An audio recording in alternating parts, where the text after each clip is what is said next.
Order. Tabling of documents. Dépôt de documents. The Honourable Parliamentary Secretary to the Government House Leader. Thank you, Mr. Speaker. Mr. Speaker, pursuant to Standing Order 36.8, I have the honour to table in both official languages the government's responses to 5 petitions. Dépôt de documents. Tabling of documents. Bills. Déclaration de ministre. Statements by ministers. Reports from interparliamentary delegations. Présentation. Presenting reports from committees. Honourable Member for Brampton West. Mr. Speaker, I have the honour to present in both official languages the 4th report of the Standing Joint Committee on Scrutiny of Regulations in relation to the Australia-New Zealand Scrutiny of Legislation Conference, July 2009. The Honourable Member for Niagara West, Glanbrook. Thank you, Mr. Speaker. I have the honour to present in both official languages the 3rd report on the Standing Committee on Human Resources, Skills and Social Development and the Status of Persons with Disabilities in relation to Bill C-50, an act to amend the Employment Insurance Act and to increase benefits. The committee has studied the bill and has decided to report the bill back to the House without amendment. Présentation de rapport. Presenting reports from committees. Members' bills. Ms. Duncan, Edmonton Strathcona, seconded by Ms. Leslie, moves for leave to introduce a bill entitled An Act to Establish a Canadian Environmental Bill of Rights. This motion is deemed adopted. The Honourable Member for Edmonton Strathcona. Thank you, Mr. Speaker. And I would like to thank the member from Halifax for seconding my bill. She is a tribute to our House, and I'm delighted that she is here in the House with us. She strives for justice every day in this House.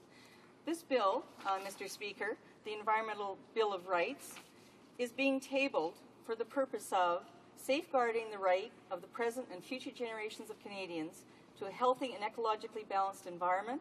It confirms the Government of Canada's public trust duty to protect the environment under its jurisdiction and ensures all Canadians have access to adequate environmental information, justice, and effective mechanisms for participating in environmental decision-making. It provides adequate legal protection against reprisals for employees who take action for the purpose of protecting the environment and enhances the public confidence in the implementation of environmental law. Ms. Duncan, Edmonton Strathcona, seconded by Ms. Leslie, moves that the bill be now read a first time and be printed. Cette motion est répétée et adoptée. This motion is deemed adopted. Bill, première lecture de ce projet de loi. When shall the bill be read a second time? À la prochaine séance. At the next sitting of the House. Seconded by Mr. Garneau, moves for leave to introduce a bill entitled An Act to Provide Transparency and Fairness in the Provision of Telecommunication Services in Canada. Cette motion est répétée et adoptée. This motion is deemed adopted. Ottawa South. Thank you, Mr. Speaker. I rise to present my private member's bill, the Get Connected Fairly Act, which would direct the Minister of Industry to amend the conditions for PCS and cellular spectrum licenses. It would also require the government to direct the CRTC to gather information and seek input and make a major report on competition, consumer protection and consumer choice issues relating to telecommunication services in Canada. I believe this goes some distance, Mr. Speaker, in addressing what many Canadians believe to be an unfairness and a lack of transparency in the charging for services that are occurring on a monthly basis.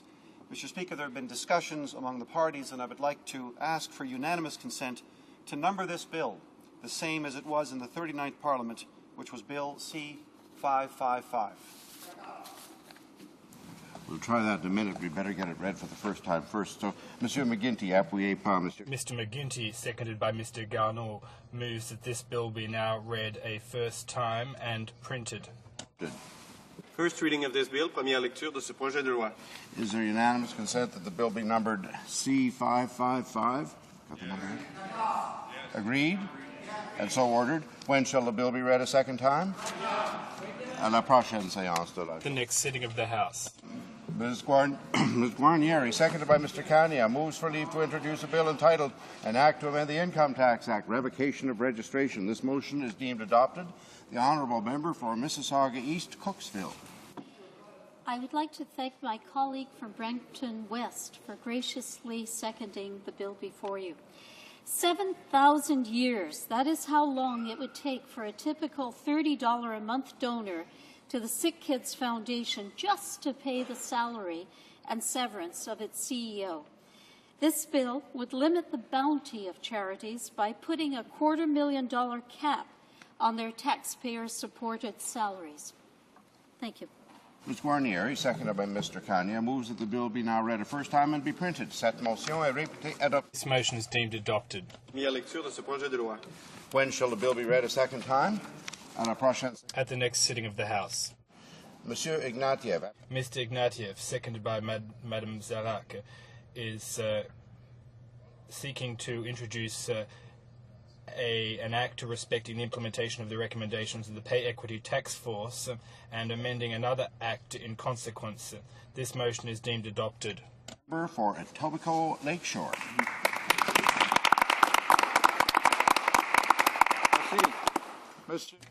Mr. Speaker, I'm very pleased to introduce this bill, which will recognise what should never have been in doubt, and that is a human right to have equal pay for equal work. Measures in the budget, an attack on the pay equity rights of women. This was wrong. It must be reversed, and this bill proposes to do just that. The bill repeals the measures in the budget that put pay equity on the bargaining table, because no human right should ever be on the bargaining table. Les femmes sont pas un groupe. Women are not a marginal left-wing group, Mr. Speaker.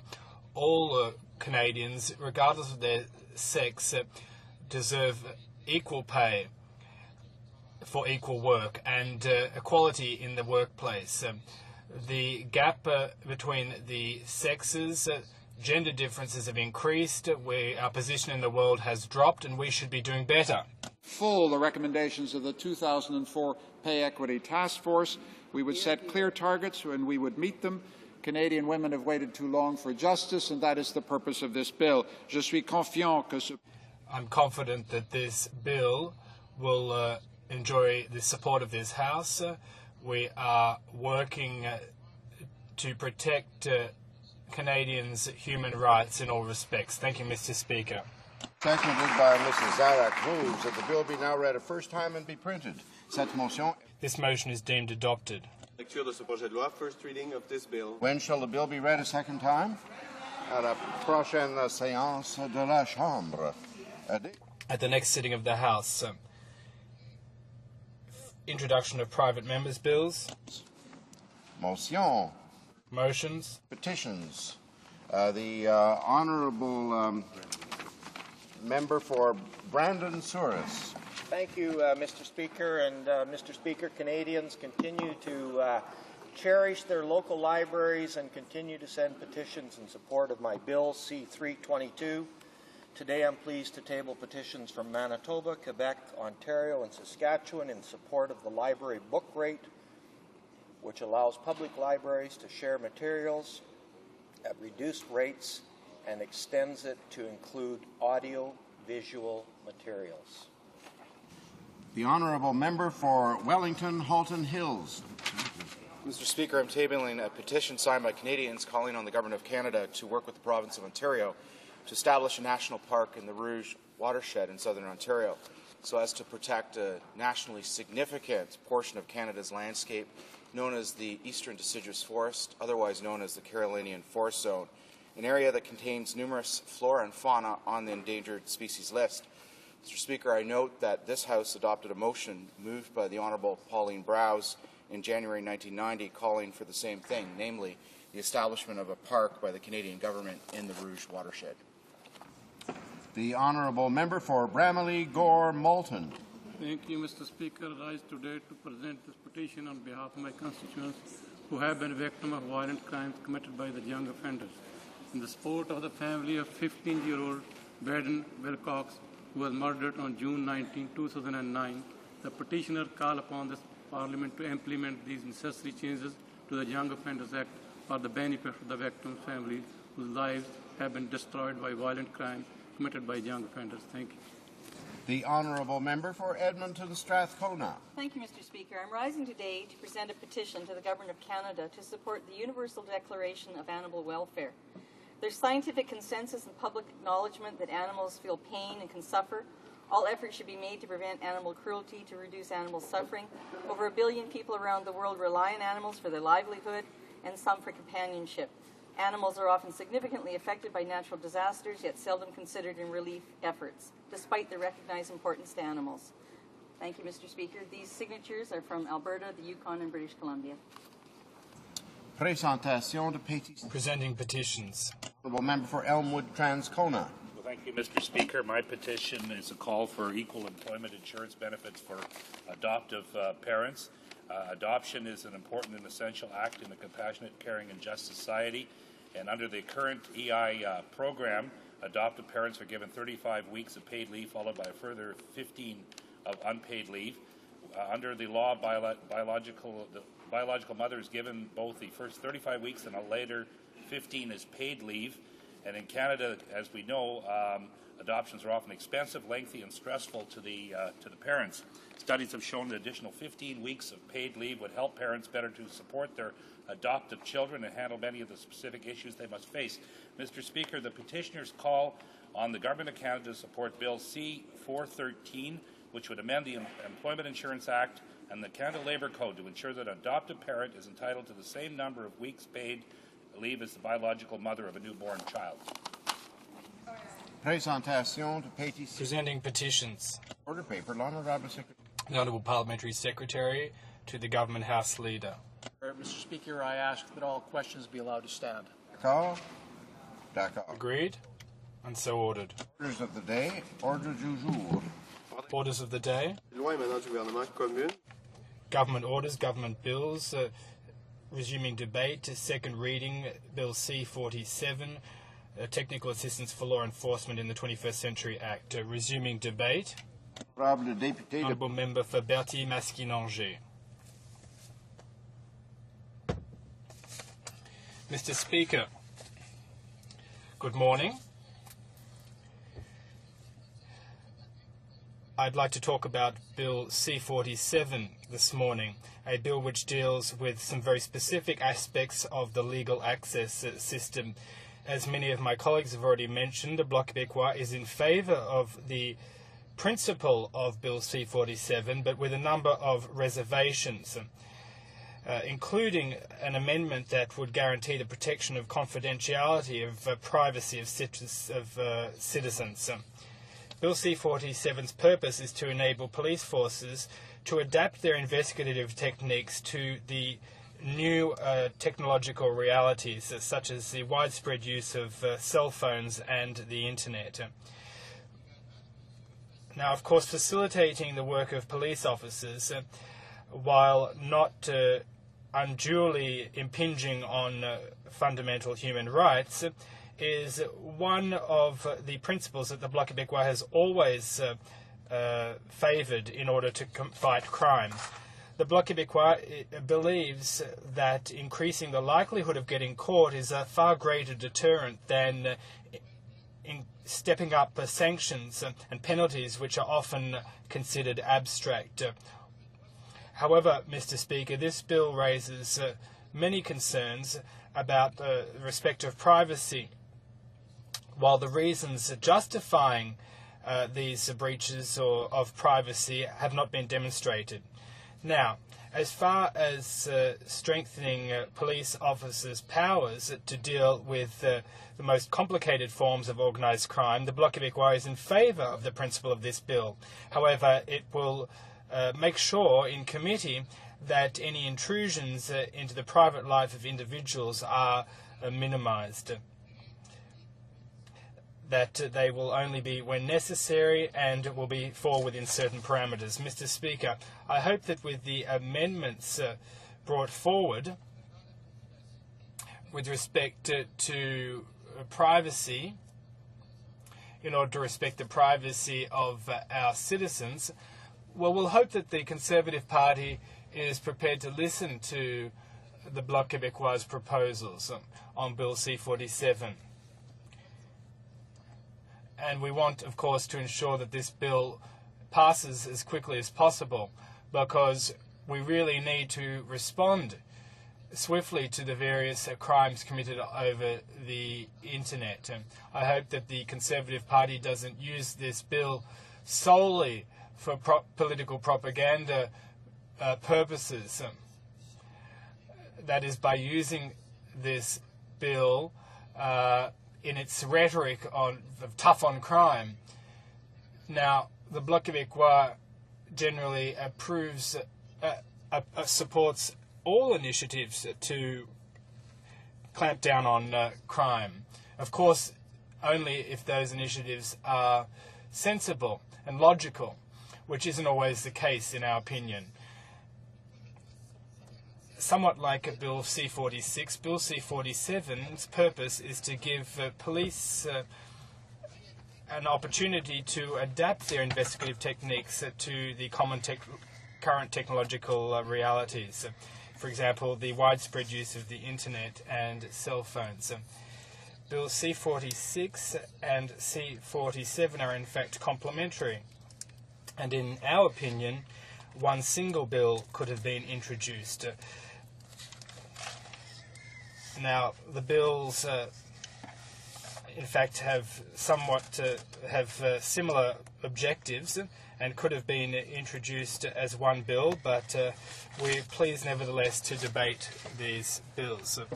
Basically, the purpose of these bills is to give the appropriate authorities additional tools that are adapted and geared to the technological realities of today in order to prevent potential crimes before they occur.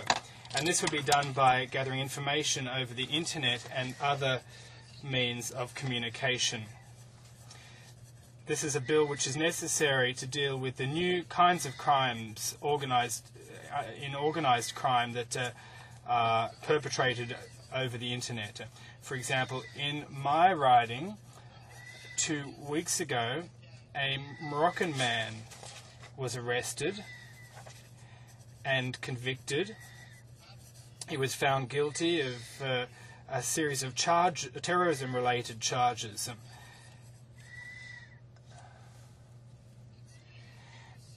And the purpose of this bill is to clamp down on that kind of internet-based terrorism.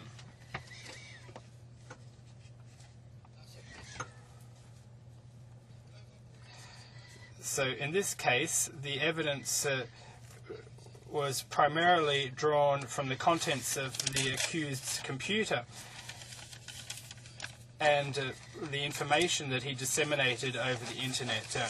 So Bill C-47 seeks to improve investigative techniques and responds to concerns raised by law enforcement authorities who have confirmed that new technologies, including the internet, are often obstacles which are extremely difficult to overcome. So, Bill C-47 is meant to make police investigations easier by forcing businesses, telecommunication businesses, to equip themselves with adequate technical means in order to allow them to intercept electronic data, and above all, to give police authorities access to these same data. Mr. Speaker, we're talking here about data which might indicate the origin, the destination, the date, the time, the duration, the kind and volume of telecommunications. The Bloc Québécois is in favor of effective means to fight crime. But as we have mentioned on several occasions in this House, we do not always share the vision of the Conservative government with respect to certain bills, especially as regards incarceration, and this because incarceration and mandatory minimums have been tried in the United States, for example, and the results were disastrous. Yes, imprisonment for some crimes, for major crimes, but not automatically and not especially not with the principle of mandatory minimums. Let's not forget that this is the country that has the highest rate of incarceration in the world. I'm speaking of the U.S. And they have not decreased crime. So we have to be very careful about the kind of measures we bring forward to fight crime. And we must always bear in mind that we want to decrease crime. And the Americans really are an example in this area, and it seems to me that the Conservative Party takes its inspiration from the Americans with bills which often do not necessarily reduce crime. Mr. Speaker, at the present time, I'm getting back to the bill before us, no federal legislation obliges or constrains telecommunicators from using equipment which can intercept communications. And this bill is meant to remedy this situation. As I said earlier, C-47 will clarify certain aspects of the legal access system. At the present time, police authorities need a warrant in order to force businesses, telecommunications enterprises, to give them the information, the personal information they have about their clients, about their customers. With this bill, a new system will allow certain designated persons within these organizations, within law enforcement organizations, to force, and this without a warrant, to force a business to provide information concerning their subscribers. Obviously, there are measures of protection which are provided for in the bill, and the information would be limited in scope.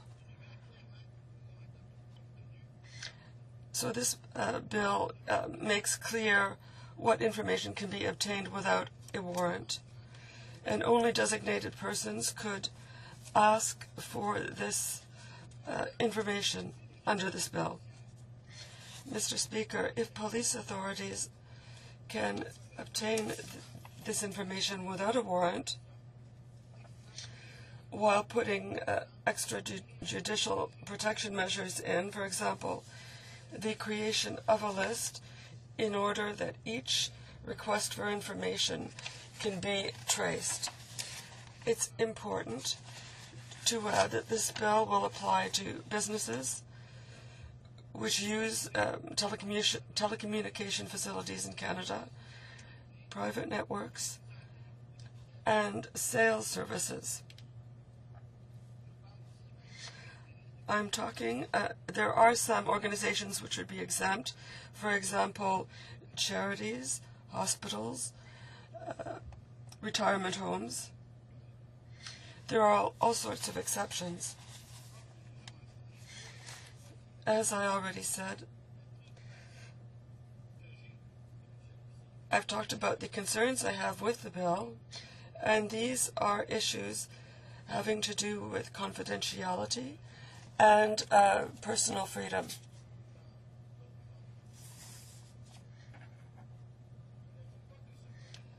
This bill should not allow an invasion of people's privacy, or it shouldn't intrude on exchanges between people. Honest people should feel free to navigate the internet in a secure way, and and with their confidentiality respected. They have to feel at ease in discussing things and making financial transactions. They should not be penalized because of people who commit crimes in our society. We have to be very careful, Mr. Speaker, with this bill. In a democratic society, the government's actions must be transparent and citizens' privacy must be protected. We have to protect our children, of course. Given these networks of pedophiles on the internet and other forms of sexual crime, our children must be protected against this. We have to make sure that we're able to go about making our financial transactions and doing other things on the internet. In my writing not too long ago, there was a problem with certain networks on the internet. But confidentiality has to be respected, but there are several points that we're going to have to study in this bill, and we will do so in committee. There will be very important witnesses to be heard from. This bill will take time. The bill before us contains many complex provisions. Further, the impact of certain provisions on certain other acts is also difficult to gauge. Mr. Speaker, we want to take the time to make a serious study of this bill in all its aspects and to hear from police organizations and from other organizations who are concerned about protecting personal rights. These people will have to be heard in committee. And please be assured that the Bloc Québécois will recommend various witnesses. We have to give ourselves the time necessary to really make sure that this piece of legislation will strike a balance between the ability of the police to investigate, and we know that there is a great deal of cybercrime, so this is important. We want them to be able to do their work properly, but we also want to protect people and protect people's privacy. So these are two things that have to be respected within this bill.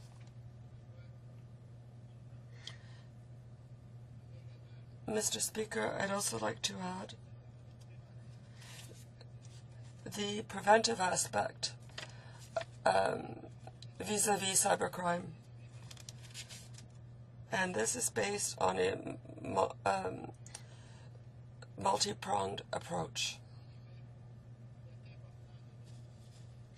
It's important that we give citizens, especially the very youngest, the means to protect themselves against these new forms of cybercrime, which unfortunately target them more and more. We have to bring in security measures.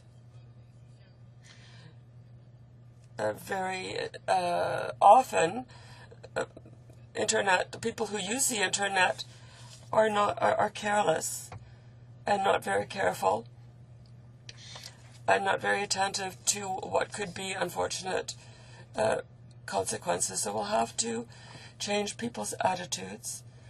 We'll have to educate, inform, and make our people aware so that they can protect themselves against cybercrime. Mr. Speaker, we have to put the money necessary into educating citizens in order to continue the fight against cybercrime and digital crime. We need to help organizations to act, and we also need to protect privacy. We need the proper equipment to fight cybercrime, but we have to make sure this doesn't run counter to the confidentiality of personal data. We need barriers. We need to make sure that there is no abuse. We need to make sure that there's no kind of totalitarian drift. I think it's very important, and I emphasize this, it's very important that we safeguard private personal rights. We have to make sure that personal data is protected. And I would note there already exists legislation regarding the protection of personal data, but this is the result of a compromise. I see, Mr. Speaker, that I have a minute left. So we're going to have to be vigilant to make sure that cyberspace is not used by cyber criminals. It shouldn't be something that poses a risk. We can't allow democratic values to be usurped. We have to have well-educated people. We have to have well-informed consumers who use the internet to make sure that they do so knowingly. So, Mr. Speaker, I say that we will, of course, support this legislation, but with certain reservations which we will be studying at committee. Thank you, Mr. Speaker. Comments, questions, and commentaires. The honourable member for Elmwood-Transcona. Well, thank you, Mr. Speaker. I want to thank the member for his presentation.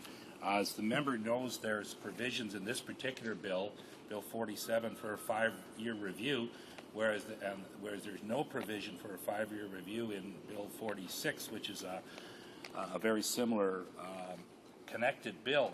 So I'd like to ask the member what form he thinks this 5-year review should be, or if in fact the government should be looking at a sunset clause here, given that technology changes radically even over a year, let alone 5-year period. Perhaps a sunset clause would be more appropriate. So to ask him to comment about those particular areas. L'honourable Deputy. The Honourable Member for Berthier-Masquinongé. Mr. Speaker, I haven't studied that particular issue thoroughly, but bringing this kind of legislation online, I don't know everything that it will mean, but I do know that in certain police investigations, people's confidentiality has sometimes been breached.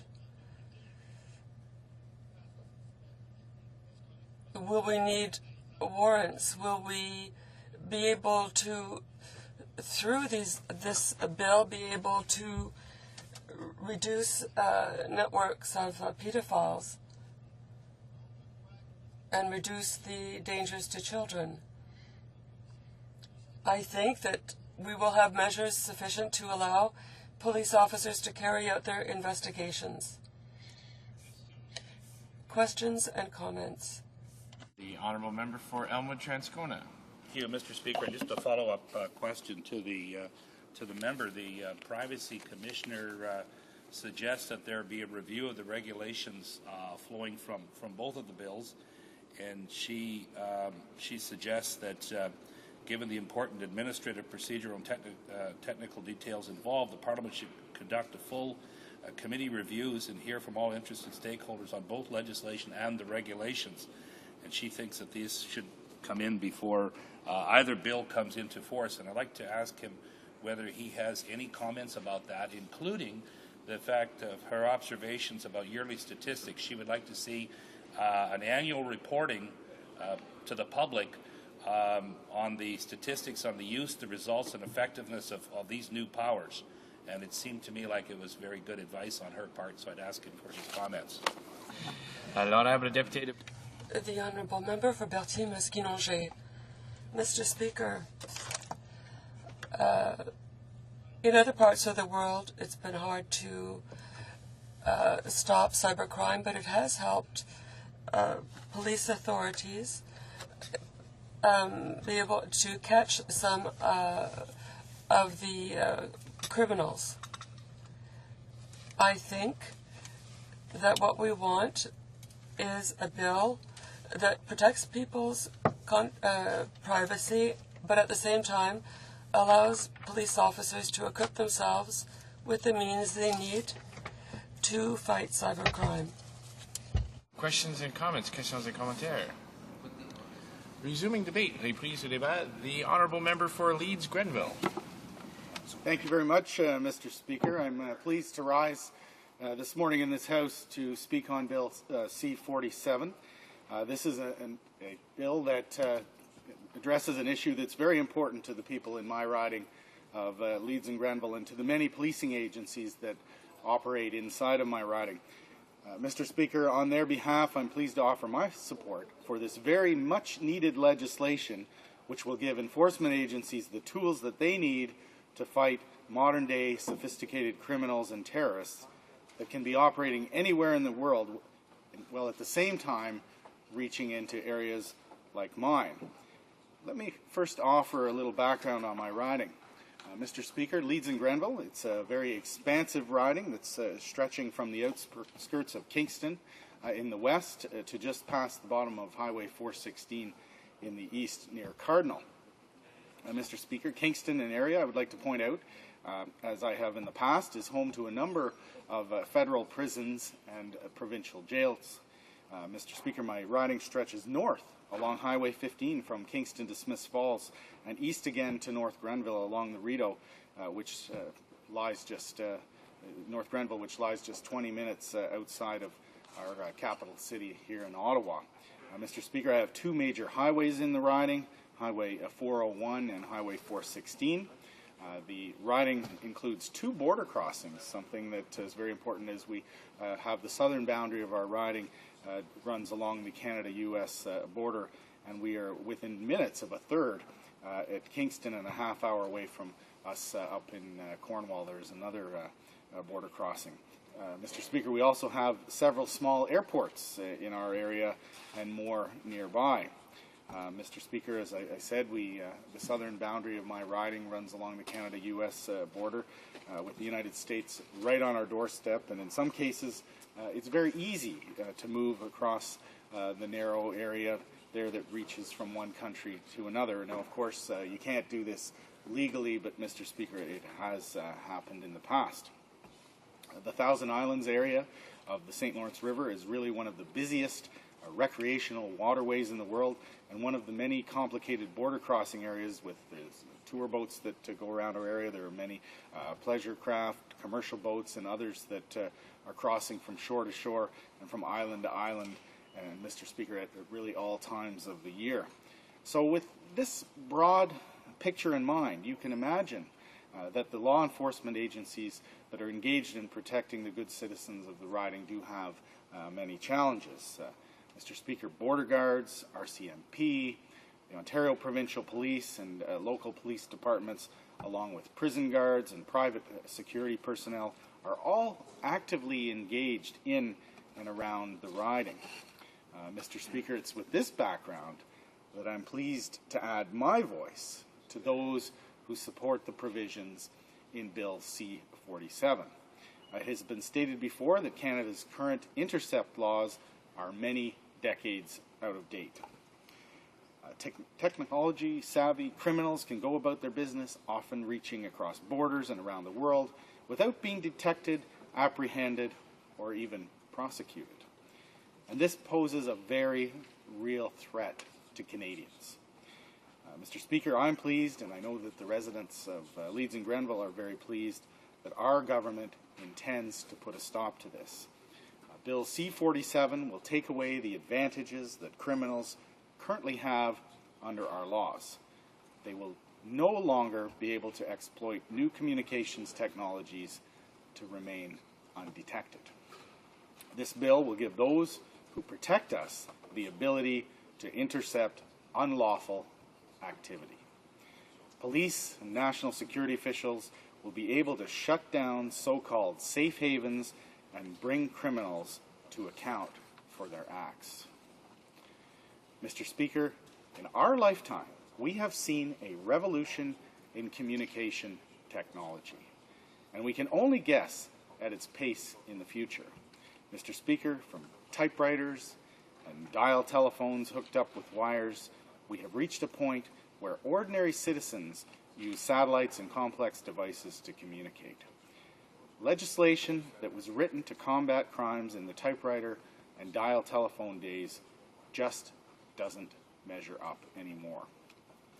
Mr. Speaker, this new bill will help bring our crime-fighting capabilities up to at least today's communication standards. We will be able to protect our modern society with modern methods.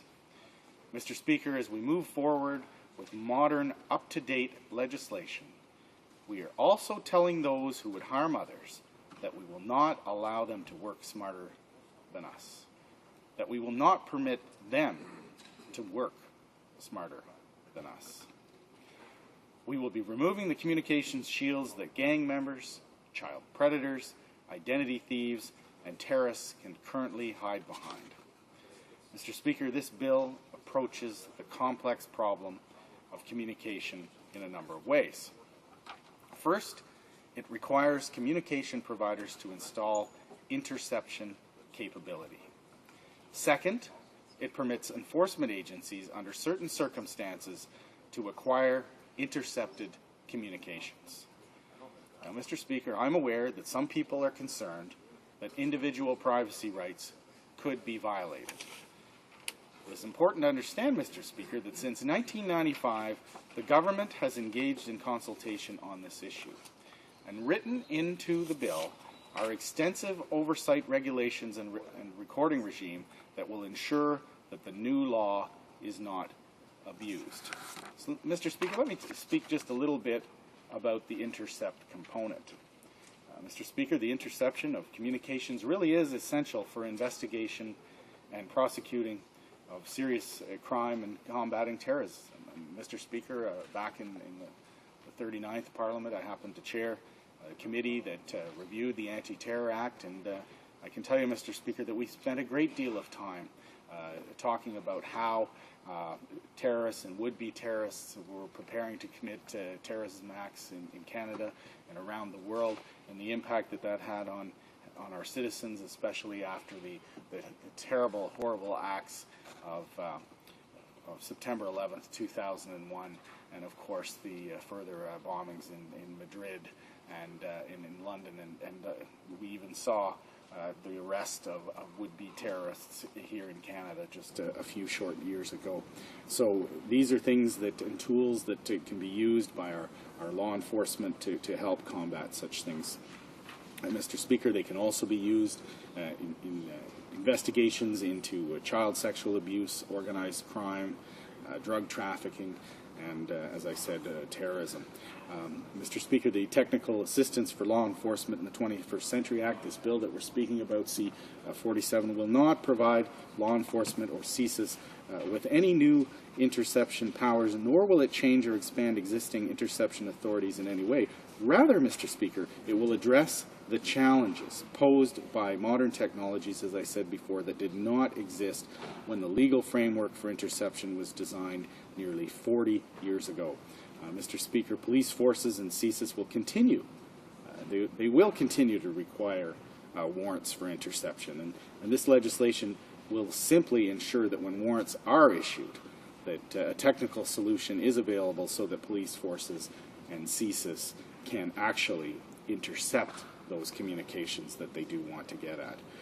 Mr. Speaker, Canada currently has no legal requirement for companies to build interception capability into telecommunications networks, and as a result, we now have some situations where judicial authorization is granted, where a warrant is issued, but cannot be effected because the service provider's network is not intercept capable. And Mr. Speaker, criminals and terrorists are aware of interception safe havens and exploit them to continue their criminal activities undetected. As new telecommunications services and products are being rolled out basically on a daily basis, police forces and CSIS continue to fall behind increasingly sophisticated criminal and terrorist groups. There are really far too many instances where police forces and CSIS cannot execute judicially authorized interception to protect Canadians' safety simply because of a lack of intercept capability on telecommunications networks. So, Mr. Speaker, a technical solution will now be available for police forces and CSIS to execute judicially authorized warrants. Now, Mr. Speaker, the proposal will require companies to pay for intercept capability in certain new equipment and software, while the government will provide reasonable compensation when retrofits to existing networks are needed. And this is a shared response to a problem that directly affects the safety of Canadians. So Mr. Speaker, we are looking to get that intercept capability with this bill, and I know that it will go a long way towards supporting our law enforcement agencies. And as I said, Mr. Speaker, that's something that's very, very important in a riding like mine. As I said, it's such a diverse riding with so many different components, from the border crossings to our prisons that are located just outside of the riding. So, Mr. Speaker, there are some exemptions to this bill, and there's a number of them that telecommunications service providers that act as intermediaries, that is, those that transmit communications on behalf of other telecommunications service providers without modifying the communications or authenticating the users, will not be subject to the obligations regarding interception capability when they upgrade their systems, or to the obligations in respect of subscriber information. However, they may be made subject to those that are made by order of the minister. And Mr. Speaker, apart from the obligations to provide information to law enforcement agencies regarding their telecommunications facilities and services, the bill does not apply to telecommunications service providers whose principal operation is a post-secondary educational institution, a library, a community center, a restaurant, or a hotel or apartment building. And, Mr. Speaker, there are some temporary exemptions, such as those that when the minister may, by order made on the application of a telecommunications service provider, suspend for up to 3 years, in whole or in part, any obligation relating to interception capability when the systems are upgraded. The minister may, of course, Mr. Speaker, include any conditions that he or she considers appropriate. So, Mr. Speaker, just in wrapping up, we really must provide our law enforcement with the tools that they need to keep our communities safe. And Mr. Speaker, talked about criminals, and those high-tech criminals will be met by high-tech police, and that's really what the people of Canada are looking for us to ensure that our law enforcement have those tools. And Mr. Speaker, it really is a great day for the victims and their families who have been for a very long time calling for these legislative changes, and those who work tirelessly every day to ensure that when there is a threat to safety, police can intervene quickly. Mr. Speaker, the proposed legislation really does strike an appropriate balance between the investigative powers used to protect public safety and the necessity to safeguard privacy and the rights and freedoms of Canadians. Mr. Speaker, Bill C-47 ensures that law enforcement can keep up with these new telecommunications. Mr. Speaker, as I said before, the legislation provides no new powers to intercept communications. There really must continue be a warrant for these intercepts. Accessing subscriber information, such as an IP address, does not require a warrant with this bill. And the problem is that while some service providers give subscriber information to law enforcement upon request, others fail to provide it in a timely fashion or decline to provide it voluntarily and insist on a warrant. However, in many situations, obtaining a warrant for this basic information is neither practical nor possible. So this proposed legislation will help to ensure that there are no more dead-end investigations. So, Mr. Speaker, I encourage all members of the House to support this legislation, and let's get this off to committee and get it reviewed so that we can bring it back and move this bill forward. So, Mr. Speaker, I said I was happy to speak on this bill. I know it is something that's very important to the people of my riding of Leeds and Grenville, and I encourage all members to get behind it. So thank you very much, Mr. Speaker. Questions and comments, questions et commentaires. The Honourable Member for Windsor-Tecumseh. Thank you, Mr. Speaker. Mr. Speaker, I want to acknowledge the work that the former Speaker gave in the National Public Safety and National Security Committee in his chairmanship of that. I'm not going to overly extol his virtues because I don't want it to show up in a political leaflet sometime down the future. But we work very well in that committee. All parties did, and in part that was because of his good chairmanship. Mr. Speaker, but during that period of time, and I'm sure he was paying close attention to this because of his responsibilities in the area of public safety and national security. The current Minister of International Trade, the then Minister in that period of time for public safety and national security, who would have been responsible for this bill had he remained in that position, came out very publicly, as had, to a lesser degree, the former minister in the Liberal government when this type of legislation was being debated and discussed in more general terms rather than a specific bill.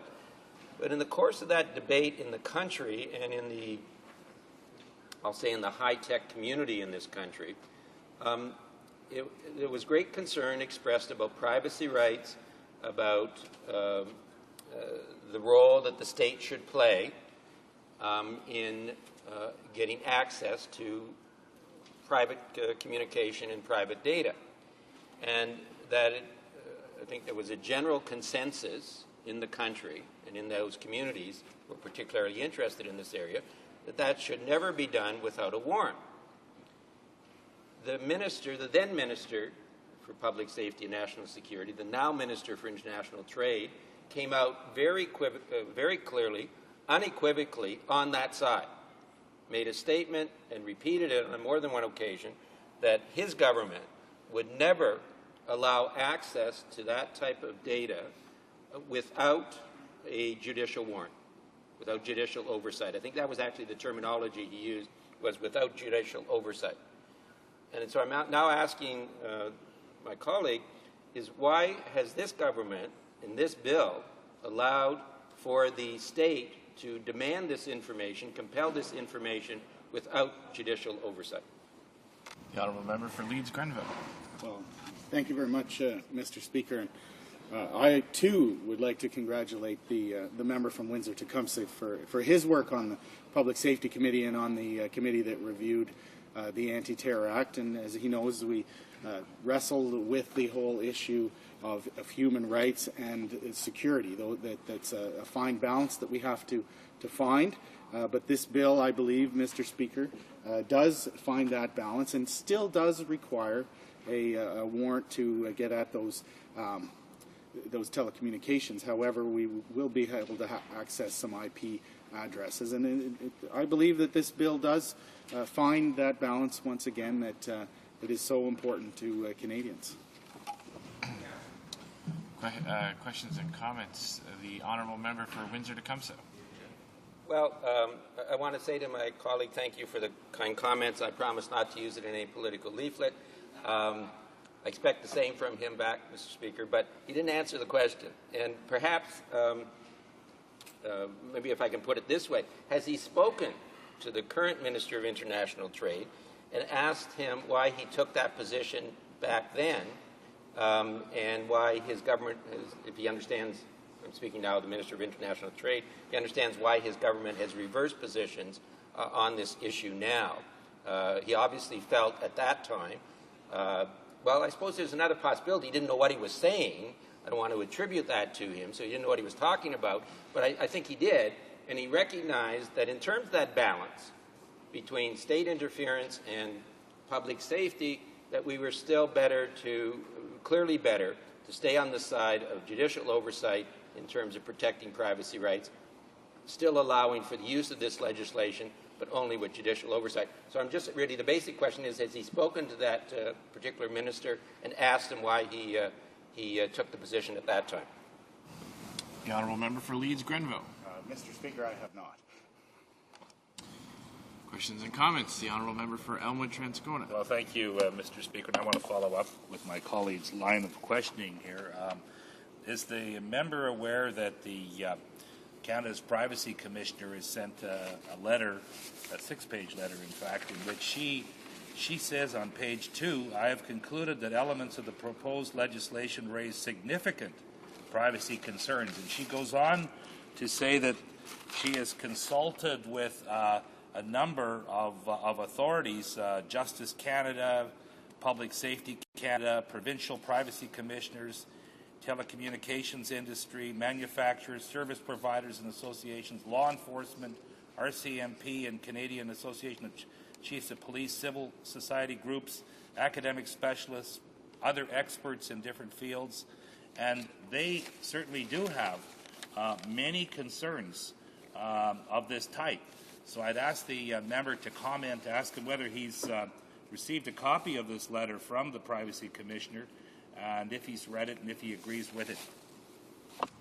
The honourable member for Leeds Grenville. Well, thank you very much, Mr. Speaker. And once again, I go back to we need to find that balance between human rights and security. So what I would recommend to the honourable member is that we get this bill to committee. That would be an opportunity to get this in front of the Public Safety and National Security Committee, where we could hear from these witnesses. But I believe that this bill does find the balance and will give law enforcement the tools that they do need to help protect us, while at the same time not trampling on human rights and still ensuring privacy where it should be. Questions and comments. Questions et commentaires. Reprise du débat. Resuming debate. Honourable member for Windsor-Tecumseh. Thank you, Mr. Speaker. Mr. Speaker, I rise to speak to C-47. I think with a bit of trepidation, because my colleague from Vancouver, Kingsway, did such an excellent job yesterday in analysis. I'm sorry, on Tuesday, in an analysis of the bill. My colleague from Transcona just said that he'll probably use that in his political leaflet, and I give him permission to do that, Mr. Speaker, because he did do just an excellent job. And it's interesting, as I've watched and listened to the speeches from the various parties, it's very clear that the need for this bill, in terms of bringing some tools for our police officers in particular, and our prosecutors as well as our judiciary, bringing those tools to them and bringing them by way of those tools into the 21st century to combat a number of different areas of direct cybercrime, but also, Mr. Speaker, the ability to get at other information and evidence that will assist them in a number of areas that they cannot access now because of the gaps in our legislation, in the Criminal Code, in our Evidence Act, and in some of our other pieces of legislation. So, Mr. Speaker, all parties agree that this is necessary. All parties, I think, being completely honest, would also say it's way overdue. I've been our justice critic now for over 5 years, or going on 5 years, and this was being discussed throughout that entire period of time. We've seen some other drafts of this legislation, lots of discussion in the public arena. And in fact, that discussion started back probably in the late 1990s. We identified a number of the problem areas in the Code, in the Evidence Act, and other legislation that were in effect acting as barriers to effective policing of a number of crime areas, including, Mr. Speaker, organized crime, because they, in particular, the more sophisticated organized crime groups, are way ahead of us our police forces, our criminal justice system in their use of new technology. And we're very much playing catch-up. And that has been identified, I would say, for at least a decade, with, unfortunately, neither this government administration nor the prior one moving rapidly on it. So strong support for the bill, with one glaring exception, Mr. Speaker. And as I said earlier in my commentary and question to my colleague from the Conservatives, Anne McClellan, who was the minister at one point and introduced the first bill regarding this type of these types of amendments, as a typical Liberal, flip-flopped on this, but ultimately came out on the side of that they would not invade people's privacy and privacy rights without judicial oversight. The state would not intervene without judicial oversight. She ultimately, I think, took that position after initially being on the other side. And in fact, introducing a bill that was very similar in this regard to the bill that is now C-47. We then had the then Minister of Public Safety and National Security publicly, before any bill was introduced into this House, taking the position publicly that there would be no state intervention in those privacy areas, and we're talking here about basic information contained basically in computers, although in other technology, both now and certainly other technology that we feel is coming, that they would not intervene in that, as we haven't in any other area, Mr. Speaker, of law or of technology or of private property. Historically, we've just not done that without judicial oversight. And, you know, we can argue over whether that is appropriate, Mr. Speaker, but in fact, I believe that argument is long behind us. We can go back any times, including hundreds of years back, where the intervention of the state in persons' private lives has generally been seen as a negative without judicial oversight, that we need that independence, that knowledge that our judiciary brings to the issues of the day, brings to the issues of civil liberties, human rights, etc., balancing that off against the need for the state to intervene in certain cases and letting them make that decision, not having it made by an individual police officer, with the argument being that the judiciary are in a much more independent position, much more qualified position to make that decision of where that balancing occurs. So that's the situation we're in at the present time. That's the society that we've built. That's the criminal law and criminal evidence structure that we have built. It has generally worked well. The needs in this bill, the needs in our society that this bill reflects, again, nobody argues with. But we do argue with this government because we believe in this bill they have clearly crossed the line. Mr. Speaker, I want to draw to the House's attention the specific section that would allow an individual police officer, it's actually a designated person, so I should qualify that. But these are the kind of things it has to be in writing, but this is what they can demand from service providers. So on his or her written request, the provider has to provide this information. Any information, and it's quite lengthy, any information in the service provider's possession or control respecting the name, address, telephone number, and electronic mail address of any subscriber to any of the service provider's telecommunication services, and the Internet protocol address, mobile information number, electronic serial number, local service provider identifier, international mobile equipment identity number, international mobile subscriber identity number, and subscriber identity module card number that are associated with the subscriber service and equipment. That is a lot of information that has to be turned over on simple demand. There is no provisions in the bill for any refusal for that information to be turned over. The subscriber has absolutely no rights but to turn that over. There is a secondary problem here, Mr. Speaker, where the amount of information that could be asked, as you see from that list, will, if it is one particular provider they're targeting, could in fact bankrupt the person because of the amount of time it would take them to provide that information. And again, it's open to that kind of abuse, Mr. Speaker.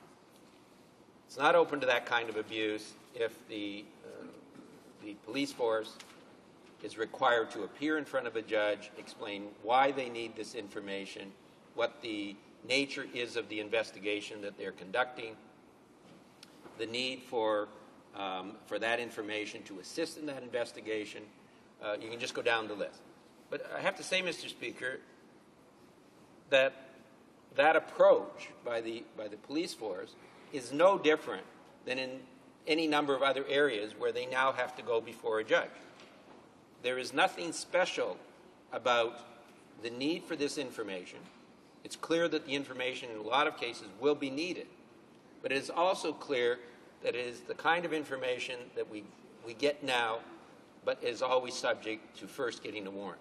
So whether it's getting a warrant to wiretap on a conventional landline, whether it's a warrant to install listening devices in a private residence or a commercial establishment, all of those are subject to judicial warrant and judicial oversight.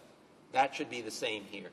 It's just it is just so fundamental, Mr. Speaker, that I do not understand, and it was one of the reasons I've asked this question and I've raised the point repeatedly, as to why are we doing this? Why is the government doing this?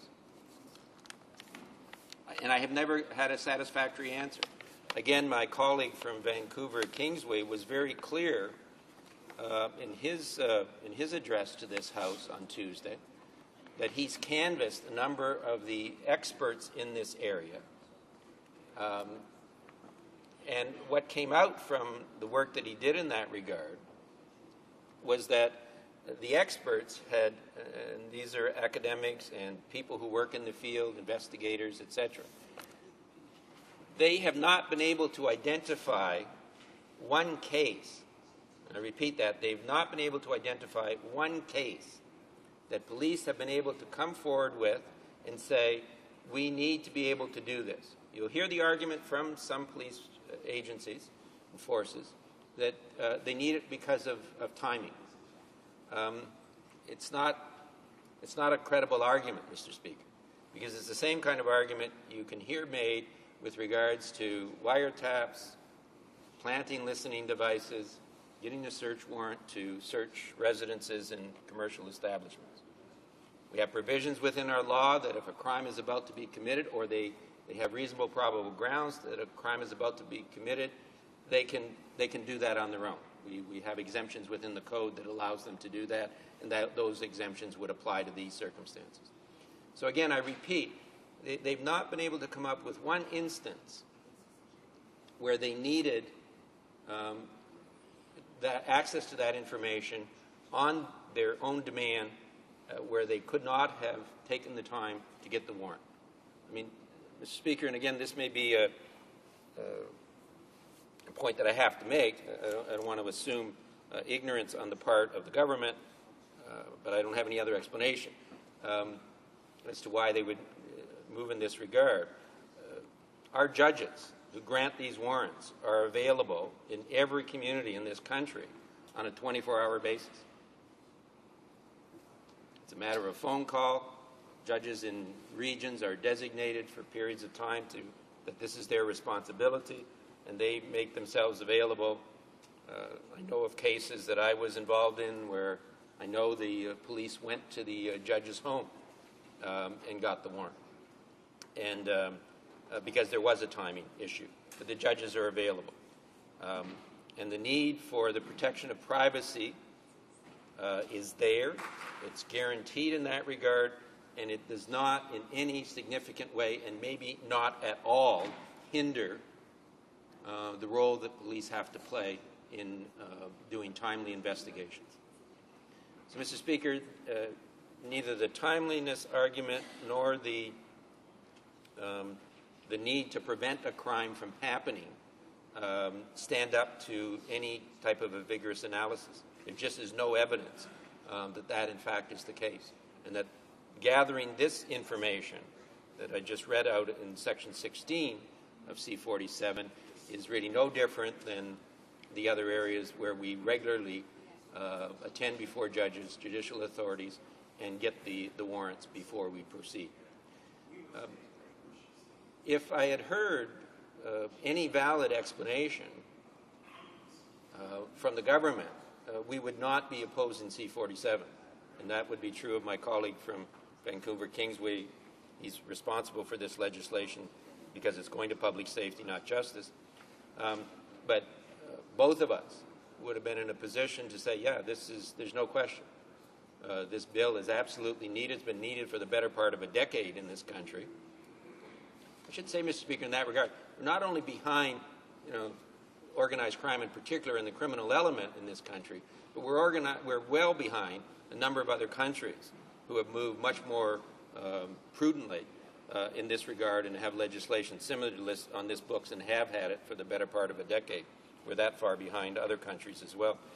But we would have been quite happy, in fact enthusiastic, to support this bill, get it through as quickly as we possibly could through committee and back to this House and on to the Senate or the other chamber for quick passage. But we cannot do that when this fundamental right is being abrogated in this legislation.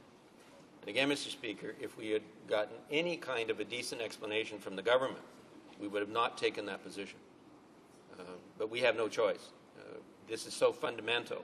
And again, we can go back, into English law, into English common law, and back hundreds and hundreds of years, where we've evolved these principles of the proper role for the state to play, the proper role within the state for the judiciary and police forces to play.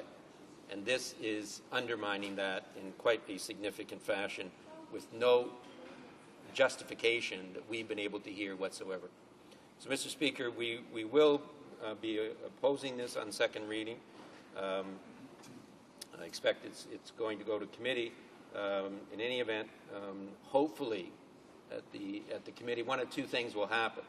We will convince the government that they have to put judicial oversight back into these sections so that it's covered, or, and I will say to you quite frankly that my colleague from Vancouver Kingsway and I are open-minded on this. If we can hear justification, valid argument as to why we should support this, we will in fact change our position for third reading. But, Mr. Speaker, we've had that opportunity as far as I can see from the government. We've not gotten that justification or any valid arguments to support it with regards to the judicial oversight issue. We're going to keep open mind. Maybe other witnesses will come forward who are more astute in their arguments in this regard, and we remain open-minded to see if there's reasons for it in the conditions that our police forces are facing now. I have to say I'm skeptical, but I remain open-minded on it. So having said that, Mr. Speaker, I'll conclude. The bill absolutely needs to get through. It just needs this one significant change, and if we get that, then hopefully we can get it through fairly quickly. Thank you, Mr. Speaker. Questions and comments? The Honourable Member for Elmwood Transcona. Well, thank you, Mr. Speaker, and I want to thank the member for his reasoned and reasonable arguments, as usual, regarding this bill.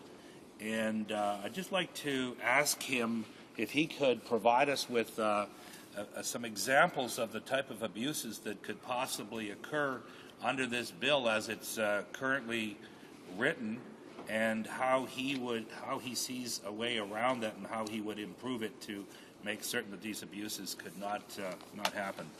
The Honourable Member for Windsor-Tecumseh. Thank you, Mr. Speaker, and thank you, my colleague from Transcona.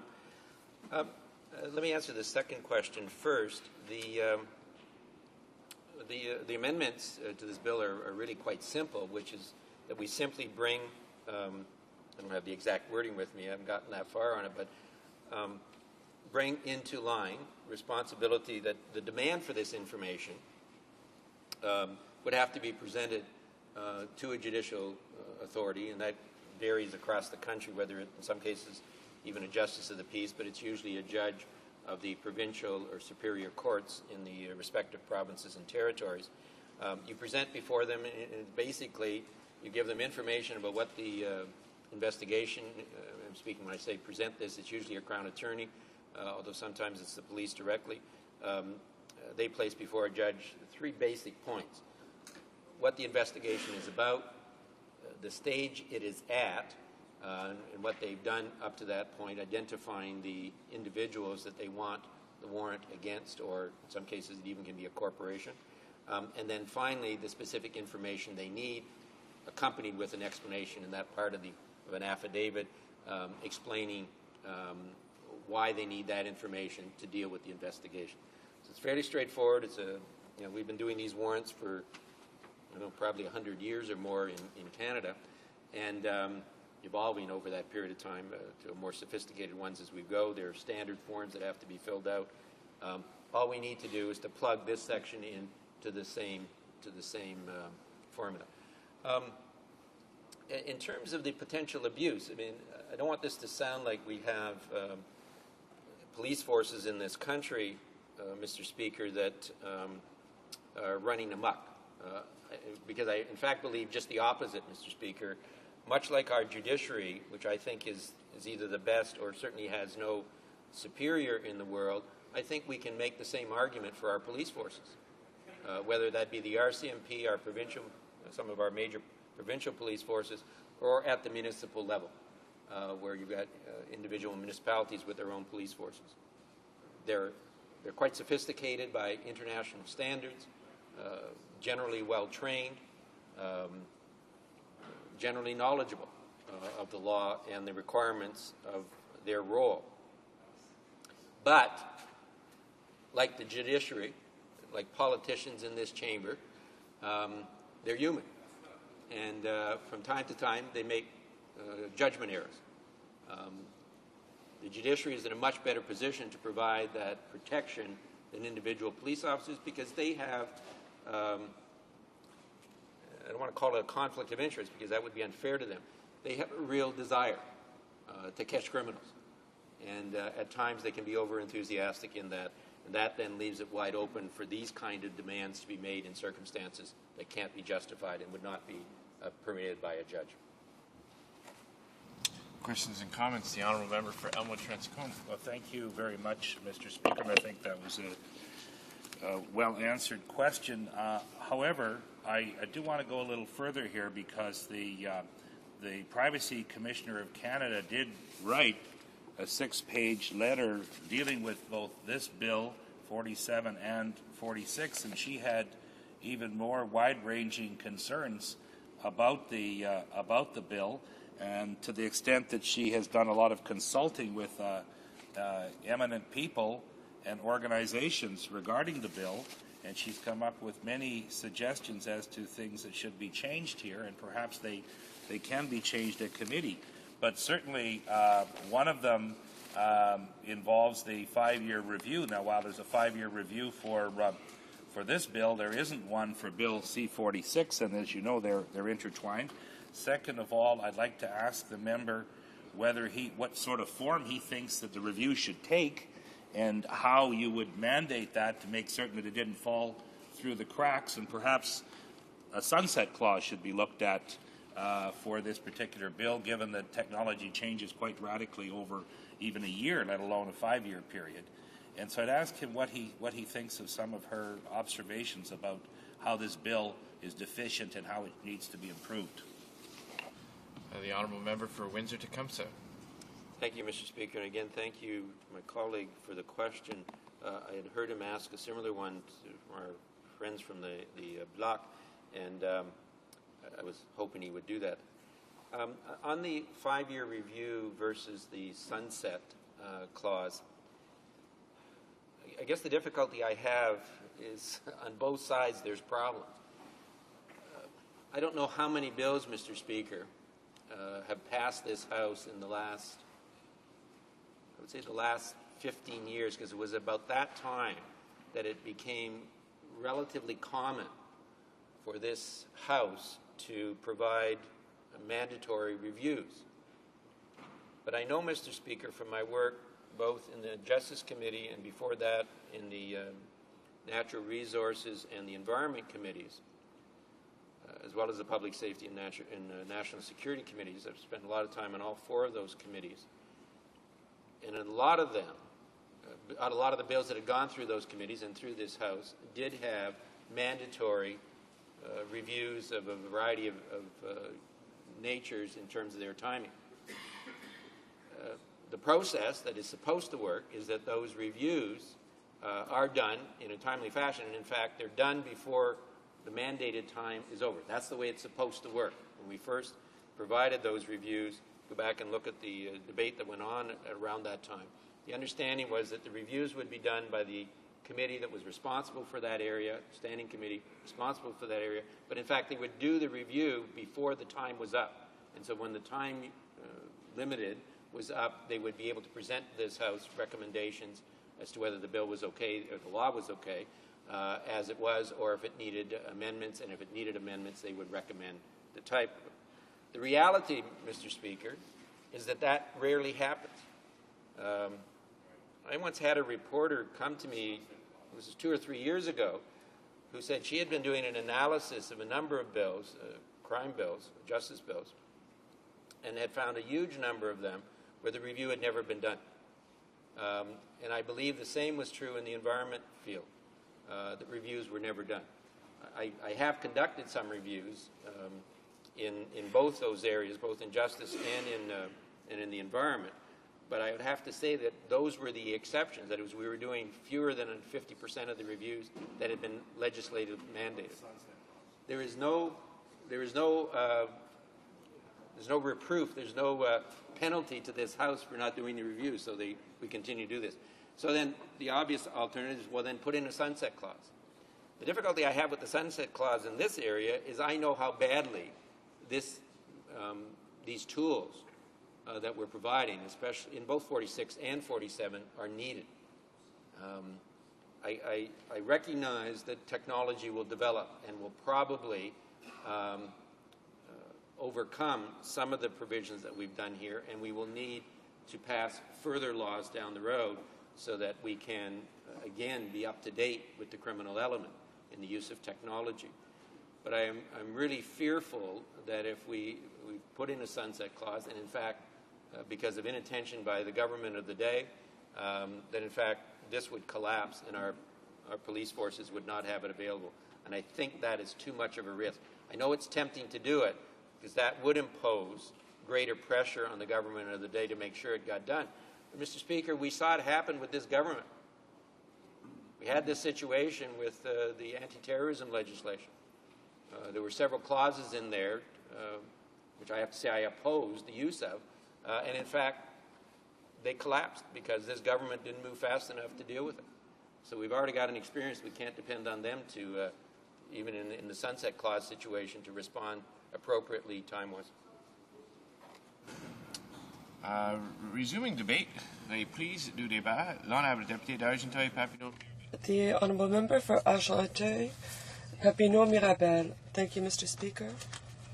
I am pleased to join the debate on Bill C-47, which deals with telecommunications. It talks about a bill for the 21st century. Now, this bill deals with certain very specific aspects, legal aspects, having to do with eavesdropping investigations. These rules are provided for in various existing legislation.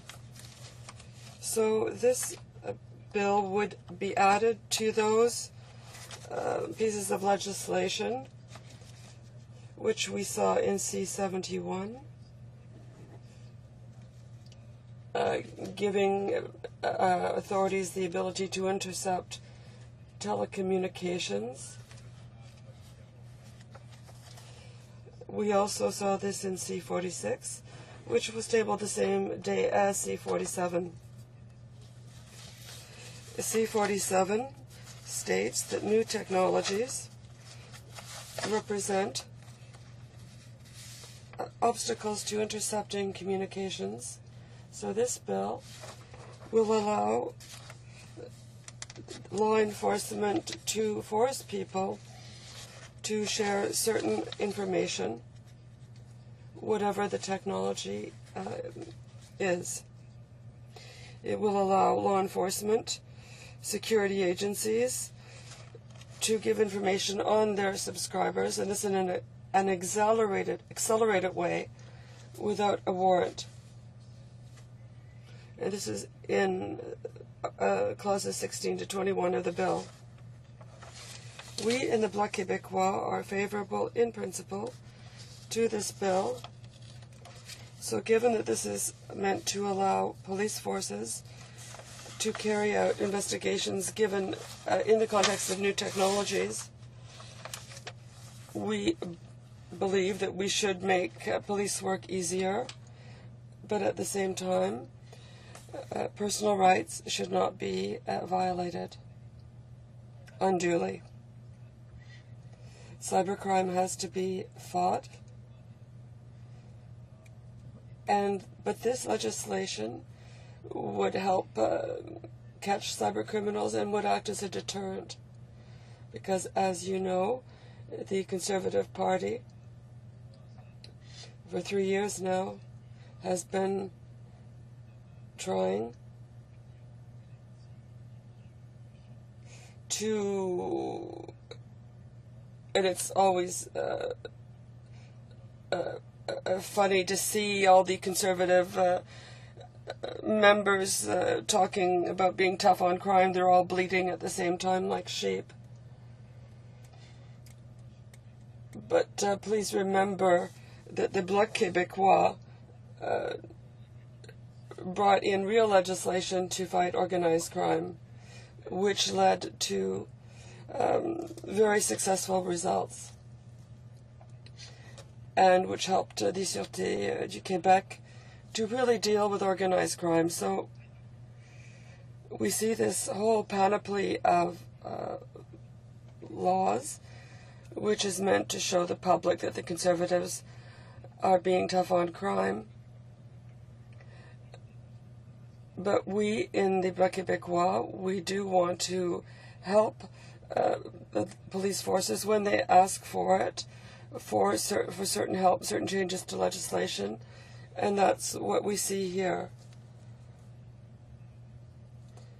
It would also help to fight organized crime. You may remember that the Bloc Québécois had legislation about reversing the burden of proof in order to deal with organized crime, because before that it was the Crown that had to prove where the money came from. It had to prove that the money was proceeds of crime, but now the burden of proof has been reversed, and now when someone is accused of organized crime, they have to prove where it came from, that this money came from legal activities. So this really helped to dismantle organized crime networks. Mr. Speaker, this helped us to really deal with the real problem. So what the Conservatives are doing is trying to make the public believe that judges aren't doing their work, that everyone's soft on crime. But in fact, Mr. Speaker, judges are doing their jobs. And with respect to white-collar crime, the Bloc Québécois asked the House to unanimously adopt a motion to prevent white-collar criminals from being able to get parole after 1/6 of their sentence. So someone like Vincent Lacroix or Earl Jones would be able to benefit from parole at a 6th after having served a 6th of their sentence. But the conservatives who, kept talking about being tough on crime, and yet Lacroix and Jones were criminals, and these people already pleaded guilty, and they will be eligible to parole after having served a 6th of their sentence. But the conservatives want to score political points, and that's the way conservatives do things. And they're rather like the Republicans in the United States, but the people in Quebec are not dupes. They don't buy this, and they want us to attack the real problem. And that's what the Bloc Québécois has always done in this House. So we believe that this bill, which is something that police authorities want, well, we support it. Others will vote against it. The NDP is may vote against it, but it will go to committee, Mr. Speaker. And I think that when we will support this bill so that it can go to committee and we can hear from police authorities who want it and from people who oppose it. And the Bloc is very aware that there are a great many concerns that there may be abuses of this legislation. Concerns about people retrieving data from cell phones or from the internet.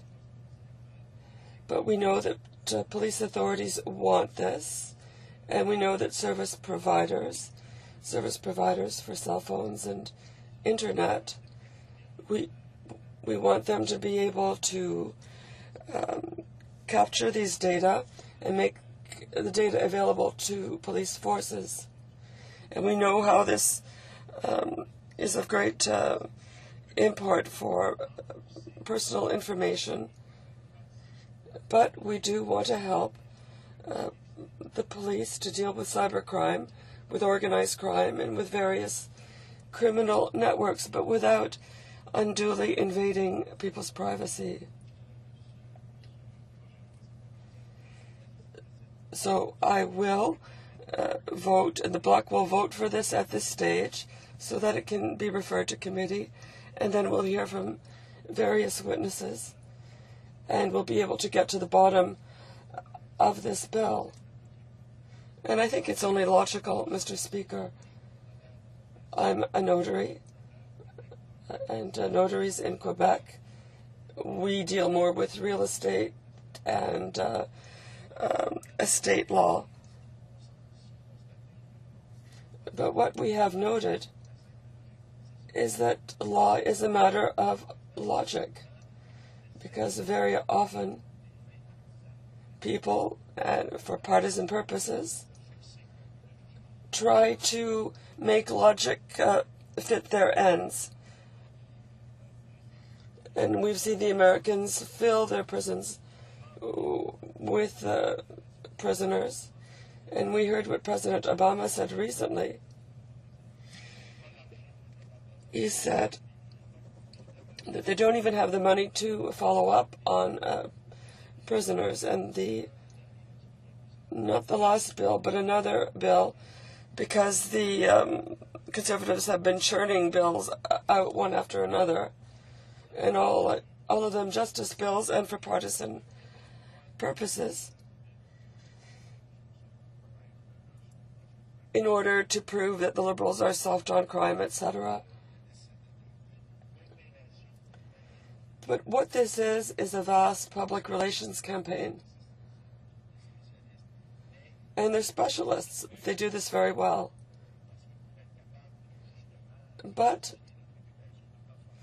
And they know that, or they think that in order to justify their tough on crime reputation, they should be able to constantly challenge the justice system and say that we don't have enough, it isn't tough enough. But what will happen is we'll get the results the Americans got. And we will have created new forms of crime because we'll be sending more people to prison, which are schools for crime. And these non-violent criminals will be back on the streets, but they will have spent time in crime. And they won't have had the necessary support to be rehabilitated.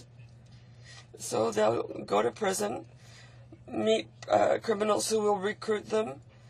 They'll be back on the street, and they will be committing more serious crimes. This is what the Republicans accomplished in the United States. And there are analyses which prove that the tougher you are on crime, the more criminals you create. And also you have to invest more and more money to have the personnel needed to keep these people in prison. But very often these criminals are left to their own devices, and when they get out of these crime factories, these prisons which are schools for criminals, we're in an even worse position. So here again, the Conservatives believe that this will pay politically. But what they get are results which are completely the contrary from what they claim they are trying to achieve. So that would be the fact of the matter, Mr. Speaker. And this is quite clear. If you look at the bills that have been introduced this week, all of them were justice-focused. There's been nothing but justice bills. And this is probably deliberate. The Conservatives have noted that there are opportunities for them in the spring, and they're going to try and score points.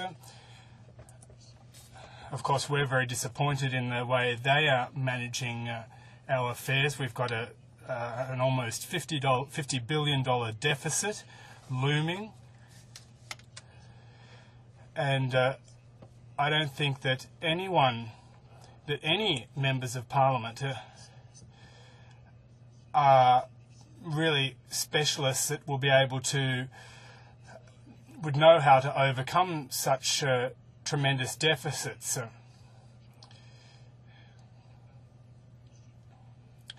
They were able to whittle away a $15 billion annual surplus, and now they're in a $50 billion deficit, and they say it's all due to the global economic crisis. They've gone from being in the black to being heavily in the red, and I don't know how we're going to move back into the black under this government. I think it would be impossible. So quite clearly, this is a good example, this bill. The police forces are asking us to do something. We're going to be able to use new investigative techniques through wiretapping. We're going to be able to follow discussions over cell phones and track them over the internet, and I think that's quite reasonable. That's why we're going to support this bill. We need a framework which prevents abuse, however. We need parameters to prevent any abuse of the privacy of individuals. We all agree on that on this side. And I think that Quebecers can trust the Bloc Québécois. Bloc members have always risen on this in this House in an attempt to strike a balance. I'm not necessarily saying that Quebecers are... Well, I am actually saying to an extent that Quebec is the conscience of North America, and Quebec, throughout its history, has done very well in dealing with abuses.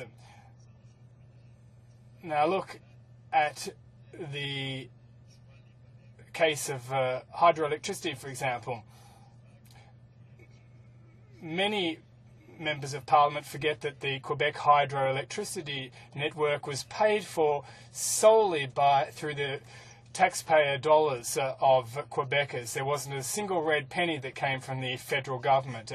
And this week there'll be an agreement that will likely be signed between Quebec and New Brunswick in order for them to take over, for Quebec to take over the New Brunswick network. And there's not a single cent of federal money that's being spent on this. Quebecers have been visionary in this field. They've made this choice. Quebecers want a balanced society.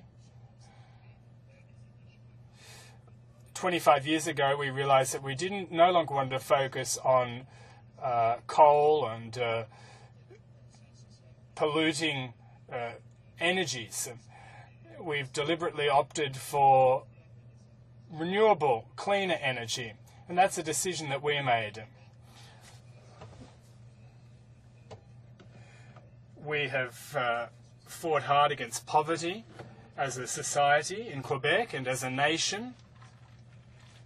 And among all societies in North America, Quebec is the society that divides up wealth most evenly between the rich and the poor.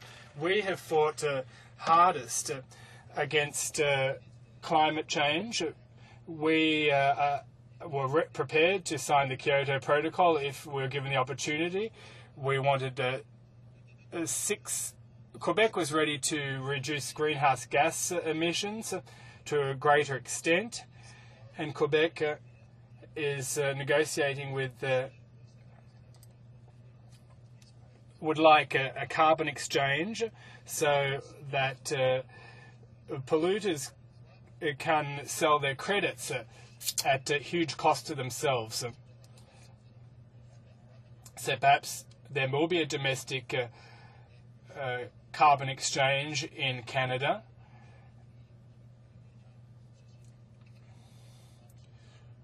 Of course, Canada is much smaller than the European Union and the world as a whole, so we'll see what happens. But in Rivière-du-Loup, I met the mayor last fall. He said that if Canada was part of the international carbon exchange, he could have sold his emissions credits for $1 million. So he's lost $1 million. That's what he's saying. So once again, Mr. Speaker, the Bloc Québécois espouses a balanced approach, and that is the approach that we are using with respect to Bill C-47. We have to help our police forces to adapt their investigative techniques so that cell phone and internet service providers are able to provide the police forces the data they require. Of course, this would be via wiretapping and other technological capabilities, but we want to strike a balance and with the privacy of our citizens being respected, of course. Now, we want to hear from witnesses at committee, police forces, of course, and also advocacy groups that are concerned about privacy. Thank you, Mr. Speaker. Arnia Lampton.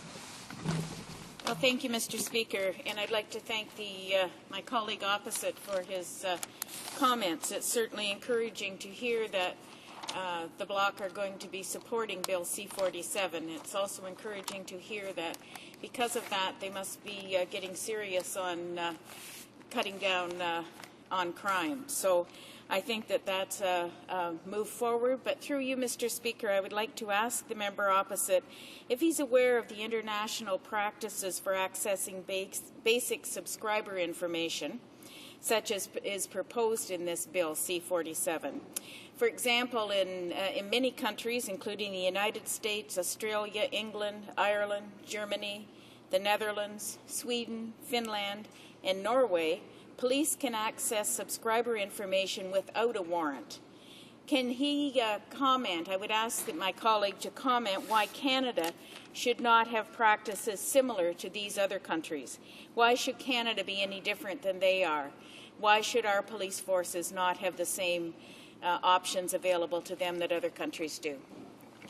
The Honourable Member for Argenté-Papineau-Mirabel. Well, thank you very much. This gives me an opportunity, Mr. Speaker, to stress once again that the Bloc Québécois was the first party to propose reverse onus for criminal groups with respect to proceeds from crime. So we have a lot of experience in tackling crime in the Bloc Québécois. Now, as to what my colleague said, obviously it's important to carry out a study in committee. We'll have an opportunity to hear from the department about examples throughout the world. We're also going to give the Privacy Commissioner and all those advocates interested in privacy to express their point of view. And that's the kind of balance we want to strike, and we'll see at the end of the day what the outcome will be with Bill C-47. That's how parliamentary procedure works. You hear from witnesses and you determine what the best solutions are. And perhaps we will end up with the system that my colleague is putting forward. But we don't want the conservative way of doing things, that is to eschew all debate, to plough forward, to steamroll and ride roughshod over the procedure. We want an intelligent, even-keeled, well-thought-out thinking process, and we're going to consider all of this in committee. Comments, the Honourable Member for Elmwood-Transcona. Well, thank you, Mr. Speaker, and I want to thank the member for a well-researched and well-thought-out presentation. As usual, he takes a very thought-out approach to all of his speeches. In fact, the Privacy Commissioner has written a 6-page letter detailing a number of concerns that she has, and one of them, of course, questions that I have would be dealing with the whole issue of the 5-year review. As the member knows, there is a 5-year review process in this particular bill, while not in Bill C-46, which is basically a companion bill. So I'd like to ask him how he sees the 5-year review being developed. And second of all, I guess I'd like to know what his thoughts are on perhaps having a sunset clause to this bill. Given that technology can change a lot over a year, let alone a 5-year period, a sunset clause might be the answer here, so that when the time comes, the government will have to relook at the whole bill, as opposed to doing the 5-year review, which could possibly be just forgotten by the government in power at the time. The Honourable Member for Argenté-Papineau-Mirabel. Well, thank you very much. Well, first, my colleague's question is quite interesting, and I think that it needs to be studied thoroughly in committee. Now, theoretically speaking, we need to determine what the direct impact would be on the state of investigations underway when the 5-year review would be called for, perhaps after a 5-year period. That's the kind of good work that we can do in committee. We can see with police force representatives, representatives from the Department of Justice, how we could carry out this kind of review without jeopardizing investigations were underway. But there are solutions, and I think that would be an intelligent way of proceeding, especially given what my colleague said of how technology changes a lot over time. But of course, in 5 years, we don't want to jeopardize investigations that are underway because of an automatic review. Now, earlier I gave an example of what the Bloc proposed in the House. We proposed that the conditional sentencing be abolished after criminals serve 1/6 of their sentence, because we knew that there were white-collar workers like Earl Jones and Vincent Lacroix who were deliberately trying to avoid this kind of legislation, which would make them ineligible for the 1/6 of a sentence provision. So, as I said, we don't want to jeopardise investigations that will be underway in 5 years. We don't want people to take advantage of that kind of review system. But I do think, having said that, that a review system would be appropriate on the proviso that we get support from all police force representatives and also advocacy groups. Questions and comments? The Honourable Member for Manicouagan. No. Manicouagan? Gaspésie-Île-la-Madeleine. Thank you, Mr. Speaker. I'd like my colleague to say more about the Conservatives' way of dealing with this kind of legislation. We understand that they are engaging in sensationalism and they're trying to seduce electors. They disregard the procedures of the House. The Conservatives' way of doing things is to release details of the legislation before the media, but because the legislation isn't tabled, they can't really say much. So it's a way of eschewing parliamentary procedure and manipulating the public opinion with complicity of the media to some extent. And I'd like my colleagues' comments on that way of doing things. Now, Member for Argenté-Papineau-Mirabel. Well, thank you very much. I'd like to thank my colleague from Gaspésie-les-Îles-de-la-Madeleine for his question. Now, the Minister of Justice and the Minister of Public Works had to apologise in response in relation to the way they had and the way that they had advised the media of the contents of legislation before members of Parliament. Now, they didn't invent this. They're copying what Republicans have done in America. They try to manipulate our public, especially those who don't follow the news very closely. They engage in demagogy and they exaggerate and simply to score political points. But the outcome of that is disastrous. What ends up happening is the public ends up being very disappointed by what's going on. We end up having people manipulated, essentially. And at the end of the day, the Conservatives don't think of the final outcome. That's why I said that the Bloc's approach was even-keeled and well-balanced. We don't want to throw as many people in prison as possible to demonstrate that we're tough on crime. These individuals will get out one day. The death penalty has been abolished. So we've got to make sure that those individuals can be reintegrated in society and become good citizens again. Because otherwise they'll go to schools of crime, which are the prisons like in the United States, and they'll be given a thorough education in the methods of criminals. And that's what happens in the United States. The Bloc Québécois decries this approach. We appealed to the Speaker and we got an apology from both ministers. But people need to be aware that manipulating public opinion just to score political points isn't good especially in the long term, and isn't good in terms of the social climate and social tissue. Transcona. Thank you, Mr. Speaker. I'm very pleased to speak today to Bill 47. And once again, I want to compliment the previous speaker for his excellent presentation. Mr. Speaker, Bill 47 is a bill that's been been before the House now.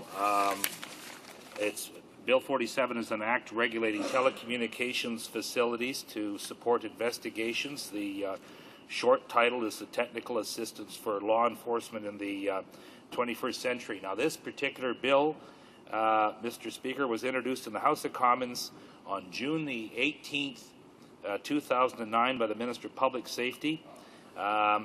And it deals with the very specific aspects of the rules governing lawful access.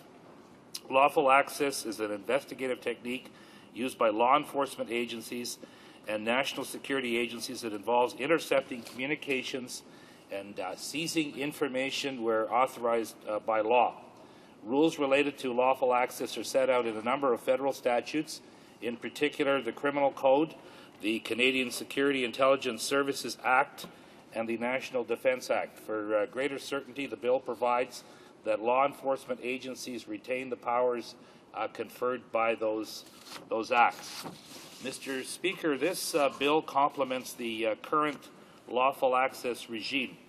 It addresses the same two issues as the former Bill C-74, the technical interception capabilities of telecommunications service providers and requests for subscriber information. Other aspects of the lawful access regime are addressed in Bill C-46, Investigative Powers for the 21st Century Act, which was introduced on the same day as the current Bill C-47.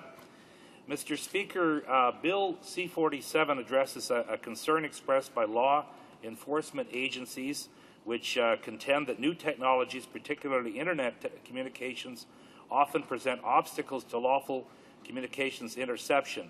The bill permits the following. It compels telecommunications service providers to have the capability to intercept communications made by their networks, regardless of the transmission technology used.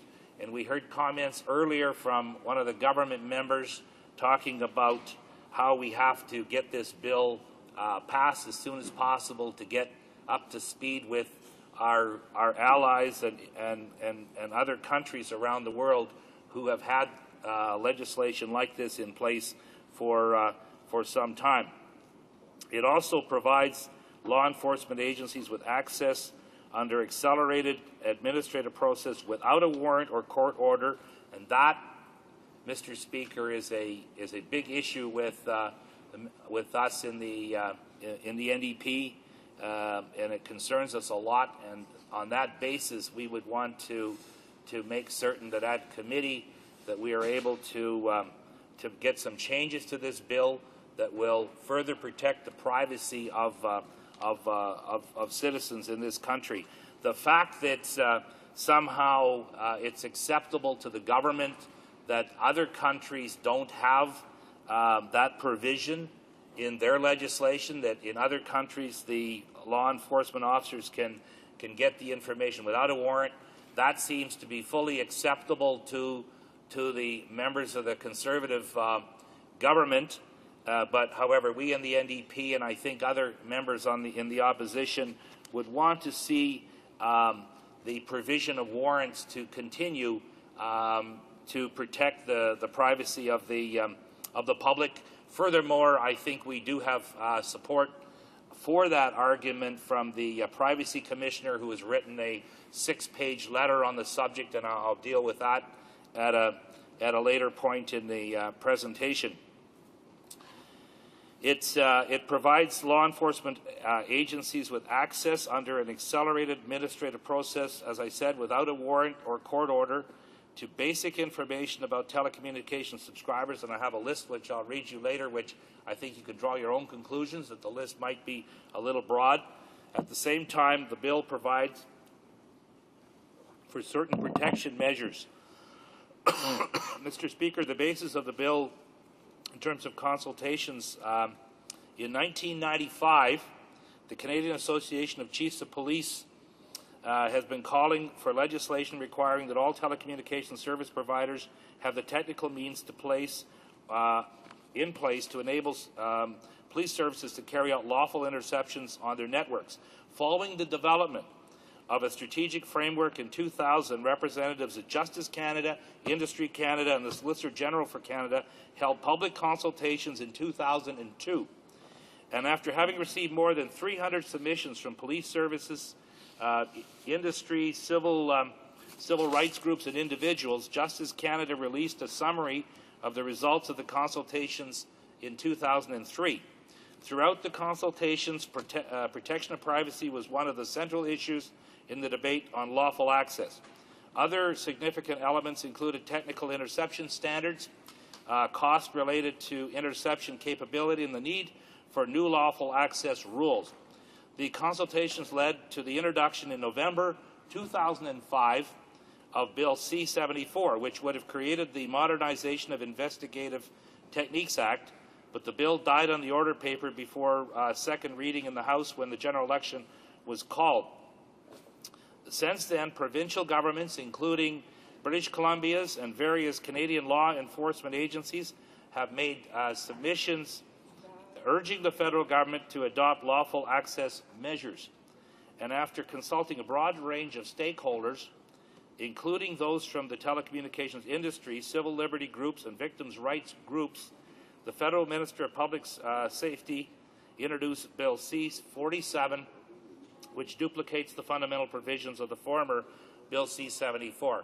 So that you can see, because of intervening elections, our almost like 2-year election cycle has caused bills to progress through a certain path, and because they have to not only get through our House and our committees and then get through the Senate, it's very difficult to get bills through this process, particularly in a minority parliament, within a 2-year range, and because of that, and because the government themselves, after setting a fixed election date, carving it in stone, and then turning around and abrogating their own law, calling an election 1 year earlier than they should have. The election, Mr. Speaker, was supposed to be right now. Instead, they called it a year ago. All of the bills that were in place when the election was called all have to start from scratch. And then we have the spectacle of the Liberal opposition, demanding almost on a weekly basis that we get involved in another $300 million boondoggle election, which would produce, I submit, the very same results we have right now, and we'll all be back to square one again, starting this process over. And in our speeches, we'll be talking about, bills that were introduced like so long ago that, decades will have gone by at the rate we're going here. So I have to smile when I see notes here, that we're going back 3 or 4 successive governments, and we're basically dealing essentially with the very same bill, just with a different number in front of it. Mr. Speaker, in terms of the international context, which I spoke about before, Bill C-47 is a key step in the harmonization of legislation at the international level, particularly concerning requirements regarding the interception capabilities of telecommunications service providers. This type of requirement is already found in the legislation of a number of other countries, including the United States, United Kingdom, and Australia. Canada signed the Council of Europe's Convention on Cybercrime in November 2001, as well as an additional protocol on hate crime in July of 2005. The convention makes it an offense to commit certain crimes using computer systems and creates legal tools adapted to new technologies, such as orders to produce subscriber information, which are similar to the request for subscriber information set out in Bill C-47. The injunction in the convention does not specify whether subscriber information can be obtained without a warrant. And of course, that is in fact a big difference here, because that's allowed in the legislation of these other countries, whereas we feel that we should not go that far, that we feel that there should be some judicial oversight and that the police forces should go before a judge, justice of the peace, to present the information in order to obtain a warrant to get the information. And to me, that's the way the system is operated now for many, many years. That is a fair process. That's a process that the public demands in terms of privacy issues and it's just the right thing to do. In fact, I would submit to you that the other countries mentioned actually have gone a little too far at the expense of privacy of their citizens. And in fact, I believe there is some evidence to show that in fact there have been examples of misuse and abuse. And I know that our justice critic mentioned earlier that he didn't anticipate that that would be a problem, even if we didn't have the warrant system. But we want to be sure about this. And the one way of having certainty, the one way of being sure about this, is to require a warrant to be taken. It works well. It's been worked for many, many years, and I would prefer to err on the part of caution. And if we find evidence over time that in fact that shouldn't work, we have provisions under this bill for a 5-year review.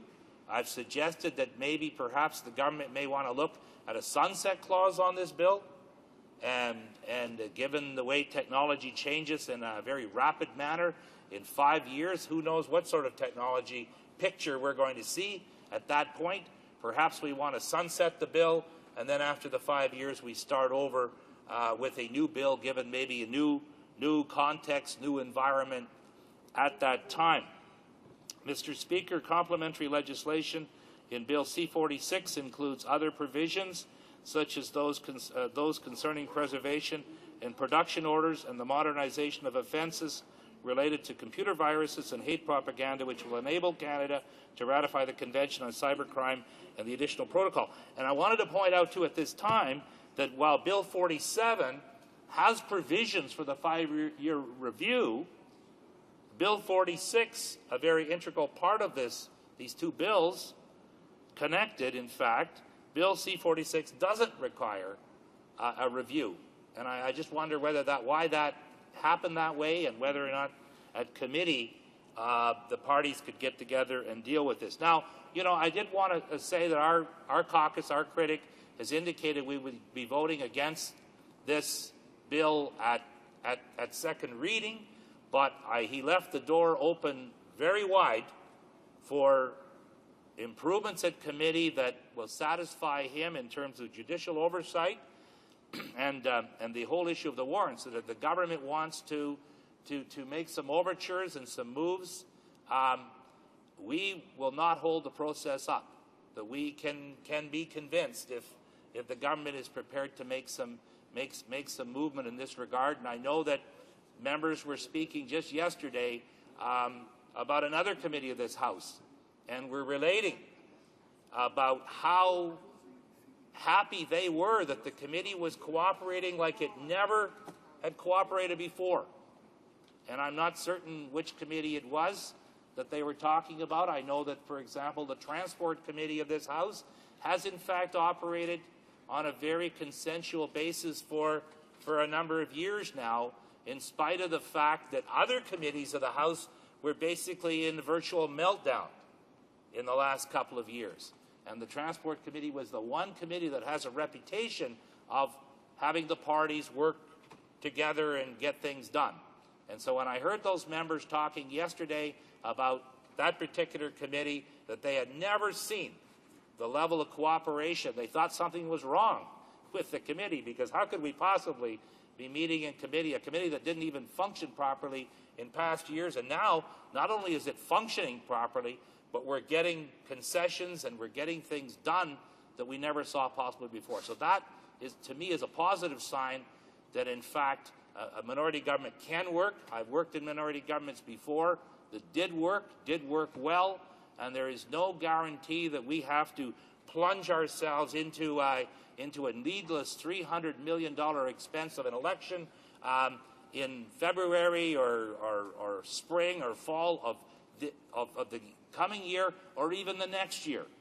If the government is doing what it should do, and the minority government is cooperating and getting things done, there's no particular reason why the government can't survive its entire term, provided that it's reasonable and shows concern for people and shows consideration for the opposition parties and does a total about-face from what it did last year, provided that it's learned something from its fundamental mistakes of the first few months of last year. So, Mr. Speaker, I did want to talk about the interception capabilities of this bill, and I do know that when we speak about bills, sometimes we plan our speeches to last the 10 minutes or 20 minutes, the time that we have, and I just find on a consistent basis over the last 23, 24 years now that I rarely ever I'm able to fit all that I want to say within my time frame. Fortunately, in this environment, I really like this environment a lot. There's a question and answer.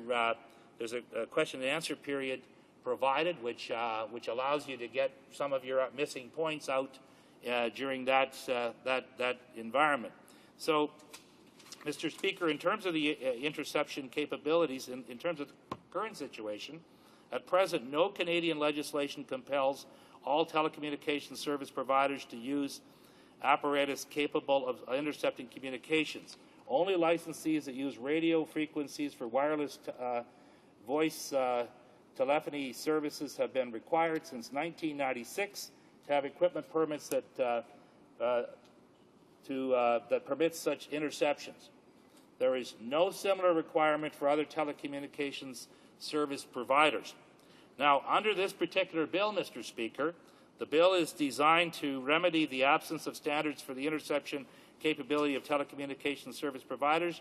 It will require all service providers, including, for example, ISPs, which are Internet service providers, to possess apparatus enabling law enforcement agencies, once they've obtained a judicial authorization, to intercept communications sent via the service provider. Within 6 months of the date on which the bill comes into force, telecommunications service providers will have to submit a report to the Minister stating their capability to respond to the interception requirements set out in the bill. And we deal with that in clauses 30 and 69. In terms of the obligations of the telecommunications service providers, in terms of the capacity to intercept telecommunications, the requirement for interception capabilities relates both to the telecommunications data and the actual content of the communication. The telecommunications service providers must use the apparatus that enable law enforcement agencies to intercept, for example, subscribers' email, IP addresses, and that's a very controversial point, the date and time of the communications and the types of files transmitted, and the substance of the messages. In terms of the provision of requested information, once a law enforcement agency has obtained a judicial authorization, the telecommunications service provider must provide all communications that have been intercepted. If possible, the telecommunications service provider must provide the intercepted communications in the form specified by the law enforcement agency, and the service provider must also be required to give law enforcement agencies on request information relating to its facilities and the telecommunications services offered. In addition, in terms of confidentiality, all intercepted processes must be kept confidential. Telecommunications service providers are thus required to comply with the regulations and to guarantee the security of the contents of the intercepted communication. Thank you, Mr. Speaker. The telecommunications data and identity of the individuals and organizations involved. Clearly, Mr. Speaker, will not be able to finish the full content of my speech because I have many more pages. I want to deal with the whole issue of the penalties in the bill, but I will skip ahead to the list of information that I promised to talk about. The information covered by the special rules is strictly limited. The bill lists information associated with subscriber services and equipment that can be obtained without warrant. And here's what they want: name, address, telephone number, email address, internet protocol address, mobile identification number, electronic serial number, local service provider identifier, only a couple more, Mr. Speaker, international mobile equipment identification number, and international mobile subscriber identity number, and last but not least, subscriber identity module and card number. So you can see there's a lot of pieces of information that are being required here. Thank you, Mr. Speaker. Questions and comments? The Honourable Parliamentary Secretary to the Minister of Public Safety. Well, thank you, Mr. Speaker, and let me preface my comments by saying the safety and security of Canadians is always of concern to this side of the House, and I heard from a former coalition partner there that he's disavowed the coalition and now wants to work in this minority parliament, and we certainly welcome that.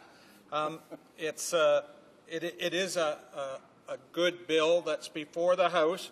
And I do have perhaps a bit of a statement, but a question in the same thing, and that is that there is confusion in the House today about current practices for accessing basic subscriber information, and it's been said by many people here that it is different than what fact is.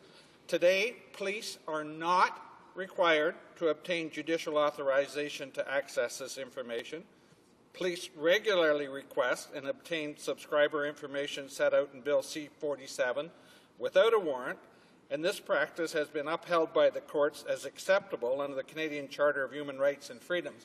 And I'm just wondering if my colleague across the floor would confirm that that is in fact his knowledge of the bill, and if then he would then consent to look at what is in the bill and the current practices and maybe change his mind and support this bill at second reading so it can go to committee. The Honourable Member for Elmwood Transcona. Thank you, Mr. Speaker. And clearly the bill will be going to committee, and clearly that's the place where we should be dealing with the bill on a clause-by-clause basis. I wish to draw the members' attention to the Privacy Commissioner's letter of yesterday, in fact, where she sent a 6-page letter outlining her concerns on this whole area of the bill, and she sent it to she CC'd, in fact, a number of people on it. I'm sure the member can get a copy of it, and I certainly would be happy to let him know about that. But clearly, she has some other questions too, Mr. Speaker, concerning the whole question of a 5-year review, and I've thrown out the idea perhaps a sunset clause would be more appropriate, and I'm sure that once again to the member that's something that we should be looking at committee. And given this newfound glasnost on the part of the government to approach to cooperate with the opposition, I see only good things in the future here. If we continue to cooperate and get through some of the misunderstandings and misinformation, we can do that at committee, and I'm sure this will be a better bill because of it. Questions and comments? The Honourable Member for London Fanshawe. Mr. Speaker, and I want to thank my colleague for his interventions. He has a history as a legislator, many years of experience, so I appreciate his words very much. I did find it interesting that he had a rather long list of things in which the government needed to take heed and perhaps mend the error of its ways, and perhaps he's right and miracles could happen. What I did, however, want to ask him is about the penalties. He made mention of the need to talk about penalties in this bill, and I would like to give him that opportunity. The Honourable Member for Elmwood Transcona. Well, thank you, Mr. Speaker. And in terms of penalties, there are a number of penalties that we could deal with, and I don't think that we could fit them all into the time given for questions and comments. But, for example, a breach of the obligations relating to the capability to intercept or contravention of a ministerial order would be liable to maximum fines of $100,000 in the case of an individual and $500,000 in the case of a corporation. In addition, if a telecommunications service provider does not have the required interception capability when a system is updated, a court may issue an injunction to prevent the use of transmission apparatus or software. I mean, we are dealing here with a large expense that the ISPs, Internet Service Providers, will be faced with, and the bill does give flexibility to allow the ISPs a little bit of lead time in order to to update their system, that they don't have to simply, upon the bill passing coming into law, passing the Senate, if should that happen, that they don't have to go out and immediately spend a huge amount of money updating their system, that they are being given a phase-in period to do that, and I think that's very, very reasonable. Thank you, Mr. Speaker. Questions and comments? Is the House ready for the question? Oh, pardon me. Resuming debate. Is the House ready for the question? The question is as follows. Mr. Van Loden, seconded by Mrs. Oblonsky, moved that Bill C-47, an act regulating telecommunications facilities to support investigation, be now read a second time and referred to the Standing Committee on Public Safety and National Security. Is it the pleasure of the House to adopt the motion? Yes. On division? Carried on division. Second reading of this bill, deuxième lecture de ce projet de loi. Accordingly, the bill stands referred to the Standing Committee on Public Safety and National Security. Order to the day. Ordre du jour, ordre émanant du gouvernement, projet de loi émanant du gouvernement commune. Government bill, second reading of Bill C-43, an act to amend the Corrections and Conditional Release Act. Ms. Werner. Ms. Finley moves that Bill C-43, an act to amend the Corrections and Conditional Release Act and the Criminal Code, be now read a second time and referred to the Standing Committee on Public Safety and National Security. Debate. The Honourable Parliamentary Secretary to the Minister of Public Safety. Well, thank you, Mr. Speaker. This is an important bill. It's important for all Canadians. Certainly it's important for my riding of Oxford in southwestern Ontario. And I do rise to speak in support of Bill C-43, an act to amend the Corrections and Conditional Release Act. With this bill, the government is proposing several fundamental reforms to corrections and conditional release to make sure that our streets and communities remain safe for everyone. And Mr. Speaker, that should be the goal of all of us in this House.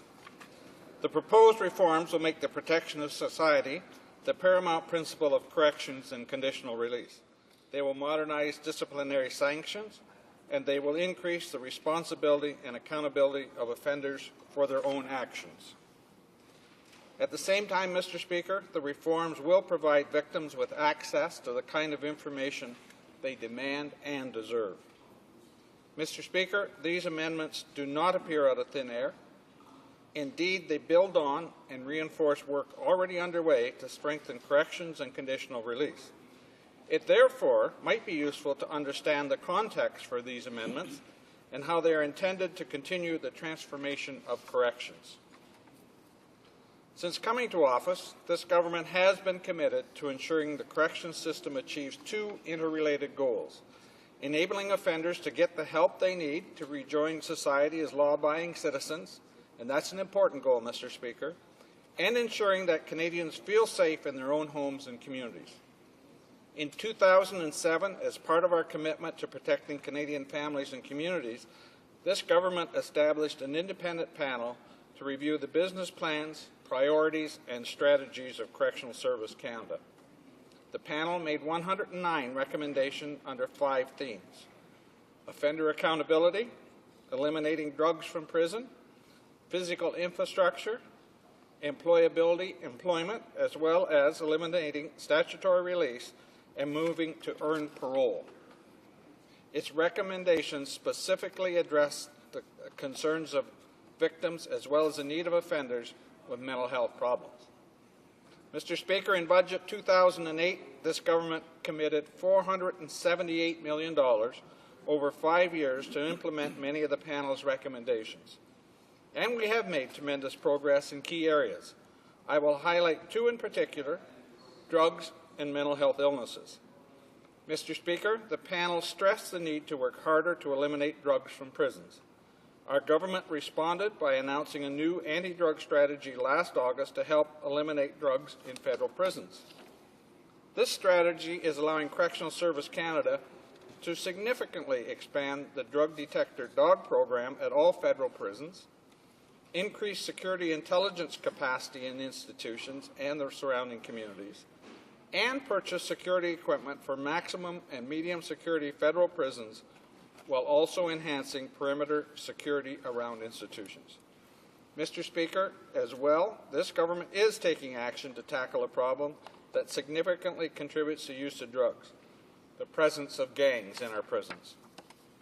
Mr. Speaker, the panel also pointed out the need to address mental health illnesses, which have increased by 71% since 1997 among the offender population. Indeed, nearly 26% of female offenders and 12% of male offenders are suffering from a serious mental illness when they enter the corrections system. And that's when they enter the corrections system, Mr. Speaker, and that's an important part of this whole issue that we have to understand. Clearly, sound mental health is a vital issue for both the successful transition of offenders to the community. Through the Community Mental Health Initiative, the government has already been working hard to ensure offenders under community supervision can get the help they need. For example, more than 900 community staff have been trained in mental health issues, and Correctional Service Canada has embarked on a pilot project to provide specialized mental health treatment for women offenders in the community. But there's more work to be done to combat the use of drugs in our prisons and to address mental health illnesses. That's why the government plans to continue improving tools and techniques to detect drugs. And that's why this bill specifically addresses the need to expand mental health programs and services in institutions and communities to help ensure a successful transition for offenders and to keep our communities safe. Mr. Speaker, the independent panel also stressed that rehabilitation is a shared responsibility between the corrections system and the offender. That's why, to heighten offender accountability, this bill will ensure a correctional plan is completed for each offender that sets out objectives for behavior, participation, and the meeting of court-ordered obligations.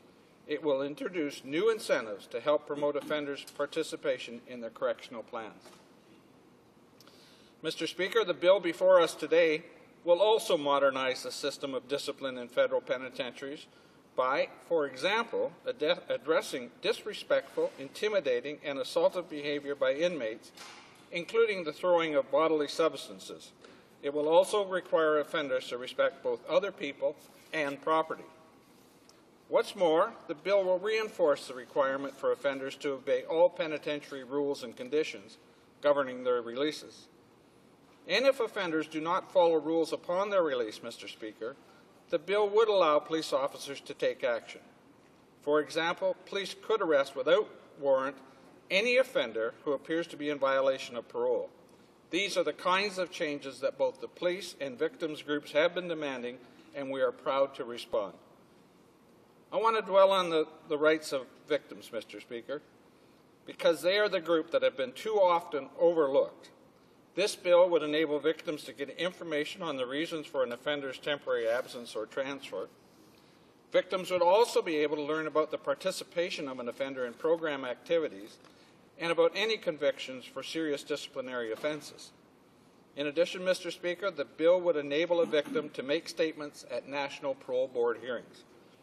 In the same vein, Mr. Speaker, I want to point out that this government is creating a National Victims of Crime Advisory Committee. This committee will bring a victim's perspective to corrections issues. For example, it will keep the government abreast of emerging issues related to victims, and it will ensure that victims' concerns are considered in research, laws, and policy related to crime. Mr. Speaker, this government is committed to transforming our corrections system. We have already taken major steps to address the recommendations of the independent panel, and the bill before this House continues that vital work. And so I urge all members of this House to give their unconditional support for this bill, for the sake of offenders who must take more responsibility for a successful transition to the community, for the sake of crime victims who deserve a greater voice in the corrections system, for the sake of corrections officers who have a right to work in a safe environment, and for the sake of all Canadians who deserve to feel safe in their homes and communities. Thank you, Mr. Speaker. Questions and comments? The Honourable Member for York. York Southwestern. Thank you, Mr. Speaker. Mr. Speaker, I appreciate very much the comments been made with respect to this bill.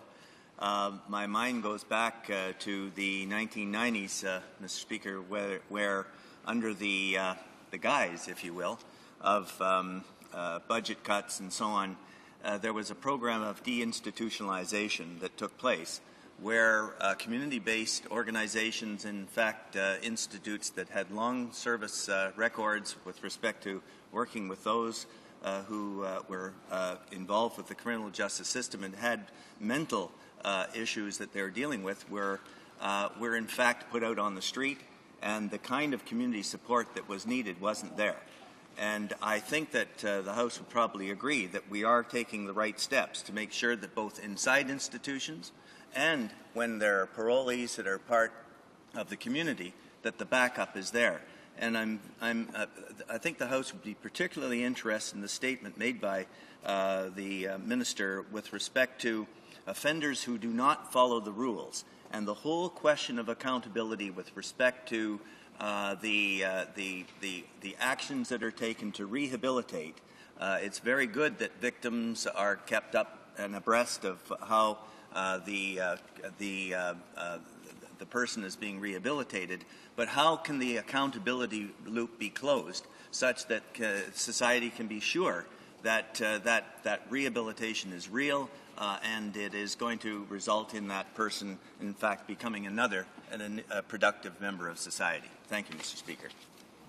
The Honourable Parliamentary Secretary. Well, thank you, Mr. Speaker, and I want to thank my colleague because I do believe that he has grasped the essence of where we are and where we need to go.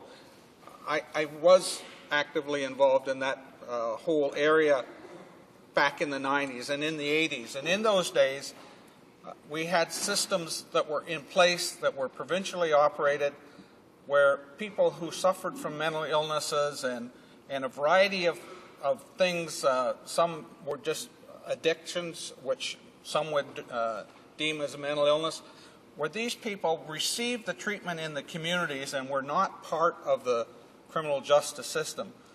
Somehow the system has failed for many of these people, and has failed society in that the only final catch-all seems to be the Federal Corrections Service. These folks need the help long before it gets to the Federal Correction Service. I think we would concur with that. What we need to do now is to find how to fix that system. There have been a lot of experiments over the years, and I suppose experimentation takes place continually, but we on this side have deemed it necessary to put more money into mental health issues. I believe there was a budget item of $110 million to Canadian Mental Health Association in 2007, and I think that we need to move forward with that. We need to find those solutions so that these people don't end up in our prisons. Questions and comments? Resuming debate, to the Honourable Member for Ajax Pickering. Thank you, Mr. Speaker, and it gives me pleasure to rise in the House to talk on this topic. I think perhaps one of the more seminal moments in the last couple of years that really brought public attention to the problems that are in our prisons, particularly with those that are facing mental health issues, is the story of Ashley Smith. Ashley was at the time, 17-year-old girl whose crime was to have thrown an apple at a postman and to have stolen a CD. And yet Ashley entered our penitentiary system where she was kept in solitary confinement for 11 months. And she was never properly diagnosed as facing mental health issues, and yet constantly was on a suicide watch in solitary confinement in various prisons. She was transferred from facility to facility. I had the opportunity when I was at the Grand Valley Institution in Kingston to be in the cell in which Ashley passed away. And it's incredibly tragic to think that she died there as prison guards watched on with orders not to enter her cell, self-asphyxiating herself after 11 months of complete failure of our prison system to address Ashley's root problems after having gone to jail for a very minor crime in the first place. Now, this tremendous tragedy on its own is deeply sad, not only for the family of Ashley, but I think for all Canadians that it could happen in Canada. But what is far more sad is that our correctional investigator tells us that this is symptomatic of something that's happening every day in prisons across the country. That the reality is those who are facing mental health concerns are faced with a system that is utterly failing them, where more often than not they're placed in solitary confinement because the system doesn't have the ability to be able to provide them with the services that they need to get them better. I had the opportunity, as an example, when I was in St. John's to visit Her Majesty's Penitentiary and to visit the solitary confinement cells there. And in a tiny little cell, barely larger than a closet, there were two people, one of whom I was told faced serious mental health issue. He was self-flagellating, hitting himself. And in that cell was somebody else laying on the ground with a blanket over their head trying to drown out the noise. My overwhelming feeling in watching that is asking how anybody could possibly get better. How that person who was clearly had such a serious mental health concern could get better in an environment where they were stuck in such a tiny cell, isolated from anyone else. In fact, today in committee, just a little less than a half an hour ago, hearing from mental health professionals, they tell us the worst thing you can do for somebody who's facing a mental health issue is to confine them, is to remove them from interaction with other individuals. And the reality is that, unfortunately, our prisons are being treated as hospitals. Hospitals without doctors or nurses who knew how to treat those patients. In fact, our prison guards are given little to no training on how to deal with those who have mental health issues, meaning that they're poorly equipped to help the people that are there. Now, this tragedy is obviously terrible when we think of all of the suffering that's going on unnecessarily. But we also have to keep in mind that as these individuals are being released directly from solitary confinement into the population at large, that the likelihood that they're going to repeat offend is almost certain. That this not only is a terrible tragedy because of what it does to those that have mental illness, but it's a terrible tragedy for the community as a whole. The reality is that this is driving up rates of recidivism and making our communities less safe and more dangerous. When I came out of that facility at Her Majesty's Penitentiary, one of the things that one of the correction officials who worked there told me was that the reaction of the former public safety minister after having a tour of that facility, a conservative public safety minister, was to say to the media when asked about the conditions in the facility, good, it'll act as a deterrent. People won't want to go in there.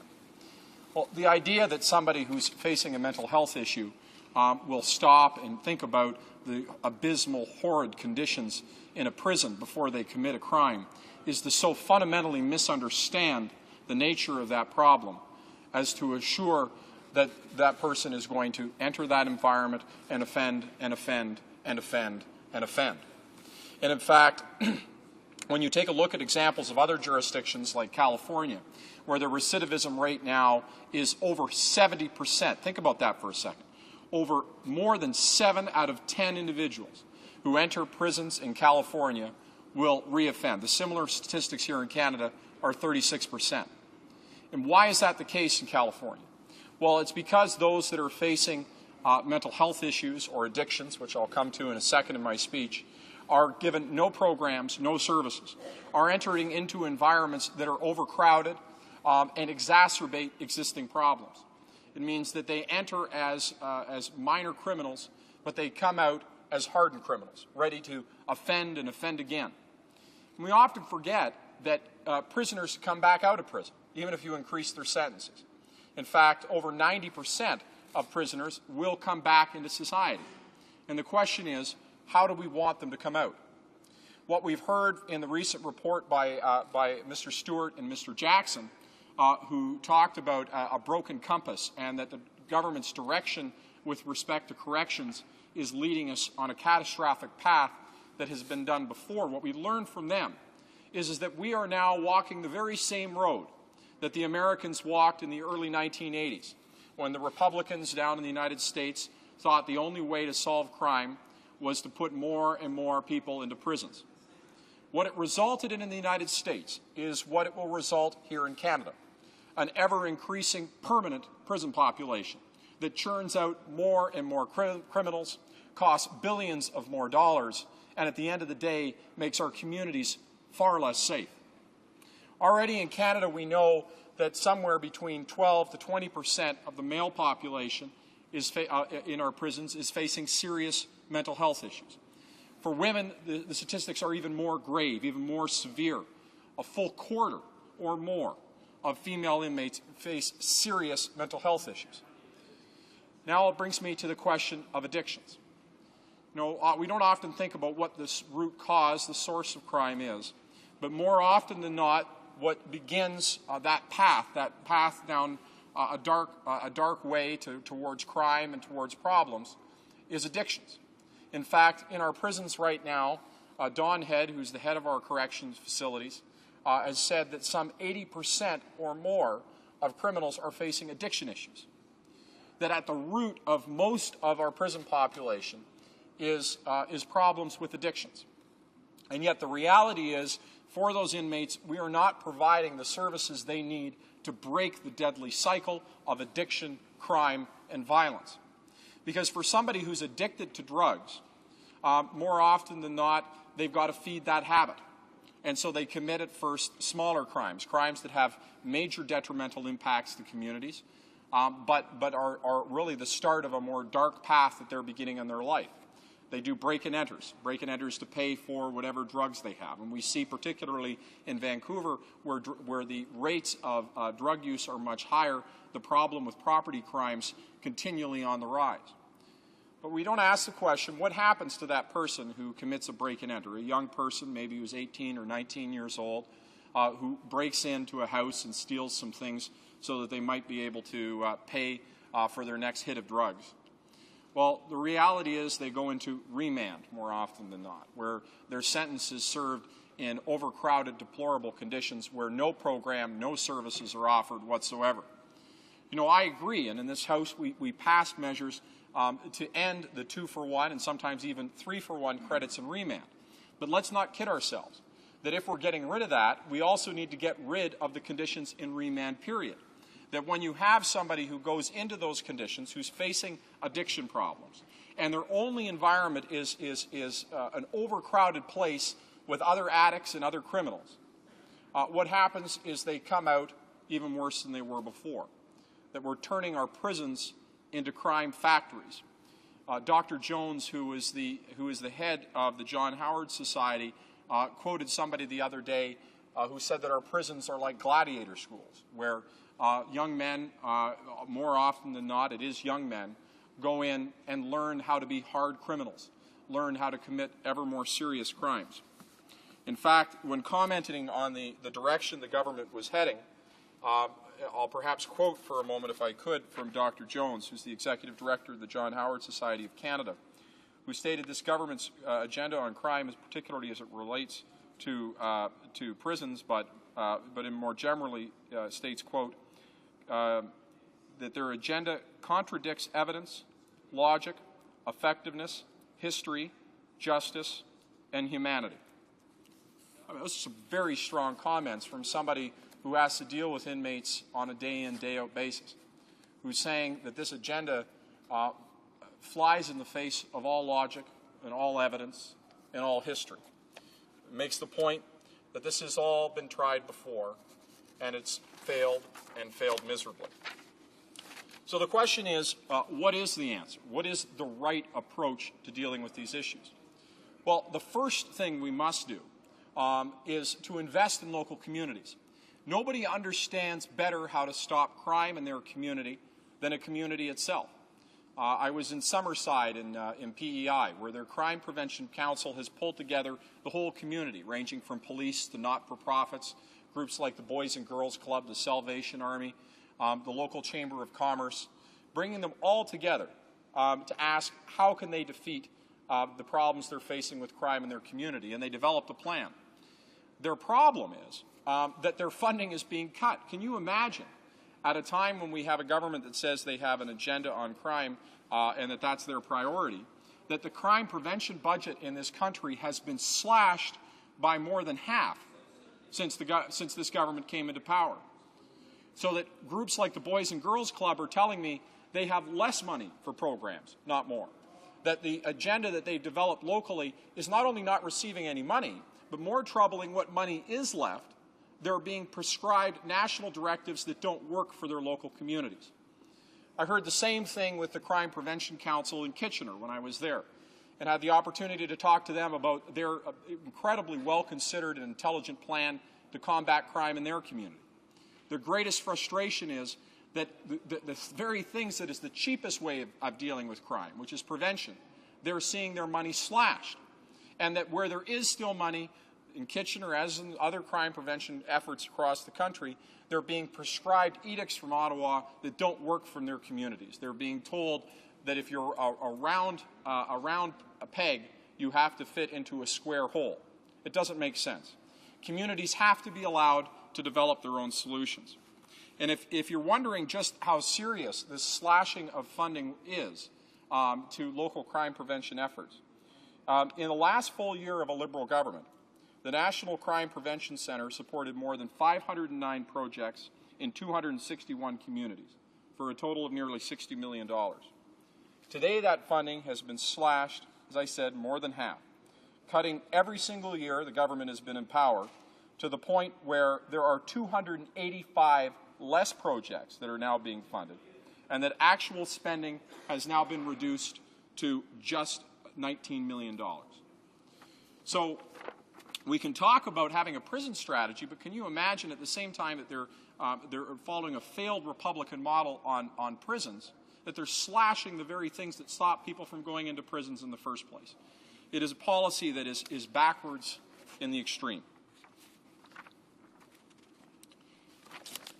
I think as well that it's worthwhile to consider what did happen in specific statistical terms in the United States in the late 70s, particularly the very early 1980s.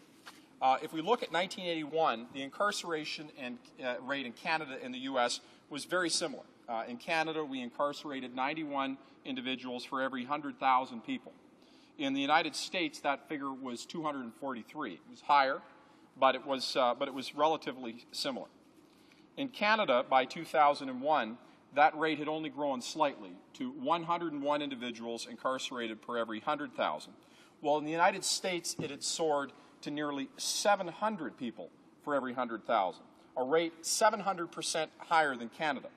And in that same period of time, between 1981 to 2001, the United States had grown their incarceration rate relative to Canada by 500%.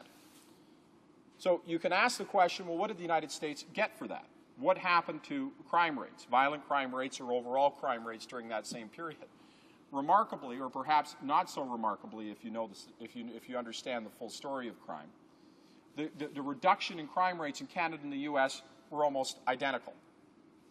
Almost identical. So all of that additional incarceration, a rate 700% higher than Canada, meant they got no safer communities. In fact, the argument has been made that because of the conditions and stresses of prison, that having a large permanent prison population actually increases recidivism and increases the rate of crime.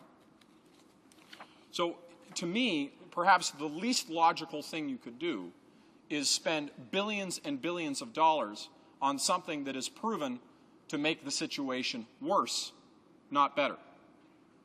What we should be doing in our prisons, and it seems self-evident to me, and when I visited with the chief of police in Calgary, or when I visited with the chief of police in all different parts of the country, whether or not it was in Edmonton or in Vancouver or in Toronto, or when I visited the chief of police when we were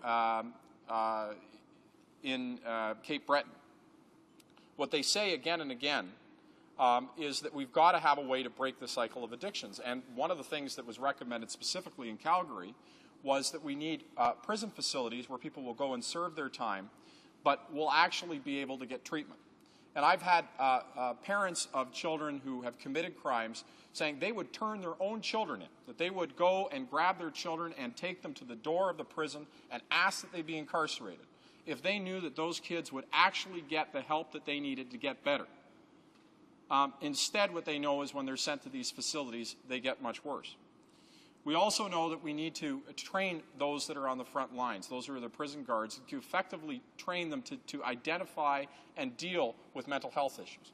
That we have to make sure that those who are being brought into our prison facilities are identified on entrance for the mental health conditions that they're facing, and that they get proper treatment so that when they're released, they can actually get better. In all of this, I point out that we've consistently supported tough sentences for serious crimes. Of course, if people commit serious crimes, they should face serious sentences. The problem with the conservative approach to this is that they wait for victims. They wait for the serious crime before they do anything. It's only once the victimization has occurred that they talk about the solutions.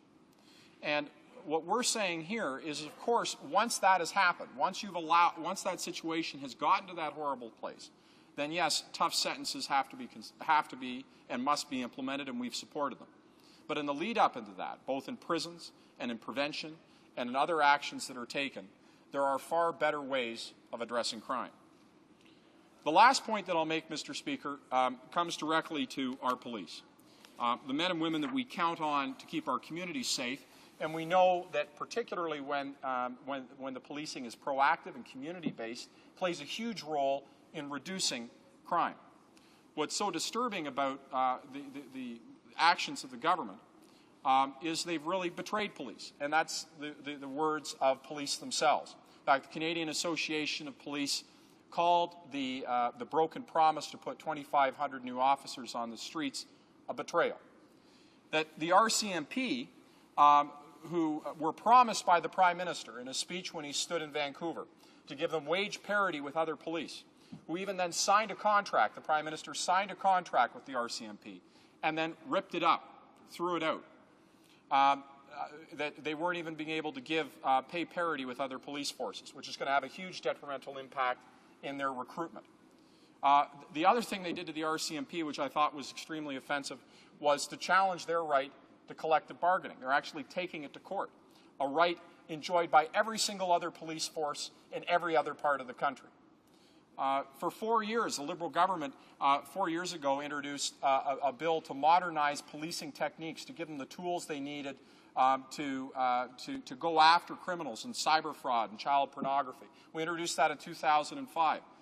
This government sat on it for 4 long years, and when they finally did introduce it, they introduced it at the end of a session at the 11th hour until we couldn't even debate it until fall. So 4 years later, they failed police. So, Mr. Speaker, in conclusion, the government's approach on corrections and crime is wrong. They are wrong on crime, they're tough on cops, and it's time that we have an approach that's intelligent, balanced, and actually addresses the root causes of crime to ensure the safety of our communities. Questions and comments? The Honourable Member for York South-Weston. Well, thank you. Thank you, Mr. Speaker. Mr. Speaker, the bill is entitled the Strengthening Canada's Correction Systems Act. The Minister has talked about, in his comments, has addressed the necessity and requirement for rehabilitation within the prison system. He has also spoken with respect to the rights of victims on parole, with respect to treatment that is designed under specific contractual almost circumstances. That there and it presupposes that there in the community is going to be the resources available to make that person less vulnerable to addiction and make them more likely to become successful citizens in a very important civil way. Now, my question to the member is he's spoken with respect to the shortcomings of the criminal justice system, but on the evidence of what occurred with respect to deinstitutionalization, is he satisfied that the government has put the resources back into the community to deal with the kind of recidivism that he has spoken at great length, because I think it's what everybody wants to hear. Will it work, what the government is suggesting? And if it won't, what do we need to do, Mr. Speaker? Thank you, Mr. Speaker. The honourable member for Ajax Pickering. Well, thank you, Mr. Speaker, and I thank the member for his excellent question. The reality is, and we just heard this from the provinces yesterday, the provinces issued statements jointly that the government's agenda on crime is not being adequately financed when it comes to the types of tools and programs that are needed to reduce rates of recidivism. A lot of this does fall on the provinces, and so the government, on the one hand, is putting more and more people into these facilities, and yet is not giving the corresponding resources in the communities or to the provinces to be able to deal with these problems. In fact, the reality is that they've been slashing money to not-for-profits through crime prevention programs and support services for those that are coming out of facilities. So they're actually removing resources. And I think that brings me to a point I didn't get to in my speech, which is the cost of this is staggering. What we know from the correctional investigator and from others who've been reporting independently on the state of correction system is that it's already at the breaking point. It's really at the point of overflowing as it is, and people are not getting the programs and services that they need. And that the cost of building these new super prisons and facilities they're considering to build is going to be enormous. So just the infrastructure costs are huge. But this government has put nothing on paper, nothing at all, to demonstrate that they're willing to invest in the programs and services that actually reduce recidivism and ensure that crime rates go down and ensure that communities keep safe. And I think if they were to put the cumulative cost of all of this on the table, and this is what I've asked from the Parliamentary Budget Officer, we'd see the costs were staggering. Comments and questions? The honourable member for Elmwood Transcona. Thank you, Mr. Speaker. I want to thank the member for Ajax Pickering for yet another very good speech. I know he was up the other day and made a very good presentation on the previous bill. I was really impressed with some of his information regarding recidivism rates in the United States. And clearly this bill adopts a U.S.-style approach to prisons that is very expensive and very ineffective. And we've proven that over and over again. We see that this government is, 20 years behind the times to somehow take a system that was developed in the 1980s under Ronald Reagan in the United States, which involved building big private prisons and warehousing people, and the fact that we have in the United States, I believe, 700 people in prison per 100,000, and in Canada it is only a fraction of that. And in Sweden is only maybe about 70 or 80 per 100,000. Clearly we should be looking at what Sweden is doing versus what is happening in the United States in terms of a system that does not work at all. The honourable member for Ajax Pickering. Well, thank you, Mr. Speaker, and I thank the member for his very good question. And I think he raises a very important point, and that is, what is our objective? If our end game here is hopefully to have safer communities and to have less crime and to reduce the rate of recidivism and to reduce victimization, then clearly the answer is not a larger permanent prison population. That what we've been shown in not only the United States but also in England and other places where they've had terrible failures and they're running from these disasters at 100 miles an hour, even Texas, which was known for having the longest, toughest sentences anywhere, is now acknowledging that this experiment was a total disaster and running the opposite way. What we know is having large permanent prison populations is enormously expensive, creates more crime, and creates more problems. And so our objective should be, wherever possible, using the best techniques that we can see have been succeeding, not only here in Canada but in other parts of the world, is to stop victimization before it occurs, to make sure that when a young person begins to turn down that dark path, that there's an interception point, that we make sure they don't go. When I mentioned the other day, and it's worth bearing mention again, that one of the most telling examples to me was going through some of the worst neighborhoods in this country in Regina with the former Chief of Police, Cal Johnstone. And Cal would point out the different points at which there were young people who were beginning to head down dark paths. And you could see the shambles that they were living in, homes without heat, homes without sewage, that in the wintertime they would have to put tarps around an oven in order to stay warm as they slept. and that child would then go to school with no food in a single-parent home where the parent didn't have the tools to be able to give that child the education they needed. And then we're surprised when that child begins to turn down towards a life of crime. There's a way to stop crime. It requires balance and intelligence, and I think we've got to look at what really works and what really doesn't. Questions and comments? Reprise du débat. Resuming debate, the honourable member for Marc-Aurèle-Fortin. Thank you, Mr. Speaker. This is a very important bill before us today. At the outset, I would say that there are proposals that I agree entirely with, but other ones that we have doubts about. One thing is clear, we need to consider it in committee. If this bill had not been introduced, I think that there would have remained a serious gap by the government. Bill C-43 provides a larger role for victims, gives more responsibility, makes more accountability for convicts, offenders, and makes changes to the parole access system. And these are 3 points that we support. And over 2 years ago, we prepared a plan and presented it. We know that victims need a chance to be part of the parole system. We need to enable offenders to be able to be accountable and to help victims heal. We know that there is clear progress toward rehabilitation in cases where victims' views can be understood by the offender.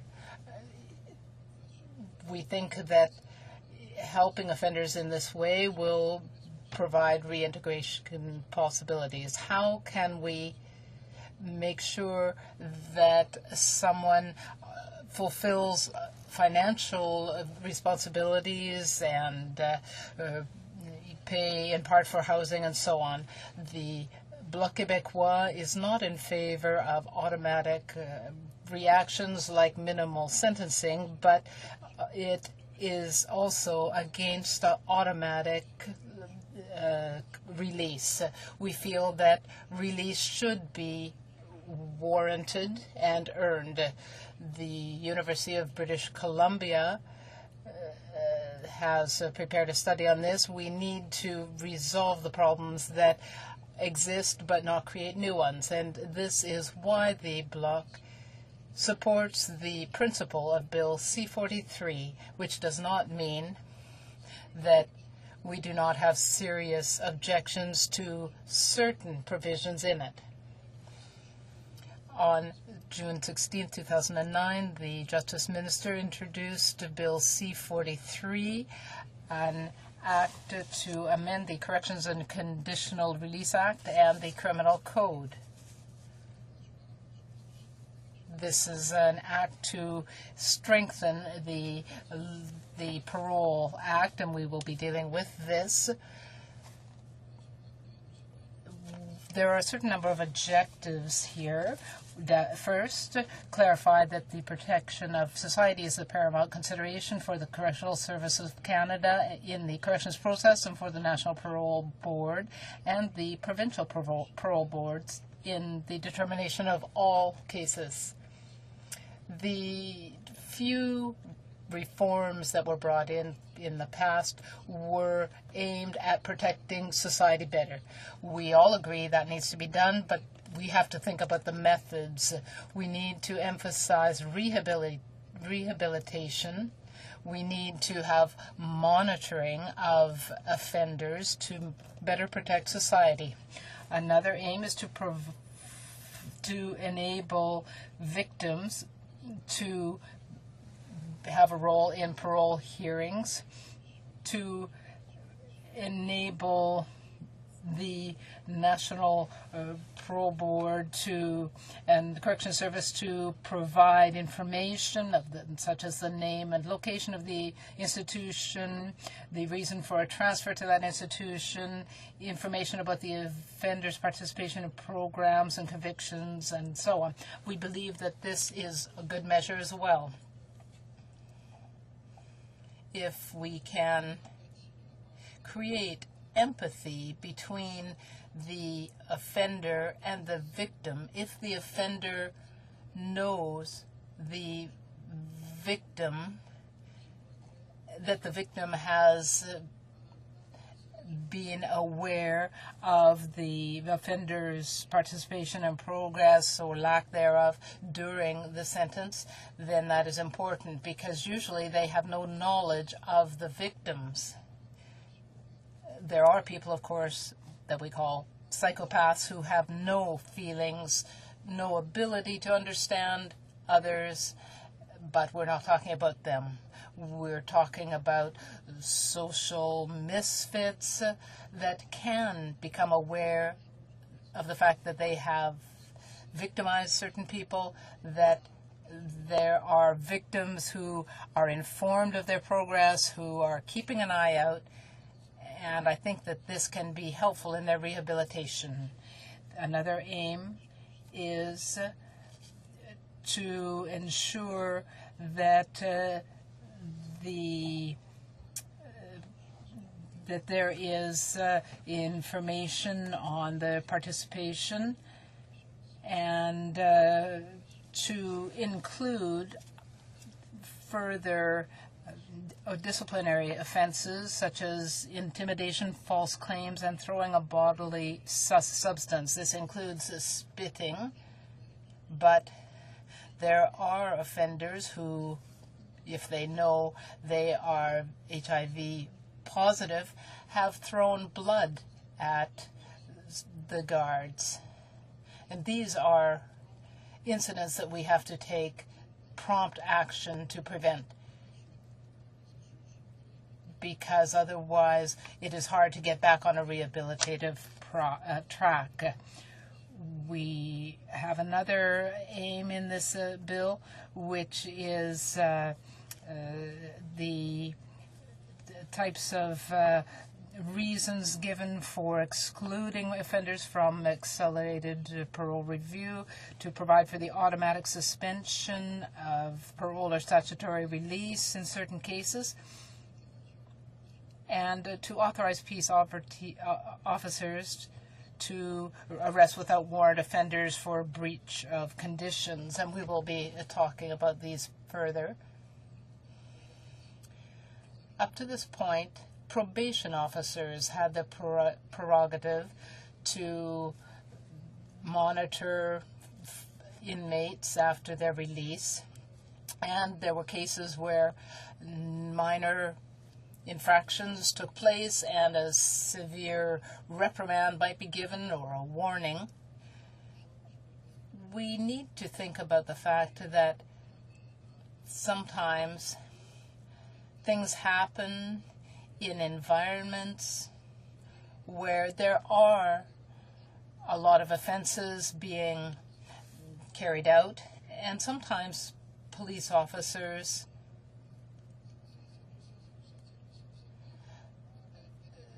might be accused by offenders of being too watchful and just always kind of hanging over the heads of offenders. But it is a reminder as well of what is seen in the United States, where there are clear problems, where community action is sometimes used to intervene. So perhaps enabling peace officers to arrest without a warning this type of offender may not be the most effective approach to prevent crime.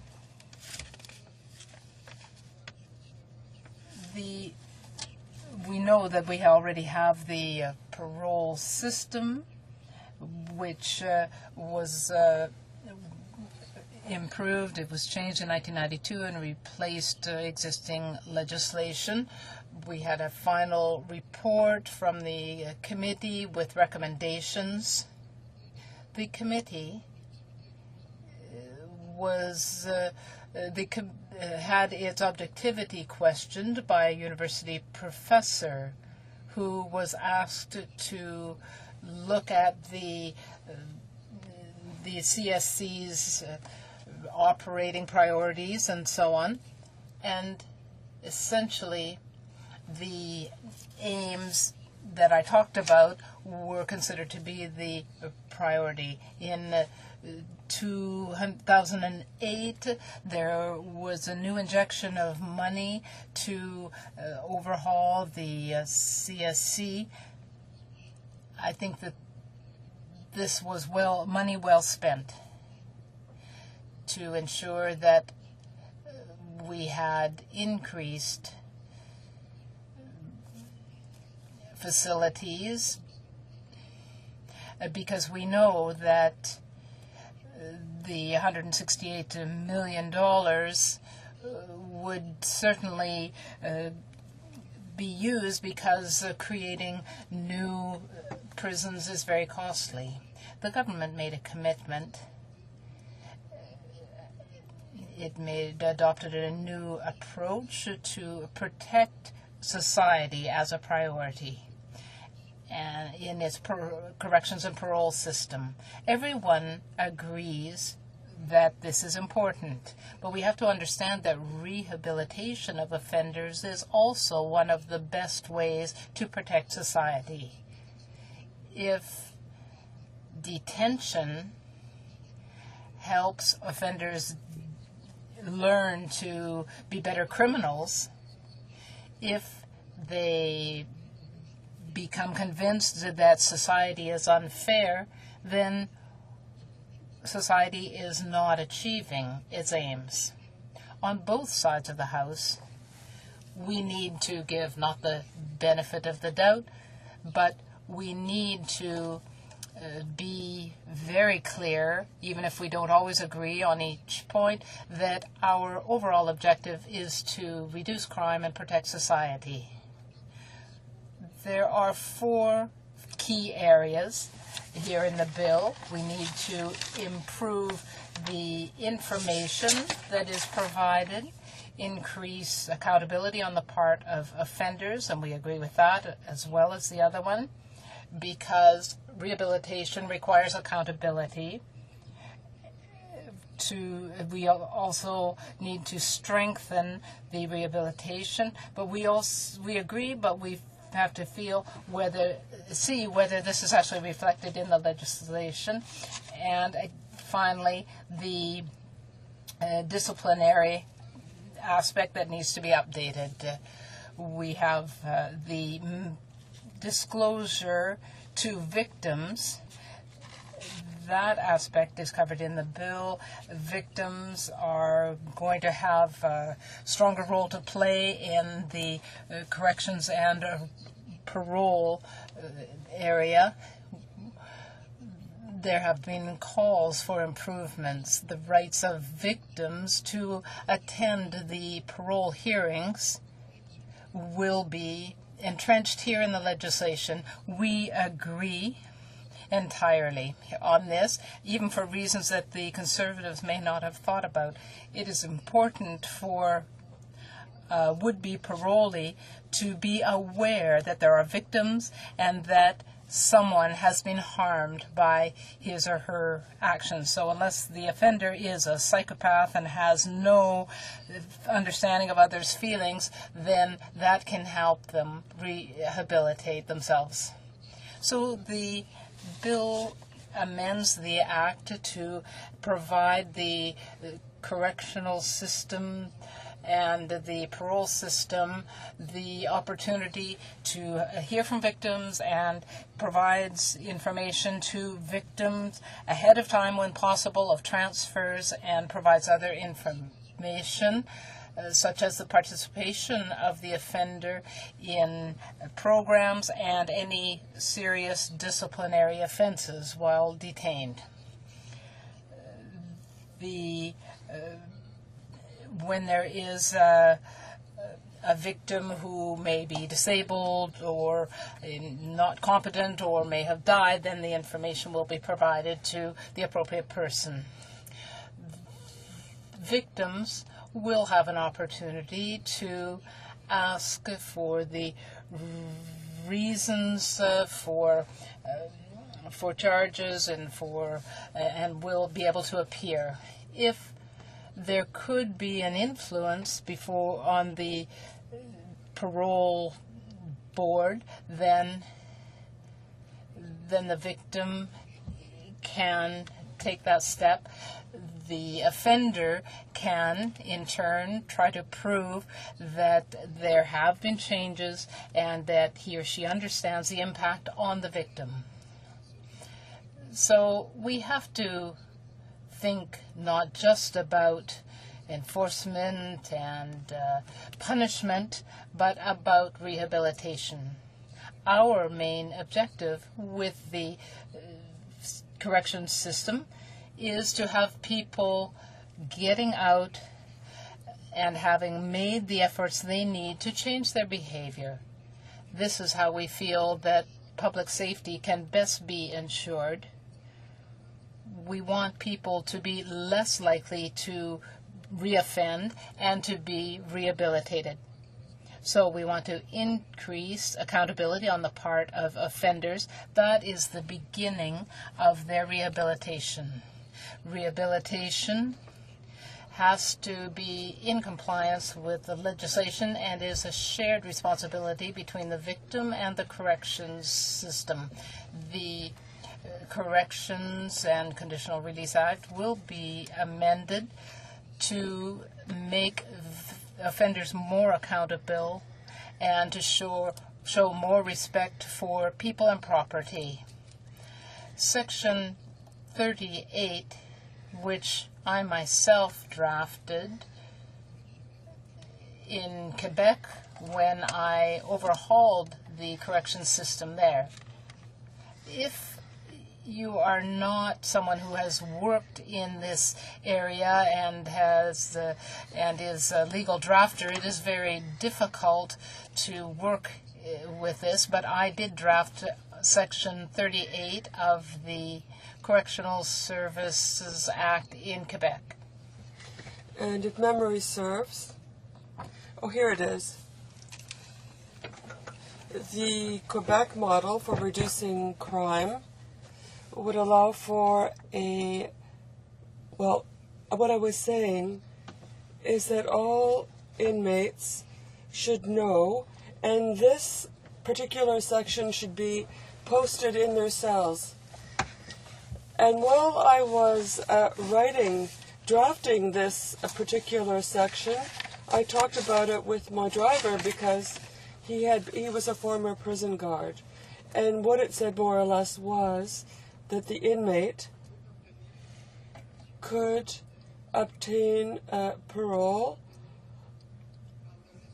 by the respect he showed others, the respect he showed the staff and other inmates. And it was said that if he took part in programs that were recommended to him, and by complying with prison regulations. And I'm very happy that the government took this up here. I could talk about this much more, but obviously we agree with the objectives that are targeted by this bill, but we think that in many areas they use methods we agree with, but there are others that we think we should discuss when the bill goes to second reading. I think the government will see that the recommendations we make are meant to improve the legislation, and with the ultimate goal being the protection of society by rehabilitating the offender. Questions and comments? Saugus South. Thank you, Mr. Speaker, and I want to thank the member for his input. He is a long-serving member of Parliament, brings a lot of expertise in justice matters and legal matters to this place, and I appreciate his input and his comments. Mr. Speaker, what I wanted to ask the member is that it appears that every time the temperature of the water gets a little hot in Ottawa on other issues, we revert to a week of justice bills. And they seem to be coming back in some regular fashion, but I note that this one here is amendments not only to the Correctional Services Act, but also to the Criminal Code. And we've also dealt with a couple of other bills that deal straight with the Criminal Code, and some are hybrid, some are not. And I know that some of the purposes of this bill seem to be items which I would have thought, being a long-standing member of the Scrutiny and Regulations Committee, that these provisions that are being put into a bill would be probably better served and better amended by dealing with them through regulations rather than through the legislation itself. It's a very long bill, but the substantive points are not very long, and I wanted to ask the member whether or not he is seeing also a change in the terms of the manner in which justice legislation is being drafted, and the reluctance to use regulations so that we can get even quicker changes to the processes in our correctional system. The Honourable Member for Marc-Aurèle-Fortin. Well, I haven't given that a great deal of thought, because what's important for me is that we do it. It's one thing to put this in legislation, and it's another thing to enforce it.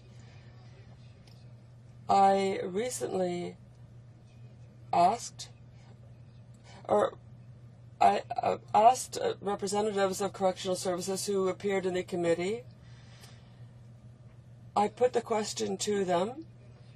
I wanted to know if releases before the end of a sentence were deserved, if they had checked to make sure if these early releases were merited, were well-deserved, and many of them said no. So by setting this as a purpose in the legislation, we give ourselves a clear objective. But yes, we could use adequate regulation. Questions and comments? Well, thank you, Mr. Speaker, and I want to thank my colleague for his remarks. And as a former Minister of Justice and someone who has extensive experience in this area, I want to focus on the people that we incarcerate.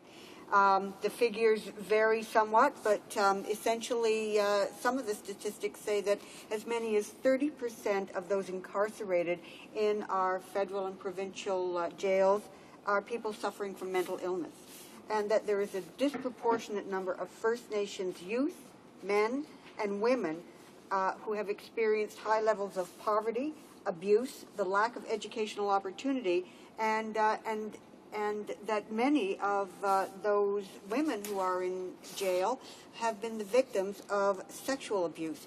80% of the women in federal and provincial jails have suffered sexual abuse. So in that light, in looking at this bill, it's very, very clear that there's very little that will help to rehabilitate these people.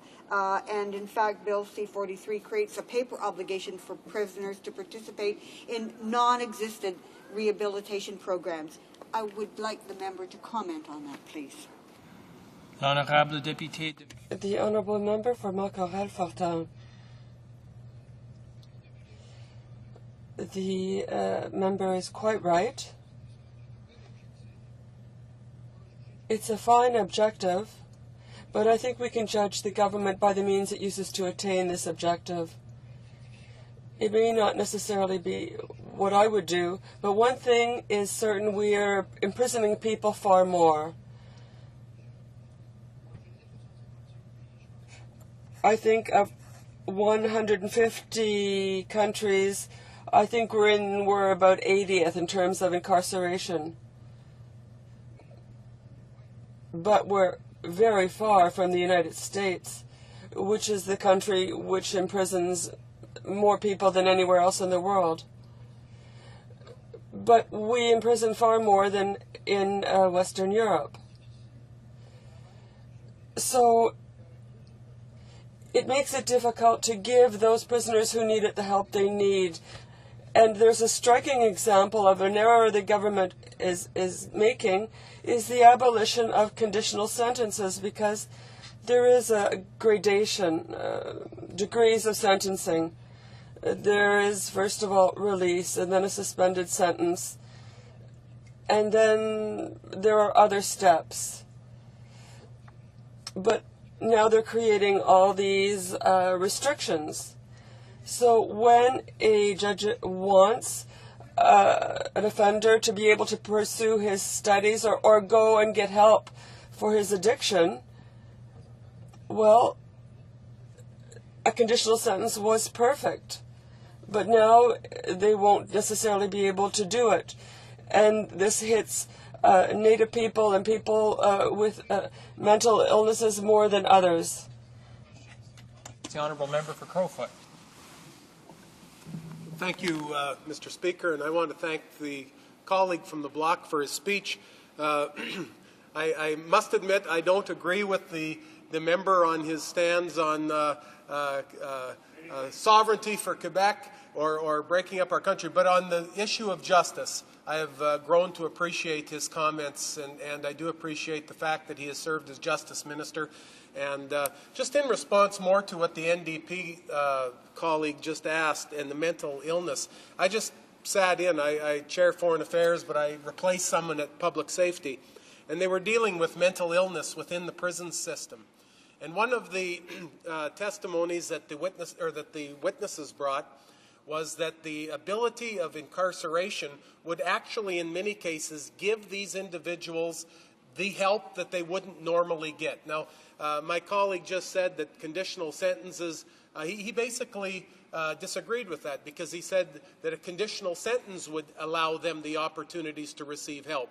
Many of these who are diagnosed with mental illnesses, if they are released into society, do not get the help, even if it's a condition of release. But, being incarcerated, whether it be a federal penitentiary or even some other type of facility, allows them to have the same diagnostic and the same help, and give them a sense of being able to work through this and a little more security. So would he just elaborate a little bit more on what he said by conditional sentences not allowing them to have the help they would need? The Honourable Member for Montcarrel-Fortin. Well, I completely disagree. I think that if someone has a mental illness, what will he find in prison? He'll find criminals. This is hardly a place to treat mental illness. If someone is going to be convicted for serious crimes and is not sufficiently ill to be put in another institution, that's one thing, but this is not the appropriate place to get treatment. Now, there are two different provisions in the criminal code. There is a suspended sentence and conditional sentence. A suspended sentence, well, a judge says, I'm suspending the sentence under certain conditions. If you comply with these conditions, then I won't, you're fine. But a conditional sentence is saying 18 months, but I leave you in the community, and if you follow treatment and you do what you're supposed to do, then the sentence will not be enforced, or won't have to be served in prison, rather. And of course, we have to protect the public.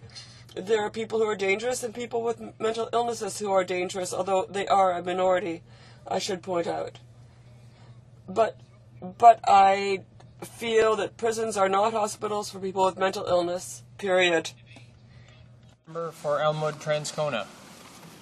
Well, thank you, Mr. Speaker. I'm very pleased today to speak to Bill C-43, which is an act to amend the Corrections and Conditional Release Act and the Criminal Code. Mr. Speaker, New Democrats have supported for a long time getting smart on crime. We hear on a daily basis the Conservatives talk about, tough on crime, and we find that their tough on crime approach actually, at the end of the day, doesn't get the results that even they would want to get out of it. And when we talk about smart on crime, we can look at situations, for example, in ways that we want to keep our communities safe. We only have to look at my home province of Manitoba to see that we had an increasing problem with car theft in our jurisdiction, and we ended up getting smart on crime rather than tough on crime by bringing in a mobilizer program for automobiles, which reduced the rate of car thefts by a substantial amount over the last couple of years. We set up a group within the police department to target the car thieves and monitor them and chase them and get them off the streets and into custody at every possible opportunity. And working together, we have ended up with very good results, to the point where at one day this spring we managed to have 0 car thefts in Manitoba on a one-day basis. And this, to my way of thinking, is being smart on crime. And you have to take the ideology out of the system. If the Conservatives were being smart on crime, they would look to Manitoba for the auto theft results. They would look to Sweden and Western Europe for other type of results. I encourage them to scan the globe and find jurisdictions where certain programs work and try to adopt those, as opposed to looking at, from an ideological basis, at the United States and basically adopting their system from 20 years ago, from the 1980s, from Ronald Reagan days, when Ronald Reagan built private prisons, making lots of private individuals rich, and warehousing prisoners. And that would all be fine, Mr. Speaker, if in fact there was some proof that it worked. But at the end of the day, what we found is the incarceration rate exploded.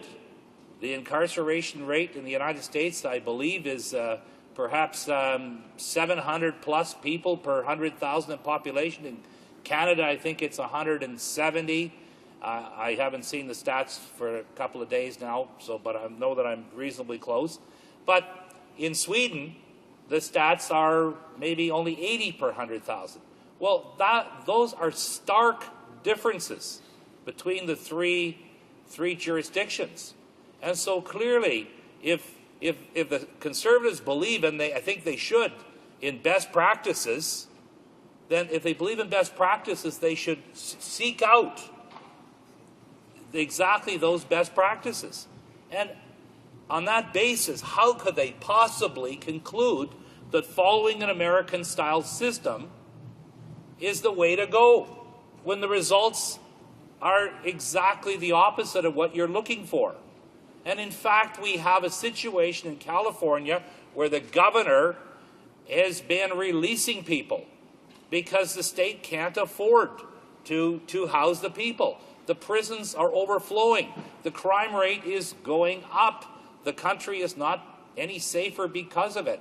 And in fact, the cost to house the prisoners, based on stats that I had just the other day, range from anywhere between $50,000 per prisoner per year to $70,000.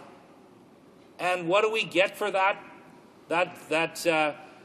money? Is we get a criminal who becomes a better criminal in prison because it's a crime school, as opposed to the conditional sentences, which we determine cost only $1,000 versus $50,000 to $70,000. and that the the recurrence rate for reoffenders, Mr. Speaker, the recurrence rate was almost half. So people that were on conditional sentences were reoffending at a rate of I believe it was 11%. But people that actually went to prison were reoffending at a rate of 30%.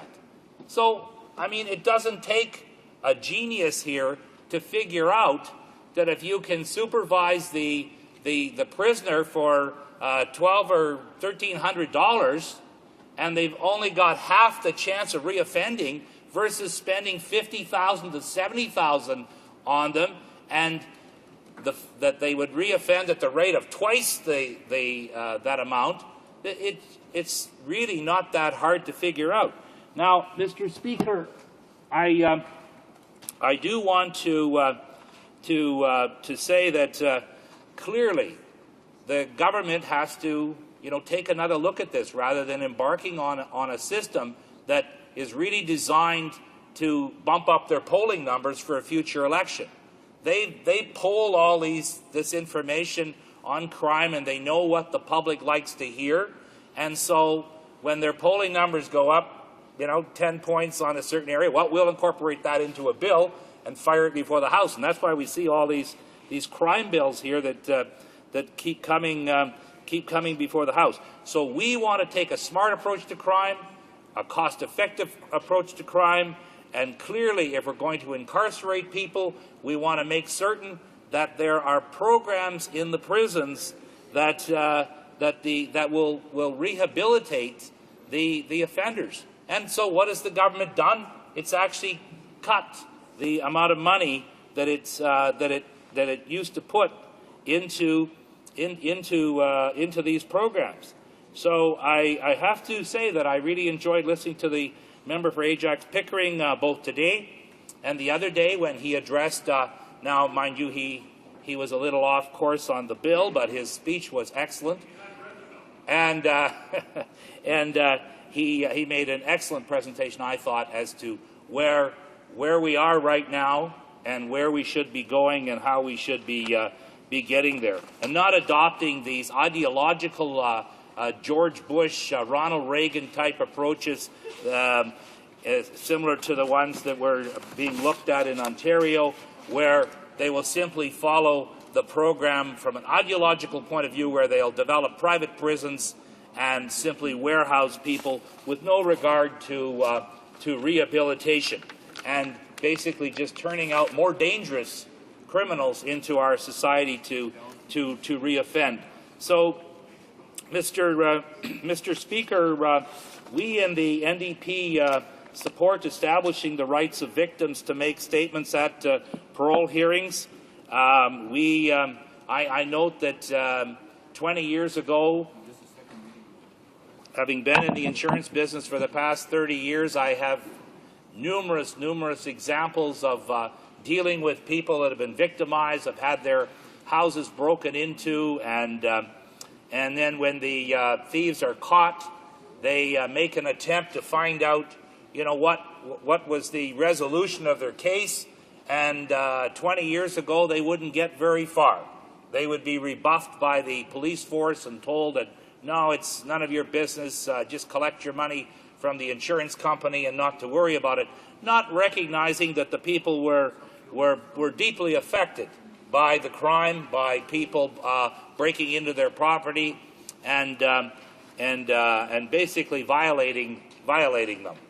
And so it happened that over time we have developed more victims programs and victims' rights, and we now have counseling for victims, and increasingly over successive governments, from the Howard Pauley government in Manitoba in the 1980s through to the Conservative government of Gary Filmon to the government of Gary Dewar for the NDP. We have seen a gradual progression of more initiatives to support the rights of victims, and we applaud that. We worked hard for that, and we continue to say that we support the rights of victims, and what we have to do is make certain that the victims are not damaged by the event that has occurred to them. So, Mr. Speaker, the NDP stands up for marginalized, vulnerable people, and certainly for victims in our society. In fact, the crime rates in a lot of our areas are the highest in constituencies where the NDP represents. So we as MPs, more than any other MPs in the House perhaps, in many, many cases deal with on a first-hand basis with crime in our communities. We have to deal with our constituents who phone us, who come and see us, people that we know in our community who are afraid and who are victimized by crime in the community. Mr. Speaker, the offenders themselves need to hear from the victims, and they need to know the impact of their crimes, and that, Mr. Speaker, is all part of the restorative justice initiatives, and we support that. We support that in a big way. Mr. Speaker, victims need to have their voices heard. Otherwise, Mr. Speaker, they become victimized for the second time. So we certainly want to make certain, and the member, one of our members from Halifax the other day was relating a situation that he had dealt with in his constituency where one of his constituents was victimized by a crime, and how traumatic that experience was for them. And it's been a long time coming, but we're certainly happy to see that society is getting to the point anywhere where victims are getting justice. Now, Mr. Speaker, we also support the right of victims to access information about the offenders. As I'd indicated before, 20 years ago, when you tried to find out what the status was of your break-and-enter, your break-and-entry to your house, we were left in the dark. We were told to mind our own business, that the justice system would take care of the problem, and so the victim would be left wondering, whatever happened to that break-in, the thief who broke into my house, whatever happened, and all the time thinking that perhaps the person was out on the street, and maybe they were by that point, and maybe they were looking to reoffend. And so we say that the victims must not be left in the dark, and that they should be able to get every piece of information they can. And today we are seeing, and people are telling me this, that they are getting information relayed to them by the police forces and being kept up to date as to what the disposition was of their case, so that they know that a certain person was caught during the break and entry, and the certain person went to trial on a certain date, and the sentence that they got, and whether it's jail time or community service, the reality is that we know that victims actually are interested in seeing that the offender improve. The victim has no interest in seeing the offender go to jail and come out of the jail as a better criminal. The victims want to know that the people that the offenders, are actually being rehabilitated. And that's why they would be very disappointed if they knew that the government was not properly funding the programs to rehabilitate the prisoners. Now, Mr. Speaker, we also know that if an offender is rehabilitated, it's a very important step on that victim's road to healing and recovery. As long as the offender feels comfortable that at least honest efforts are made to rehabilitate the person, then they will feel better and have a more healthy attitude towards the system. And that's what this boils down to, Mr. Speaker, is confidence in the system. you have to have a system that not only works, a system that's not only smart on crime, but you also have to have a system that the public has confidence in. So let me ask you the question of what is going to happen when and if the Conservatives bring in their brave new world of private prisons and locking the people up and not providing rehabilitation services to the people. And so at the end of the day, these criminals keep coming out of the prisons and committing more crimes, and then they turn around and build more prisons. And so at the end of 20 years, you have basically, deja vu as relates to California. You're going to have people in the prison. The crime rate's going to be soaring. We're not going to be any safer. We're not going to be any better off. And we're going to be doing what California is doing when the state is in a state of bankruptcy. And what are they doing? They're releasing people. They're doing wholesale releases, releasing people from prison because they can't afford the cost of keeping the prisons running. Now, Mr. Speaker, we were dealing with this bill flows from the Roadmap for Corrections, which was released, Mr. Speaker, in 2007, and the roadmap flowed from the work of the Correctional Service of the Canada Review Panel.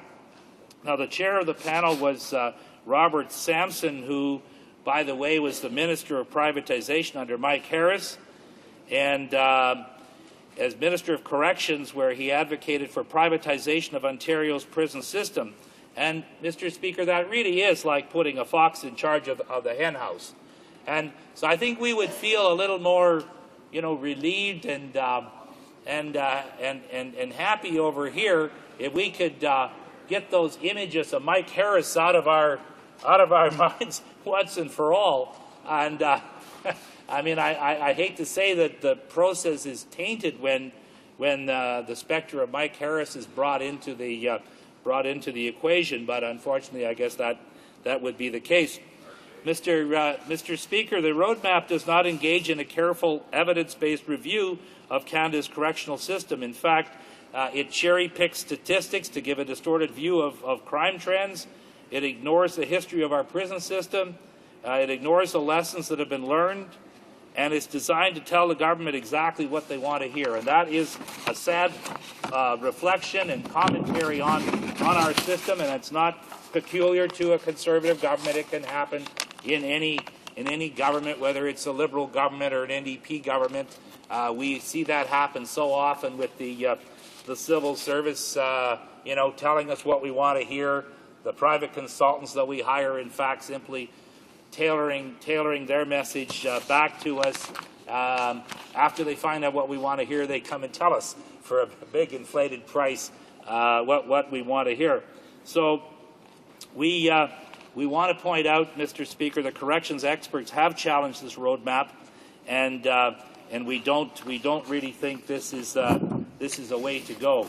So I know, Mr. Speaker, that once again I am running short on time. You signaled that, and I do have many more pages here to deal with. I just want one final point that I would like to deal with before we go to the question and answers. We want to say that this is great politics from the Conservative point of view, but I'd like to point out some of the privileges the Conservatives are removing from the prisoners. They're removing mental health treatment, which we all say is vital for prisoners. They're removing literacy programs. They're removing work programs. And I ask you, Mr. Speaker, how does that in any way point to a positive development in our system? Questions and comments? The Honourable Member for Edmonton St. Paul. St. Albert, Mr. Speaker. Edmonton St. Albert. Thank you. Thank you, Mr. Speaker, and I'd like to thank the member for Elmwood Transcona for his interesting speech regarding a bill which will limit the use of conditional release in If I heard him correctly, he cited a statistic where he thought, or at least he stated, that recidivism would double if we restrict access to conditional release. And I was wondering, firstly, if he could source that statistic or that study, or if he just made it up on the spot. And thank you. You used the word deterring. And secondly, I know he represents a part of Winnipeg, and Winnipeg is a city that's had some serious crime issues as of late.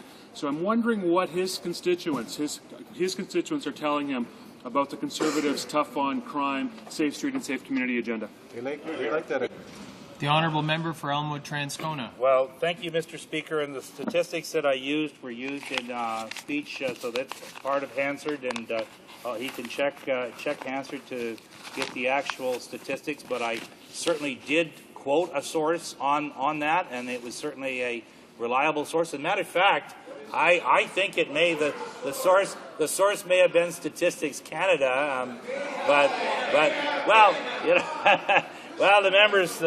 I will tell you that I'm sure I'll be back up here on another speech very soon to the member, and I will source that information for the member. But I mean, he knows he can simply check Hansard. The stats are there.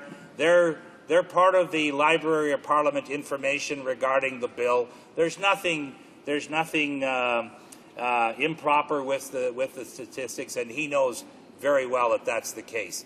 And as far as the crime rate in Winnipeg is concerned, I've already explained to him how we are dealing with the auto theft problem in Winnipeg, with the provision of immobilizers on the cars, working with the police to develop a squad that chases the most serious car offenders. These are things that work. We've made work in Manitoba, and he should start looking at having similar type programs that work rather than chasing American-style programs that don't work. Questions and comments? The honourable member for Mississauga South. Thank you, Mr. Speaker. Mr. Speaker, in the summary of the bill, it says that one of the objectives here is to clarify that protection of society is paramount consideration, etc. And in fact, the bill itself shows that paragraph 3.1 just says that the protection of society is the paramount consideration for the service in the correction process. Mr. Speaker, it then goes on under this paragraph of called Purposes and Principles for the Correctional Services to lay out the various considerations that might be taken into account with regard to how the correctional services will deal with a certain principle. What's not here, Mr. Speaker, I think, is the whole aspect of mental health of the offender. Because, Mr. Speaker, there was a recent report that 39% of the people incarcerated in the province of Ontario suffer from mental health. So I wonder, Mr. Speaker, if this bill, as it exists and will be amended, starts to make a list of things that will be considered. If you make a list, something must be left out. Otherwise, it would say it takes into account all relevant considerations in dealing with offenders. So I asked the member whether or not he believes that the mental health state of an offender is appropriately taken into consideration in discharging the responsibilities of correctional services. The honourable member for Elmwood Transcona. Well, I want to thank the member for his question, and I think that is a question that's extremely important. And I suppose that's a committee we will have to ask questions to determine just how far the mental health or what the government's commitment is to mental health treatment. The statistics that he cites, that 39% of the inmates suffer from mental health conditions, I am not surprised with statistics like that at all. And in fact, warehousing mental health patients in prisons and expecting that they're going to come out and not reoffend, and not giving them the type of treatment that they need is actually a terrible way to operate a prison sentence. So that should be one of the top considerations of the government, should be dealing with the whole area of mental health treatment for people that are incarcerated in the prison system. And I thank the member for his question. Questions and comments? The honourable member for Sudbury. Thank you, Mr. Speaker. I'd like to thank the member for his speech. And although we're on opposing sides of the House, I absolutely agree with what you have to say. That's a surprise. Bill C-43, Mr. Speaker, takes the absolute wrong approach and does not promote public safety. At first glance, Mr. Speaker, the changes proposed by Bill C-43 do not seem too harsh, but C-43 removes the least restrictive language and changes to the standard in the CCRA to measures that are limited to what is necessary and proportionate to the objective for which they are imposed. Mr. Speaker, this change opens the door to more severe treatment of offenders in the absence of any evidence that the least restrictive language is hindering the ability of the CSC to fulfill its mandate. So with that being said, I'd like to hear the member's opinion of that and talk about how that's going to change the PRISM systems for the worse. Thank you, Mr. Speaker. The honourable member for Elmwood Transcona. Thank you, Mr. Speaker. I think that has more to do with the Conservatives' tough on crime advertising program than anything else. Clearly, it shows that they have signaled that they're going to follow the American system. They are fixated on the American system, fixated on a system that all the statistics show don't work. I challenge any of the government members to come up with statistics from California or from Texas that prove what they're doing actually works.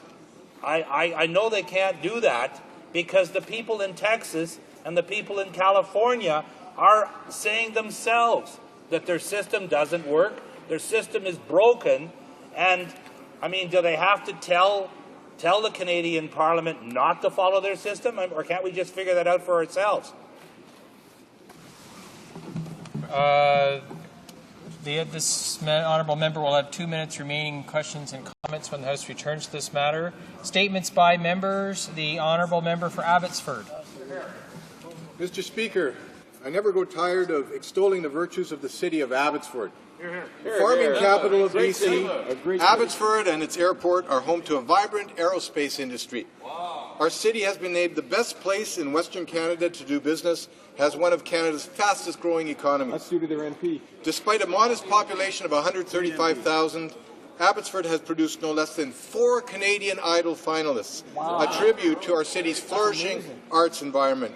Indeed, Abbotsford has even produced Glenn Fast, who now serves as the conductor of the Symphony Orchestra of Kingston, the hometown of our Speaker. But what really distinguishes my city from many others is that Abbotsford is ranked by Stats Canada as Canada's most generous community.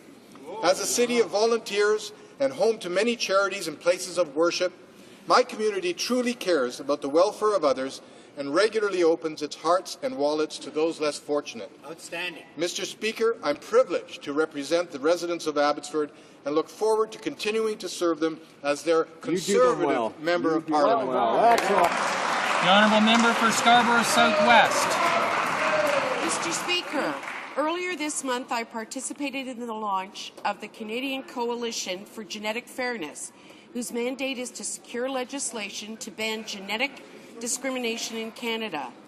Genetic discrimination is when people are treated unfairly because of an actual or perceived difference in their genetic information that may cause or increase the risk to develop a disorder or disease.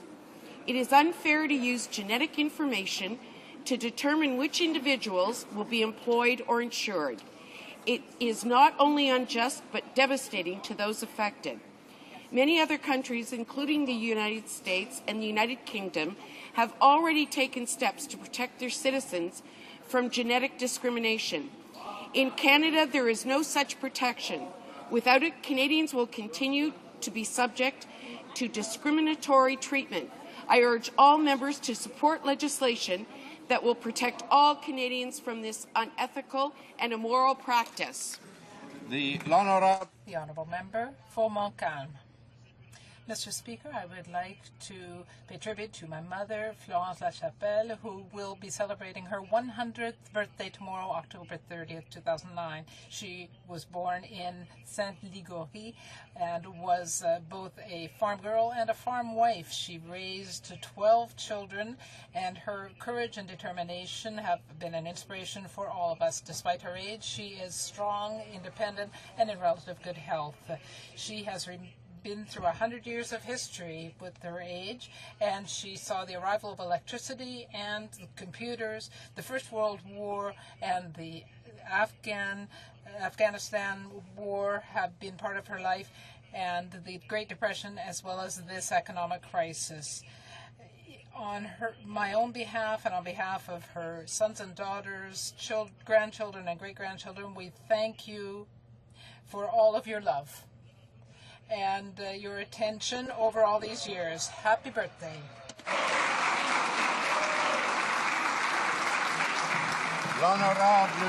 The honourable member for Sudbury. Mr. Speaker, I rise to draw attention to a very serious issue. Under the Elections Act, we as politicians have the right to campaign in any public accessible space like malls, stores, and banks. Meanwhile, Canadian veterans who've risked their lives and have watched brothers, sisters, and friends die for the democratic rights some take for granted, these proud men and women do not have the same access. Recently, veterans and their poppy boxes have been turned away from community businesses. Sadly, Mr. Speaker, veterans in my riding of Sudbury have received similar treatment. Darrell Balson, the poppy chairman for the last 9 years of Branch 76 of the Royal Canadian Legion, was asked to leave a storefront since the manager did not want beggars in the area. Veterans and their families deserve our deepest gratitude and respect for their contributions to our country and for protecting the freedoms we hold so dear. The least we can do is make sure they receive the support they have earned.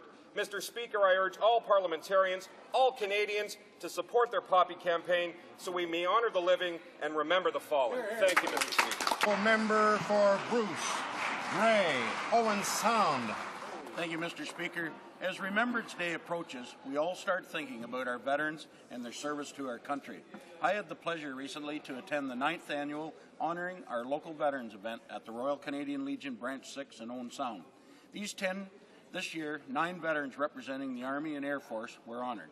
Today, I want to again pay tribute to Bob Alexander, Trooper Frank Chesley, Corporal Isabella Baskerville, Eldred Crawford, Bombardier Clarence Furness, Pilot Officer Andrew Higgins, Murray Slumsky, Flight Lieutenant Alec McMillan, and Murray Jolly.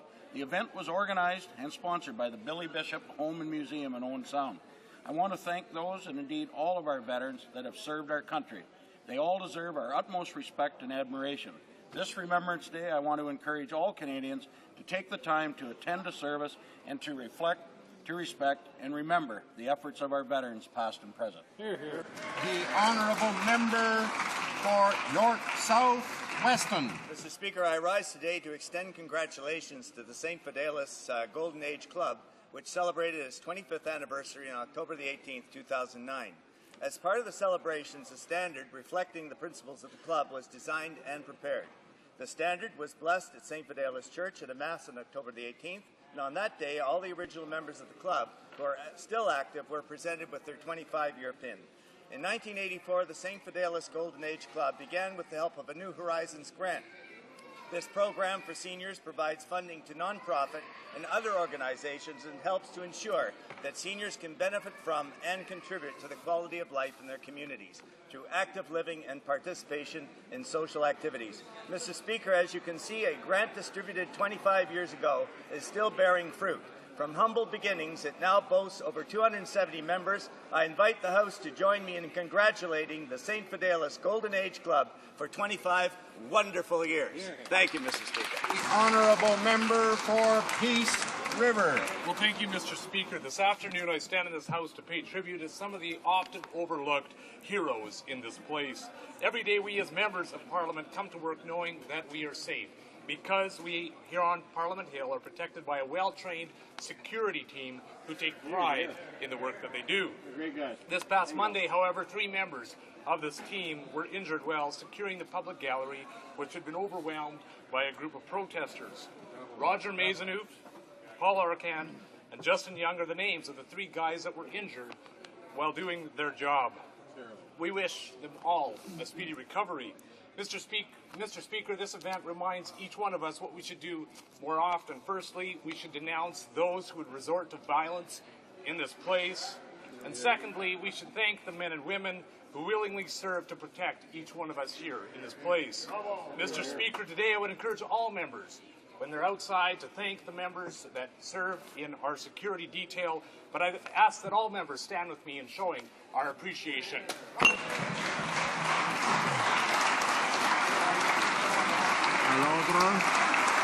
Order, please. Honourable member for Saint-Bruno Saint-Hubert.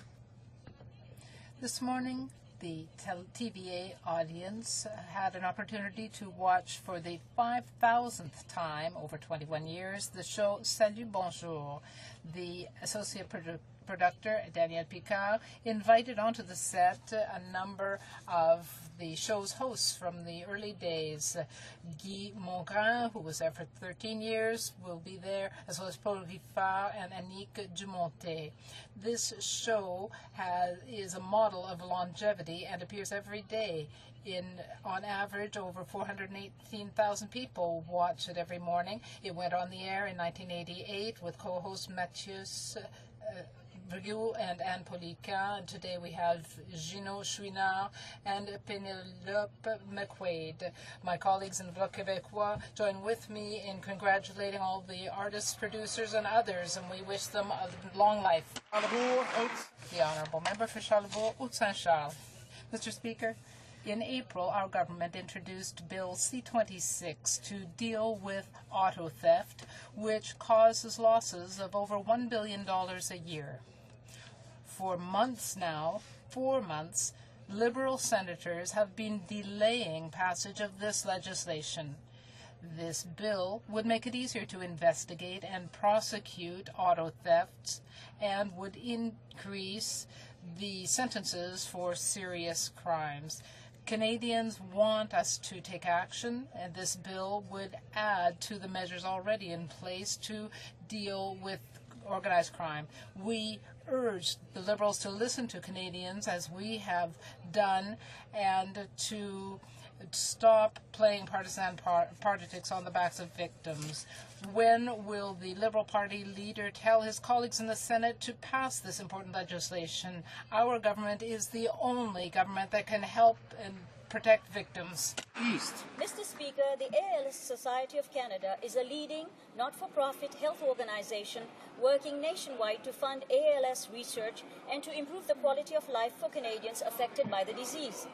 Can anyone imagine not being able to walk, write, smile, talk, eat, and sometimes even breathe on one's own? Yet the mind remains usually intact and the senses unaffected. This is what it is like for 3,000 ALS victims across the country. Along with ALS, neurodegenerative diseases include Alzheimer's, Huntington's, and Parkinson's disease. According to the World Health Organization, neurodegenerative diseases are predicted to surpass cancer as the leading cause of death in Canada by 2040. There is no effective treatment for ALS and no known cure. 80% of people diagnosed with ALS die within 2 or 5 years. It is a disease that bankrupts families emotionally, physically, and financially. It is high time that the government and the public commit sustainable funding for research. Thank you. The Honourable Member for Edmonton, Sherwood Park. Mr. Speaker, freedom of the press was under siege last Friday evening as a prominent Canadian journalist was physically attacked outside his newspaper's offices. Jagdish Grewal, editor of the Punjabi Post, has been a powerful champion of non-violence and respect for the rule of law. Our government absolutely condemns this attack that took place on Friday evening and stands shoulder to shoulder with Jagdish and his defense of basic Canadian values like the freedom of the press. This attack was not only a serious attack on an individual, but an attack on our Canadian values and rights. Mr. Speaker, Jagdish has been cited as an excellent reporter who has earned the trust of his readers and listeners. I know the Minister of Citizenship and Immigration regularly sees Jagdish at important events and roundtables for the Indo-Canadian community, and recently, along with myself, called Jagdish to wish him a speedy recovery. Mr. Speaker, Our entire Conservative caucus condemns this attack and wishes Jagdish Grewal a full and timely recovery. The Honourable Member for Sackville, Eastern Shore. How will all of us remember Rosemary Thompson, CBT's Deputy Bureau Chief, for her big smile, her huge laugh, and for reaching out to politicians of every political party. She covered some of the biggest stories of our generation. She was on the referendum bus in '95. She was outside the White House on the morning of September 11th. But the stories that Rosemary really liked covering were stories about humanity, about the human heart. An idealist, she always believed that by shining a light on human suffering, the public and by extension the Parliament might act. She did this for the surviving Dion quintuplets, for children with autism, and most recently she reached past the microphones and engaged politicians of all parties to help orphan children in Asia and Africa. She did it by organizing the Parliamentary Hill Goat Challenge for the Children's Bridge Foundation. Mr. Speaker, she won't be leaving us very far, though, as she takes over as one of the workers over at the National Arts Centre. But she'll miss this place because she traveled the world and knows how great Canada is, and that Parliament at its best is magic. We thank her husband Pierre, children Louise and Jasmine, for sharing Rosemary with us, and on behalf of all parliamentarians, Rosemary, God bless you and thank you.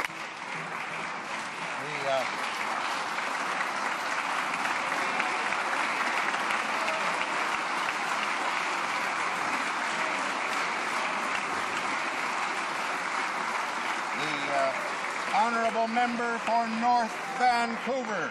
Order. Mr. Speaker, the best way to fight gangs and organized crime is to disrupt the criminal enterprises they depend on. Exactly. Auto theft significantly impacts individual Canadians and businesses with an estimated cost of more than $1 billion each year. Wow. While my constituents in North Vancouver and all Canadians suffer the financial and emotional impacts of this crime, organized crime profits.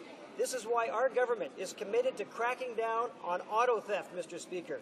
We have legislation that has been held up in the Senate for months to add new penalties in the area of property theft, and more specifically, the serious crime of auto theft. My message to the Liberal leader is simple. Pass this legislation. Mr. Speaker, Canadians can count on this government and this Prime Minister to stand up for the rights of victims and law-abiding Canadians. The Honourable Member for Louis-Hébert. Mr. Speaker, 15 years ago, a resolution was passed by the Quebec City Saint-Jean-Baptiste Society calling on the governments of Canada and Quebec, the owners and users of the Quebec Bridge, to reach an agreement and take the necessary action to completely restore the bridge as quickly as possible before it was too late. In the Le Soleil newspaper 15 years ago today, the president of the Quebec Bridge Coalition called on the authorities to act with decency and to be responsible for our heritage. It is high time that the government eliminates this injustice. This is the opportunity they have now by supporting the Quebec motion on the Quebec Bridge. And this problem has endured for far too long. Mr. Speaker, the resource sectors in British Columbia continue to be hit hard by the recession. In forestry, mills are closing, workers are losing their jobs. Places like Mackenzie and Gold River are now ghost towns. The recession is the latest blow to the forestry sector. On top of the mountain pine beetle, forest fires, and the softwood lumber dispute, this industry, which employs 1 in 5 British Columbians, is in trouble. In 2006, this Conservative government promised $400 million for pine beetle-related issues. Where's the money? We're still waiting. At-risk communities have been asking for funds for a fire prevention strategy for years. There is no response. Conservatives consistently neglect these vital issues to British Columbians. 9 million sockeye left the lakes this year and disappeared before they reached the Georgia Straits. British Columbia resource sectors continue to suffer while Conservatives say nothing and do nothing. The Honourable Member for Miramichi. Mr. Speaker, our government is focused on the economy, creating jobs, and providing economic stimulus, which is exactly what Canadians want and expect. In cooperation with provinces, territories, and municipalities, we are making unparalleled infrastructure investments from coast to coast to coast. We are repairing highways, roads, and bridges. We are upgrading community infrastructure such as sewer and water treatment facilities. And we are enhancing the quality of life in communities by investing in recreation facilities in the smallest towns and biggest cities. Important project. In fact, with our funding partners, we have committed to more than 5,000 infrastructure projects nationwide. In the Infrastructure Stimulus Fund alone, 70% of all projects slated to begin in 2009 are already underway as of September 1st. Mr. Speaker, Canadians can count on this government to get the job done and to ensure that Canada emerges. Oral questions. Questions orales. The Honourable Member for Toronto Centre. Thank you, Mr. Speaker.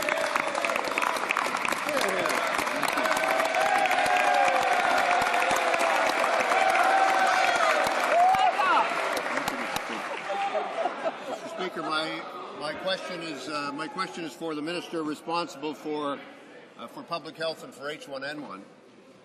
Mr. Speaker, it's very clear that there was a delay by the decision of the federal government to order the vaccine. It's very clear that there's been a delay in the distribution of the vaccine. I'd like to ask the Minister, in light of these two clear facts that are clearly delineated by the evidence, I'd like to ask the Minister, does she not understand that these delays have cost and will cost lives? The Honourable Minister of Industry.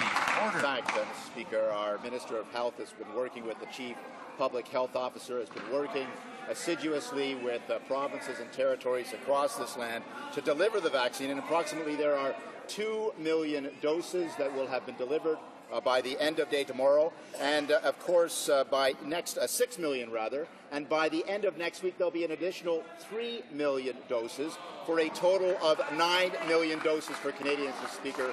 We are acting to ensure that the health and safety of Canadians is our #1 priority, Mr. Speaker. Honourable Member for Toronto Centre.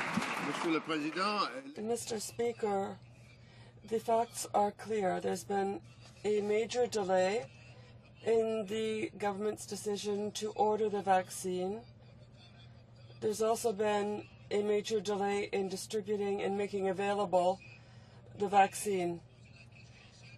So I have a simple question for the Minister. Does she not understand that these delays have cost and will cost lives?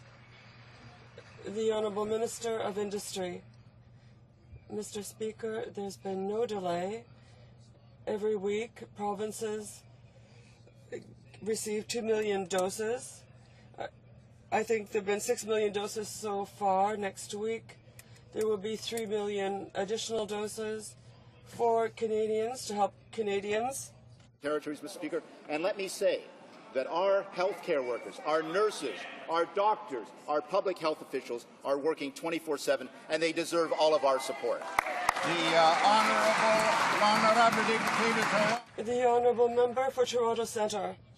Months in the decision to order the vaccine. Those facts are very clear. There was an entire gap of time in which things were not done, which needed to be done. There was a race against time, and we are now late in dealing with the outbreak of the virus. I'd like to ask the Minister. Yesterday in the Saskatchewan legislature, the Minister of Health announced that there will be 40,000 fewer vaccines distributed next week than there were this week because of the decisions of the federal government. Those cuts are being faced by provinces across the board. How does the Minister justify the fact that we are late in the day in dealing with this crisis, Mr. Speaker? The Honourable Minister of Industry. Speaker, I have a simple proposition to the Honourable Member and to the rest of his caucus.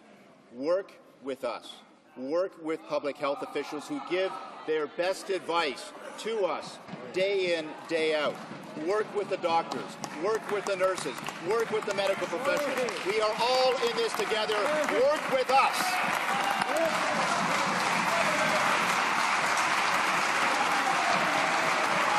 Order. The Honourable Member for Ottawa South. Monsieur le Président.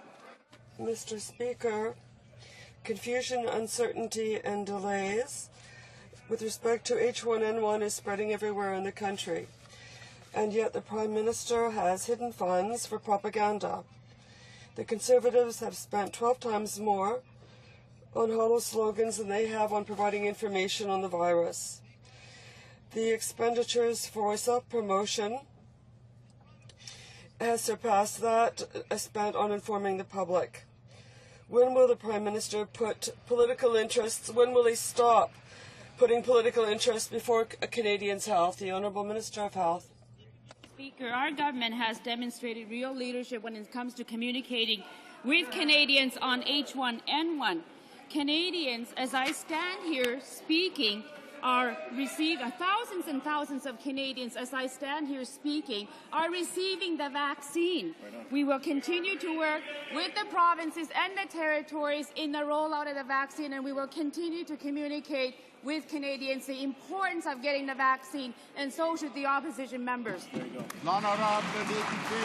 The Honourable Member for Ottawa South. Yesterday I asked the Prime Minister to open the books on his Blue Waste campaign. Now we know why he won't. Here's how he's dishing it out. To the Minister of Finance, $12 million for propaganda, including $2 million for the Prime Minister's vanity website. To the Minister of National Revenue, $7 million. Human Resources, $7 million. To the Minister of Transport, $8 million. Why is the Prime Minister putting his political interests ahead of the needs of families who are coping with the most serious public health issue in decades? The Honourable Minister of Transport. Thank you very much, Mr. Speaker. Mr. Speaker, if the Liberals had their way, they would continue to spread the kind of misinformation and scaremongering that they've been doing in recent days. Their health critic had to, of course, apologize earlier for making some rather regrettable comments and trying to make light of a public health emergency. We have an important responsibility, Mr. Speaker. The Minister of Revenue makes important pronouncements with respect to the tax credits available to Canadians. The Minister of Finance reports back to Canadians as mandated by this House on our economic stimulus plan. But we're working hard to create jobs and opportunity. We're working hard to get that job done, Mr. Speaker. The Honourable Member for Joliette. Mr. Speaker, the David Suzuki Foundation and the Pembina Institute published a report showing that Canada can adopt the international community's greenhouse gases targets while maintaining our economy. Otherwise, there will be catastrophic results. The Conservatives say that the economy and the environment are opposed, but this report shows that this is not true. The Honourable Minister. Mr. Speaker, this report has to do with carbon taxes, advocates carbon taxes, but our approach will take the economy into account as well as the environment. That is our approach. The Honourable Member for Joliette. Mr. Speaker, the Conservative record is catastrophic, especially compared with that of Quebec, which has the best record in terms of greenhouse gases reductions. In this report, they say that they can actually make money to help the rest of the country through carbon taxes. Why are they favoring big oil? Mr. Speaker, my colleague in the opposition should know that we're working to harmonize our targets continentally. We're also working with countries on other continents.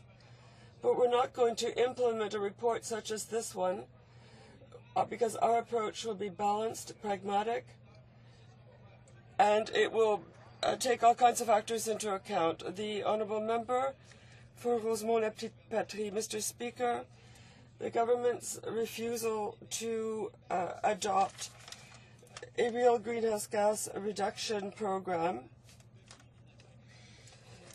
has hurt Quebec and prevented them from benefiting from a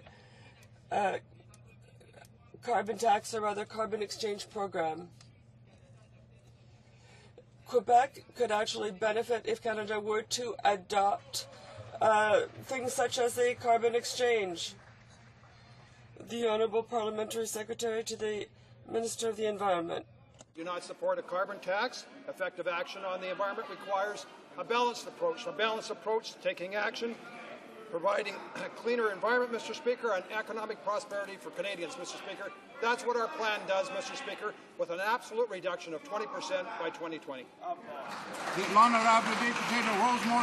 The Honourable Member, Mr. Speaker, the example of the heavy metal in Rivière-du-Loup is a proof. This Rivière-du-Loup is being, or rather Rivière-du-Loup, what they've been doing, they've been penalized because this town will lose more than $2 million. So whether there's an election, Mr. Speaker, there's no reason to elect them. The Honourable Parliamentary Secretary. The member is advocating a carbon tax on Canada, and Canadians were really clear in the last election. Quebecers were really clear in the last election. No to a carbon tax, Mr. Speaker. Our plan is clear. We reduce greenhouse gas emissions 20% by 20. Our government is in an integrated approach, North American approach to climate change, Mr. Speaker. It's getting the job done, Mr. Speaker. The member needs to get serious about climate change. The Honourable Member for Toronto, Danforth. Mr. Speaker, yesterday Ontario's Premier said that he couldn't have imposed the HST without the active help and involvement of the federal government. And today the Prime Minister's with Premier Campbell in British Columbia. No doubt he'll be trying to collect credit out there for having helped put a tax on just about everything from haircuts to housing. And there's no question the government has earned this credit for having helped the HST to come into being. But the question is, why? Why would they have wanted to put a tax on hard-working families in British Columbia and then go out and try and get a little bit of credit for it? It makes no sense. Would the government please explain what they're up to? The Honourable Minister of Canadian Heritage. Speaking about British Columbia, Mr. Speaker, this Conservative government has delivered for British Columbia. Hear, hear. This Conservative government has lowered taxes across the board for British Columbians. When we lowered the GST from 7 to 6, they voted against it. When we lowered it from 6 to 5, they voted against it. When we introduced pension income splitting for seniors, they voted against it. Every single time we've lowered taxes for British Columbians, the NDP have said no, Mr. Speaker. And it's no wonder. Their track record as a government in British Columbia, all they did was raise taxes on British Columbia and drive our economy into the ground. We've shown leadership by cutting taxes and standing up for BC. Honourable Member. Order. The Honourable Member for Toronto, Danforth. I see why the Conservative government doesn't want to attach itself to the HST. But, you know, even the Ontario Progressive Conservatives, including the wife of the Finance Minister, knows who to write to put a stop to it.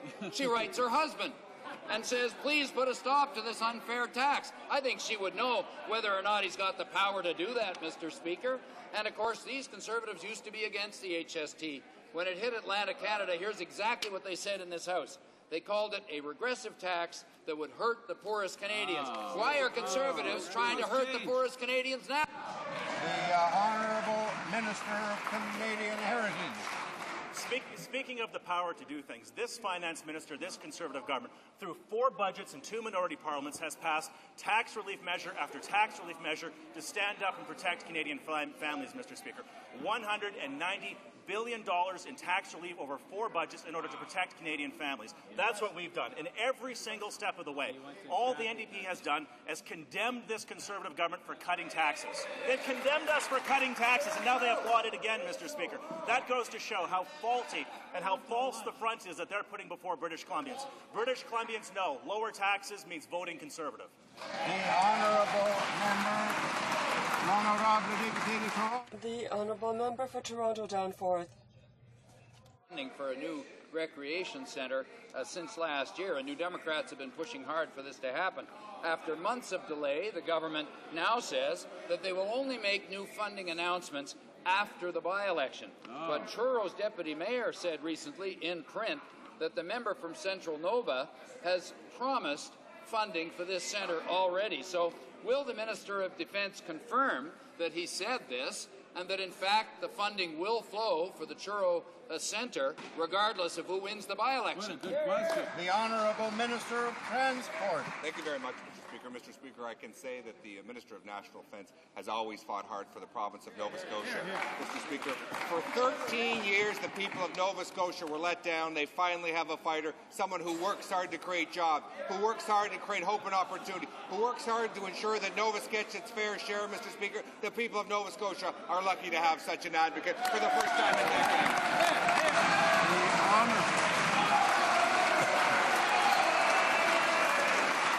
The honourable member for St. John's South Mount Pearl. Order. Mr. Speaker, next year Canadians will host the G20 summit. Yet Canadians are concerned when they hear that the Minister of Industry is using the opportunity to siphon millions of dollars to projects that have nothing to do with the summit itself.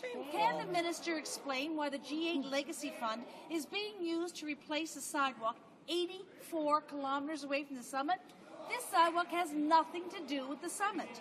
How can the Minister justify such blatant personal misuse of taxpayers' dollars? The Honourable Minister of Transport. I can tell you that this government is very excited about hosting the G8 summit, Mr. Speaker. We're even more excited to host the G20 summit. We're particularly excited about the opportunity to make promotion of one of the most beautiful places on earth, Muskoka, Georgian Bay. When the world comes together, there will be literally thousands of journalists, Mr. Speaker.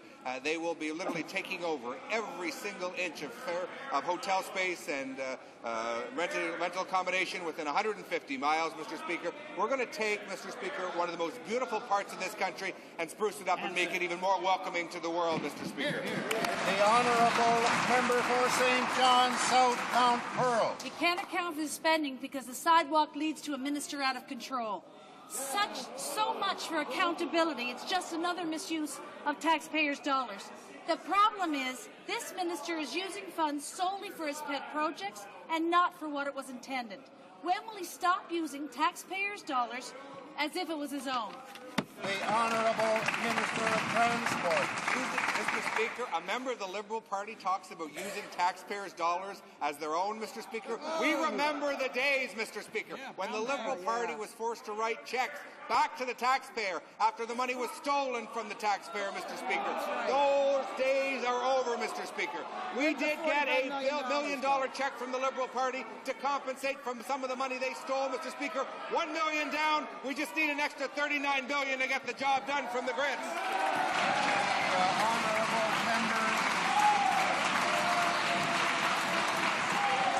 Order. The honourable member for Parkdale High Park. Order. Well, Mr. Speaker, that's rich. This is every single promise this government has made about infrastructure spending has been broken. When this Minister of Industry is treating the G8 summit as a political slush fund opportunity, he is now also harming Canadian students. The Minister is shortchanging the majority of students who live in opposition ridings by over $400 per student, a total of $250 million less for better buildings and resources. Can the Minister explain to Canadian students and their parents why they're being so mistreated by this government? The Honourable Minister of Transport. Yes, the Minister of Industry would have to plead guilty. He is disproportionately spending funds for colleges and universities in ridings where there are colleges and universities, Mr. Speaker. Let's look at what one university president said. The University of Ottawa applauds the governments of Canada and Ontario for this most important and significant capital funding contribution, said Alan Rock, president of the University of Ottawa. The federal and provincial governments have demonstrated real foresight and prudence, Mr. Speaker. Thank goodness we have hard-working university presidents like Alan Rock working with the Minister of Industry. The honourable member. Order. The honourable member for.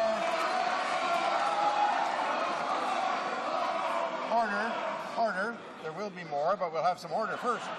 The honourable member for Parkdale High Park has the floor. Recognize and expect this smugness. The Minister of Industry assigned 74% more dollars to conservative areas in British Columbia, 102% more dollars to conservative areas in Ontario. 9 out of the top 10 institutions getting up to $40,000 a student are in ridings held by the Conservative Party. At the same time, students in Canada's research universities are getting less than their share just because they happen to be in opposition areas. Is there any point where this government is going to stop putting the Conservative Party first and the country second? The Honourable Minister of Transport. Mr. Speaker, I almost wonder whether the member for Parkdale High Park is not writing some sort of enemies list. Who are the people against him? Dalton McGuinty, George Smitherman, Alan Rock. You know what? In the province of Manitoba, Mr. Speaker, I am even told that Lloyd Axworthy got a grant for the University of Winnipeg, Mr. Speaker. Mr. Speaker, I say to the member opposite, does the Minister of Industry ever stop doing the right thing? The honourable member. Order, please. The honourable member for Châteauguay-Saint-Constant. Order, please. Mr. Speaker, on the file of contracts involving Senator Houssakos, the government claims that all rules were complied with. This government seems to have forgotten that they put everything in place to help them so that the contract would be awarded to BPR. How can the Conservative minister say that the Conservatives have not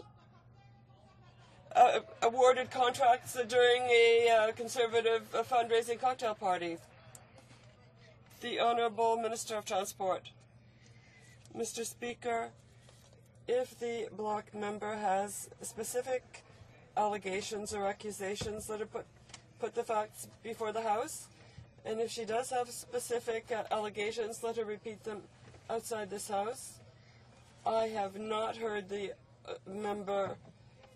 I've heard them. I've not heard her repeat them outside the this chamber, and there's certainly a reason for that. The honourable member, Mr. Speaker, Senator Houssakos seems to be at the heart of this whole affair. He's the one who organized funding and fundraising cocktail parties where there were directors and others.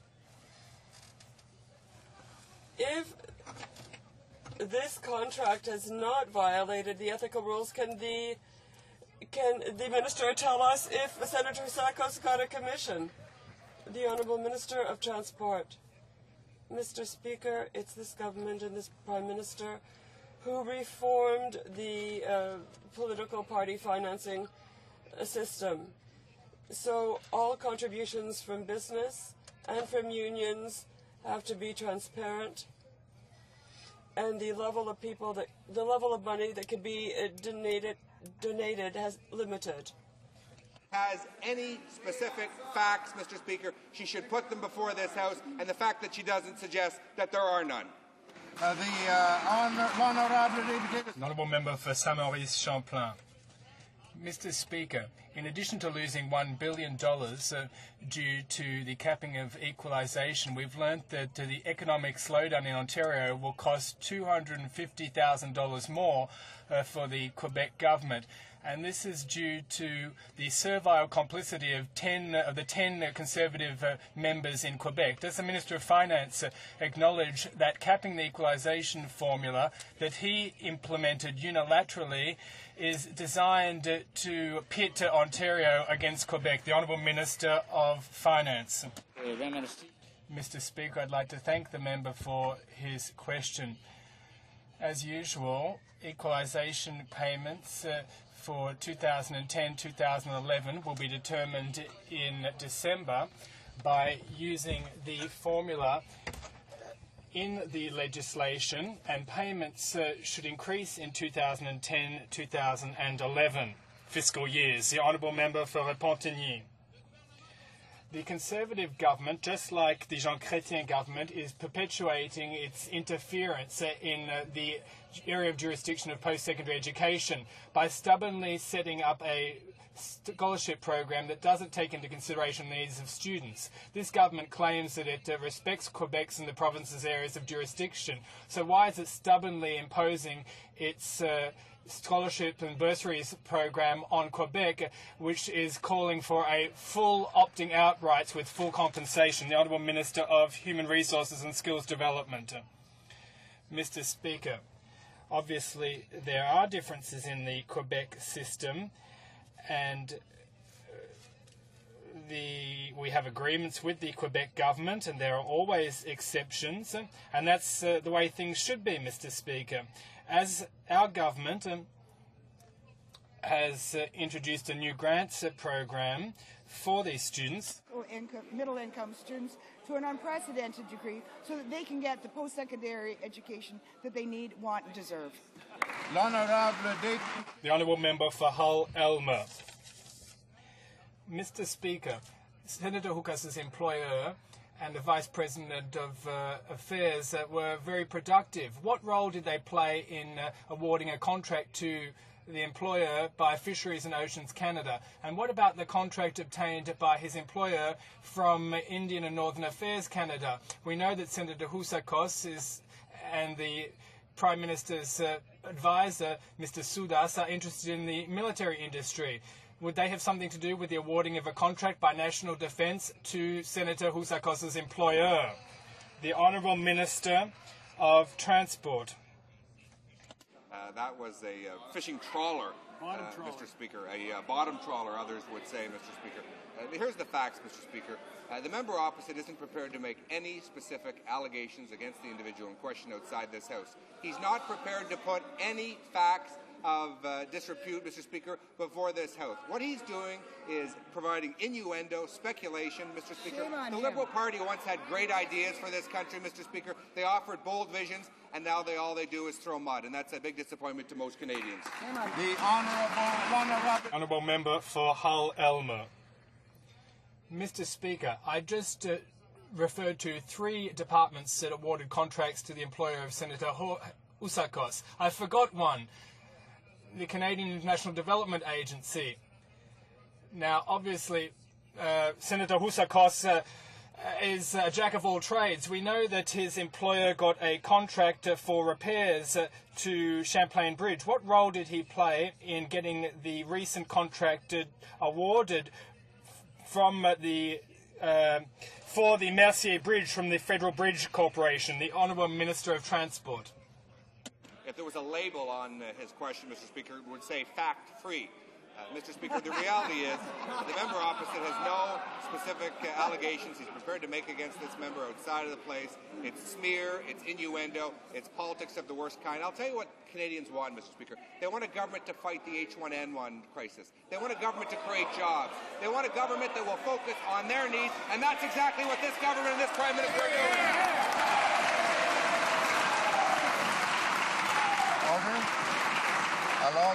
The Honourable Order. Mississauga, Streetsville. Thank you, Mr. Speaker. Recently, I requested a meeting with officials from a Crown corporation, namely Canada Post. To my surprise, a staff member from the Minister of State for Transport's office tried to crash my private meeting. Consequently, the Minister would not allow the Crown Corporation Canada Post to meet with me without his micromanagement. Is it the practice for the Conservative political staffers to attend private meetings of Crown corporations? The Honourable Minister of State. Well, yes, thank you, Mr. Speaker. And the honourable colleague, I actually chatted with her with regard to any information she would like about any Crown corporation, not just Canada Post, and she's welcome to that. She's absolutely welcome to come to my office to have it in any room in this place, and not only for this individual, but for any of the opposition members. We'd be more than obliged. The Honourable Member for Mississauga, Streetsville. Mr. Speaker, Crown corporations are supposed to operate at arm's length from the government, but the Conservatives won't let Crown corporations like Canada Post meet with an MP without overriding political control. However, we're supposed to believe that they've allowed the Federal Bridges Corporation, another Crown corporation, to operate at arm's length. The Conservatives can't have it both ways. When will the government admit there's nothing arm's length about Senator Housakos, these Conservatives, and the Federal Bridges Corporation? The Honourable Minister of Transport. Speaker, I want to say to... Order. The Minister of Transport has the floor. Order. The Honourable Minister of Transport. What is very clear, Mr. Speaker, is that the member opposite wanted a meeting with the Crown Corporation.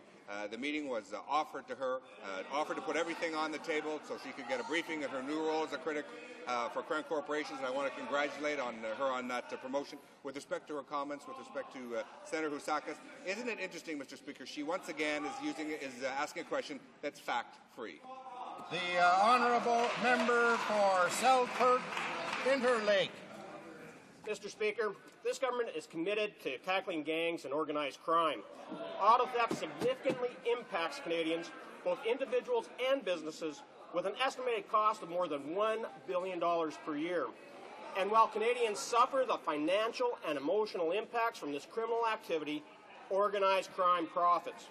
Can the President of the Treasury Board tell the House why this government's legislation to combat auto theft and property crime is so important? That's right. The Honourable President of the Treasury Board. I thank the Honourable Member for his question and for the hard work. Mr. Speaker, the best way to fight gangs and organized crime is to disrupt the criminal enterprises they depend on. Our government legislation, Bill C-26, which has been held up in the Senate for 4 months, would do just that. That is terrible. Our legislation would add new penalties in the area of property theft and, more specifically, the serious crime of auto theft. This would have a positive impact on my home province of Manitoba and right across Canada. Why are the Liberal senators holding it up? Why are they doing it? Honourable Member for Hamilton Mountain. Order.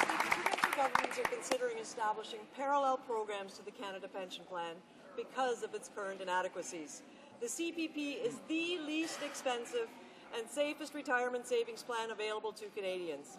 Unfortunately, it limits the contributions that individuals can make and offers a maximum $11,000 a year in retirement benefits. It's simply not meeting the needs of hardworking Canadians who are concerned about surviving their retirement. Will this government take the lead and work with its provincial counterparts to make it the reliable and affordable savings plan that the CPP ought to be? The Honourable Minister of Finance. We've been doing just that, Mr. Speaker. We've been working with the provinces and territories since last December, in fact, on the pension issues. And I thank the member opposite and her party and the finance critic for the NDP who said we're all agreed that on pensions we're on the right track and we're getting an important report in December. That's true. We are getting an important report in cooperation with the provinces and the territories, unlike the Liberal opposition, which has the position that they actually don't have a policy on pension reform, according to the member for Markham-Unionville. The Honourable Member for Hamilton Mountain. Mr. Speaker, the problem is that rhetoric won't secure retirements. The inadequacy of the CPP are forcing Canadians to use private and more expensive retirement savings plans. By failing to fix the CPP, this government is allowing the financial industry to fleece Canadians to the tune of $30 billion a year in fees on retirement savings. Canadians are paying a much higher rate to invest privately when they could be covered by an improved CPP. Why won't this government give Canadians that peace of mind? Why won't it protect Canadians' hard-earned retirement savings? Show some leadership. The Honourable Minister of Finance. Well, again, I thank the member opposite from the NDP for the idea that she's putting forward. There are a number of ideas that are being put forward by the provinces and the territories, indeed some ideas by the federal government. We've done our comprehensive package earlier this week on pension reform. More to be done, and that's why we have the intensive research being done. This is a complex issue, and I thank the member for her thoughts. I wish that the Liberal Party had even one thought on this subject. The Honourable Member for Richmond, Athabasca. Mr. Speaker, agricultural producers that are supply managed are very concerned. They don't understand that this government is jeopardising supply management by agreeing for it to be subject to negotiations with the European Union. And yet we're facing an economic crisis. We're wondering why this government is jeopardising over 73,000 jobs in Quebec. When will this government acknowledge that supply management is a sensible economic policy and that it shouldn't be subject to negotiations? That means that when you don't want to negotiate, you don't put it on the bargaining table. The Honourable Minister. The Honourable Minister of International Trade. Mr. Speaker, it's my pleasure to respond to that question. We have implemented an unprecedented process in Canada. This process will include the provinces and territories at the bargaining table with the European Union. Mr. Speaker, there'll be an increase in job creation, an increase in investment and economic growth with agreements like that. The Honourable Member for Compton-Stanstead. In addition to enabling supply management to be subject to negotiations with the European Union, this government is constantly attacking the collective marketing provisions with the CANS Group, which is the biggest enemy to supply management, and they are looking for the World Trade Organization negotiations to be fast-tracked. Does this government realise that it has no credibility when it claims it's defending supply management? The Honourable Minister for International Trade. Mr. Speaker, I am very clear on this. Our government is going to continue to defend supply management vigorously, and we're going to continue to cooperate with industry, the provinces and territories. This is an unprecedented collaborative effort, Mr. Speaker, and this is because we respect provincial areas of jurisdiction. We are going to see economic growth in the provinces and Canada-wide if we are able to enter into such an agreement. Mr. Speaker, ailing Southern Ontario businesses have waited long months to see applications for FedDev Ontario funds. Yet not all of the funds from the agency's core program have been made available, already spread thinly from Ottawa all the way to Windsor. There is silence from this government on its remaining $60 million commitment to Southern Ontario, despite the looming March spending deadline. Mr. Speaker, when will this minister tell suffering Southern Ontario exactly when it can access the rest of the money, instead of getting ready to just rush it out late with the usual misguided, self-serving fanfare? The Honourable Minister of State.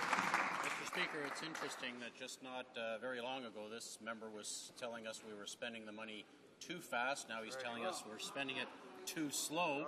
I can tell the member we have an application process in for $40 million. We are in negotiations for the balance of $60 million.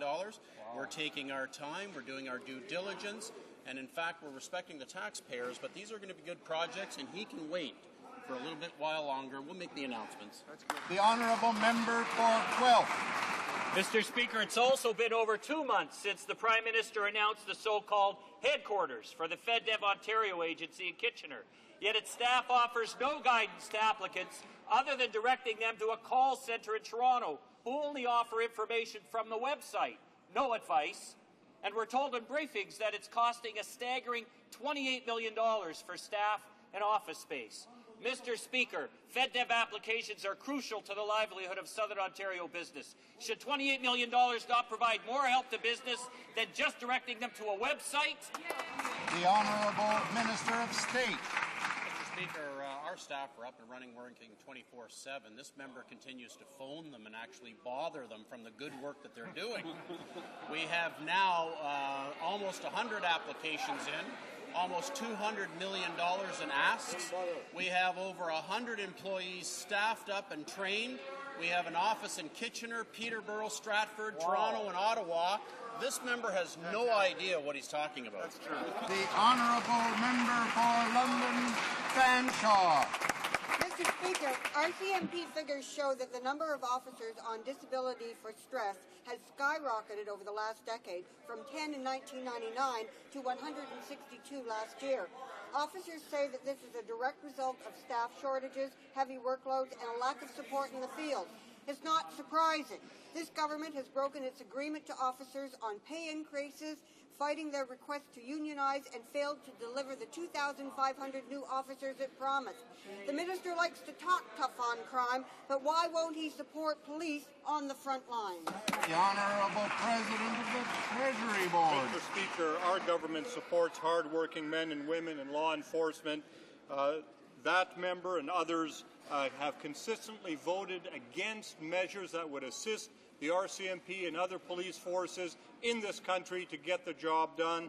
We, in fact, are working very hard to ensure that law enforcement not only has the legal support and legislative support, but that they have the appropriate resources in place. Good work. The Honourable Member for London Fanshawe.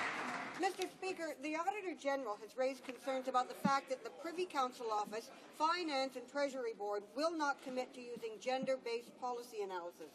This goes beyond unacceptable. It contravenes our international commitments. These three central government agencies advise the Cabinet daily. They're compelled to play a significant role in enforcing gender equality. The refusal to commit to gender-based analysis is a slight to all Canadian women and results in policy that is brutally unrepresentative. Will the Prime Minister commit to implementing the use of gender-based analysis in the government's central agencies? The Honourable Minister of State. Mr. Speaker, when we became the government, there was absolutely no directive in place whatsoever for gender-based analysis to be done with the challenge agencies. When we came in immediately upon 2006, the budget tax measures, we started gender-based analysis and continue to do so. Treasury Board submissions 2007, also now under the leadership of this government, requires evidence of gender-based analysis. In 2008, we made a requirement in place that all memoranda of the Cabinet would require evidence of gender-based analysis. Mr. Speaker, we've acted. That's leadership. The member is wrong. The Honourable Member for Lanark, Frontenac, Lennox and Addington. Mr. Speaker, the human rights situation in Iran has worsened over the past year, particularly following the violent crackdowns against innocent citizens to stifle dissent following the farcical presidential election in Iran in the summer. Can the Minister of Foreign Affairs inform the House of the actions the government has taken to address the Iranian threat and its persistent violation of human rights? The Honourable Minister of Foreign Affairs. I'd like to thank my colleague, Mr. Speaker, for his question today. At the United Nations General Assembly, Canada will table the toughest resolution on the human rights situation in Iran this year.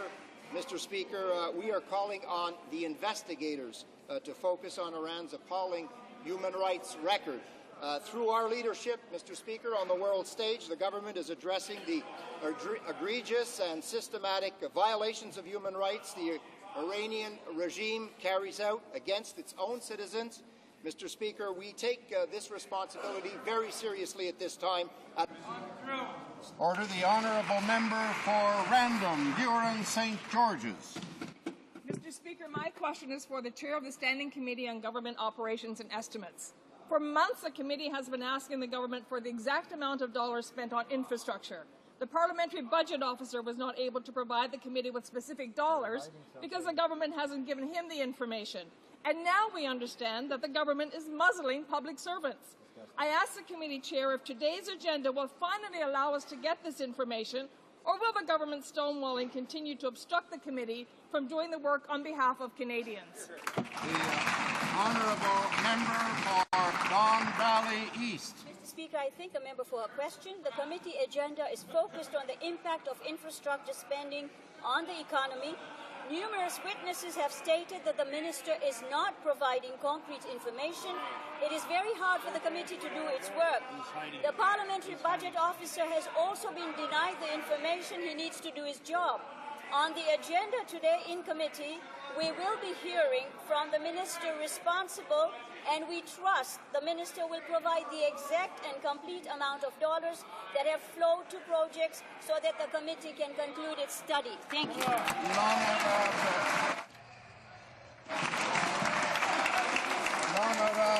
The Honourable Member for Verchères, Les Patriotes. Order.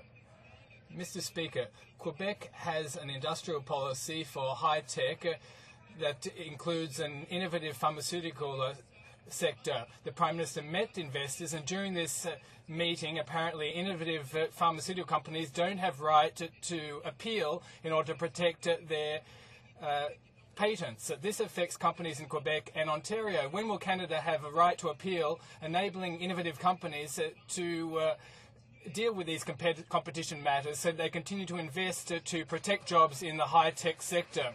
The Honourable Minister of Industry.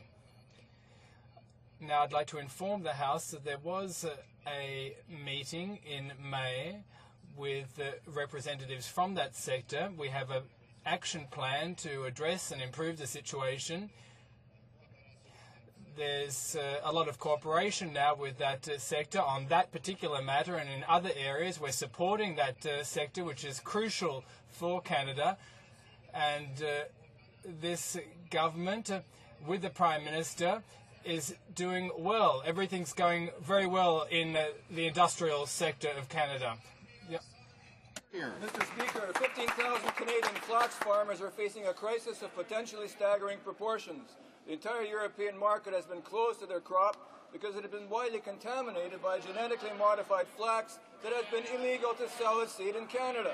We need a full investigation into this disaster. The source of this contamination must be found, and before approving field testing and environmental release of new GM crops such as alfalfa and wheat, we need regulations that consider their economic impact. Will the Minister commit to supporting our farmers and protecting our food? The Honourable Minister of Agriculture and Agri-Food. Thank you, Mr. Speaker. And of course, this gives me the opportunity to say that Canada does not produce GM flax. The Liberals took a walk on the wild side a number of years ago, but that was deregistered almost immediately, Mr. Speaker. And Canadian flax is safe and a healthy product. Of course, we're having some scientific discussions with the European Union at this point, but I can assure the member opposite that the Canadian Grain Commission and the Canadian Food Inspection Agency have those discussions well in hand. We're getting to the bottom of this scientifically. We'll continue that work. But what farmers really want to know, Mr. Speaker, is what's that member and his rural NDP caucus going to do about the gun registry? Are they going to support that private member's bill or not? Yeah. The Honourable Member. Order. The Honourable Member for Surrey North. Here, here.